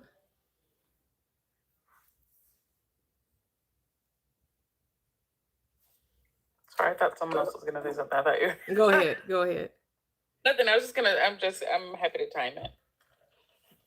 Cool. You want to say something, Teddy, before we went into the silence? Real quick, yes, real. Thank you. Because listen, when you guys were saying this is what we're talking about now. Actually, like in the silence, in the nothingness, Remember when I told you I would go in every day and say, thank you, God, and I went in one day and it looked like a black drop was in front of my window, remember? And I looked up. It's almost like, then I heard something say, well, do you still thank me? Because I didn't get that same, because I'm looking at all the lights and all that. And I thought about it. It was like saying, Carlene, do you still thank yourself? Are you still happy? Are you still okay? In that, it was like that's what I'm saying. It was like a metaphor of nothingness looking at me, and they're like, where are you with this thing now? And it just came to me. But that's all I was going to say. And I was going to also say, you let me know what time to tell Alexa to give me an alarm. I would give her that time for the silence. But someone says they have a timer. So okay, yeah, Latasha, you just have to come off mute when we go into the silence, so everyone can hear it, to let us know that the time has expired. Okay. That's good. It's up to you. It doesn't matter to me. Because I have 2:28. We can start at 2:30, so make sure that and then go to 2:32. Cool. I'm 2 minutes behind you, but I'm good. It sounds like 2 minutes is fine. What time wait a minute, am I looking at the right thing? Maybe it's 2:26. Yeah, that's what I have. 2:26, I'm sorry. Okay, 2:28 then we can 2:30. So we can start at 2:28. Okay. Yeah. Okay. Yeah, so, I don't want to, is it 2:28? I'm Oh, not no, yet. it's Hold on. 227. Okay, 227. So we got 1 minute. We'll Did go you into the mention silence. Manifesting Wednesdays? Go ahead. Sorry. Sorry, did you mention Manifesting Wednesdays? No, I'll mention it after we Okay. done with the silence thing. So, but don't stay on mute. You gotta come off mute. I will. But Good you choice there, use man. your 2 minutes of silence however you deem that it works for you. Some people have no thought. I'm one of the people that like to focus thought. So it's whatever you deem necessary that works for you, right? Because there's no wrong way to do it. Always all right. All of it's right. There's no wrong way. Some people say they like to have no thought. They can get to the state where they have complete not realizing a thought is happening. All right. We begin. Yeah.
That's time. All right, guys. Woohoo. Okay, so Wednesdays, 5 p.m. Central Standard Time, we do Manifesting Wednesdays. Yes, that was awesome. That was, and when you regularly go into the silence, which is that meditative state, 2 minutes whizzes by. But if you've never just sat with yourself, 2 minutes can seem like an eternity. But when you get into the habit of being still and being with yourself, 2 minutes is like 2 seconds. But even if you find it a little difficult, ease your way up. Maybe start with 30 seconds and 45 seconds, and and build it up for yourself. But get in the habit of just stilling the mind, focusing the mind, quieting the mind, right? Because that's all it is, right? Because sometimes, you get so busy and you're listening to all of this chatter and listening to all these things external to yourself. You want to get in the habit of just being with yourself without any, and some people like to listen to soft music, right? Some people like that guided meditation. The guided meditation never worked for me. I don't really need someone telling me what to say. I don't to me, that's still looking for something outside of me. But again, to each his own. Some people like it. Some people, I'm not saying it's wrong, because again, there is no one outside of self, but I just don't want nobody talking to my ear. I want to talk to myself. If I'm going to talk, I want to hear my own voice. I don't want to hear your voice talking to me, so, but that's just a me thing. Fridays and Saturdays. I'm gonna see if I'm gonna keep Fridays. We'll see the Fridays and Saturdays. I think I'm gonna do deconstructing for both of those days, and I may phase out the Friday depending on how I feel until we start up the book club again. And again, the book club. This is we're all almost into spring. I probably won't do it until late summer, early fall. I'd like to have several months in between each book club. You want something to say, Ted? You have something to say? Oh, I really did, but now I have forgotten. Oh no, yes. About silence. Have you all ever lost power? Like, this is something I realized. When you lose power, all power in your house or whatever, doing whatever, and there's no power, and everything is so. I never knew how quiet really was. And my point I'm making is, even when there is no other sound around us, that's why what you were saying, you do have to be quiet. I don't like nobody talking to my ear either, but whatever, telling me what to do, because first of all, it's enough just to try to be totally quiet. And you don't realize, at least I know with me, and I've talked to my other people I know, the minute that power comes back on, and I don't care if there's nothing on, no TV, nothing, you can hear it. It's like a, what do they call it? White noise? I don't know, but it's really out there. And even when we're at our very stillest, that noise is still there. That's why it is important to try to go as deep as you can into the stillness or the quietness. And sometimes you might want to even put in some earplugs in your ear. You'll be surprised how much more, quieter you can focus. That's what I wanted to share. Thanks. Okay. Yeah, I know, another pastor, he teaches, he was a pastor, he used to teach in the church, but he still calls himself pastor, but he teaches metaphysical, he has a metaphysical church, and he told us about the earplugs as well. So, all right, A-Town, hate to come up before I close it out. Go ahead, brother. How you doing, broski? Excellent. Salute to everybody. Welcome to the panel. I just want to shout out the book club. Toya, thank you. Kev, always. And Toxic. Just, just the consistency that we have, the intention that we have with this book club. You can tell that it resonates. This isn't some, let's see how many books we can get in a year. This is stuff that we want to really apply, that we really want to live out. And you can tell the intention. 3, 4, 5 hours on a book club on, a few chapters. And this is a short book, you know what I mean? So it's short chapters rather. So you can tell the intention and the tenacity that we have collectively, just wanting to be and just wanting to know and just wanting the fulfillment of who we, our original intent. So I just want to shout out to you, Toya, definitely from the depths of my heart, just being able to be in a community of this nature. Just knowing, who, I manifested y'all, you know what I'm saying? Like real talk, in terms of just me one, like, when you get out there, you're not with that anymore. And you're like, dang, like a fish out of water almost, kind of mentally, spiritually.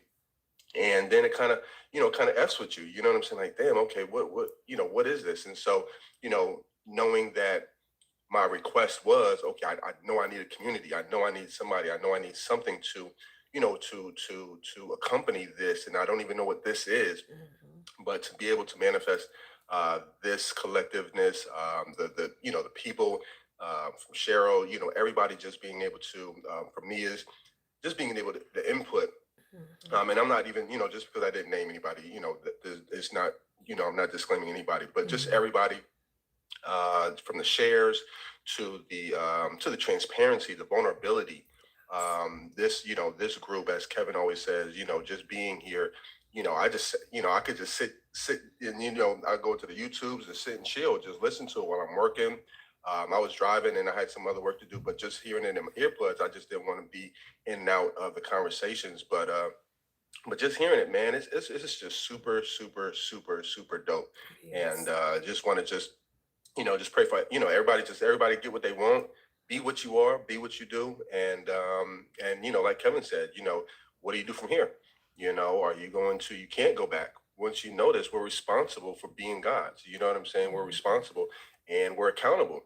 And we want to be able to hold people accountable, you know what I mean, to be that, right? You go to the others' lives, you're going to hear a whole bunch of nonsense. You know what I'm saying? And you're still going to be you know what I mean? But you're not going to get this level of vitamins, this level of nutrients, this level of godliness that you really need. And I just want to shout out to the panel, for chopping it every week. You know what I'm saying? You're here chopping it up. You know what I'm saying? I don't care what you're doing, from GG's to, everybody just coming through, wanting to get input, reading the books, you know what I mean? Yes, And chiming in. So it's just a blessing, it a is. super, super, super, super blessing just to be a part of this, just to be under everybody, just hearing it collectively and just knowing who we are, and just really wanting to know, going to hear the reports as far as the manifestations, or the, I guess they call it praise reports, but just Mhm. the stories, you know what I Yep. mean, that everybody has to share, and we look forward to it.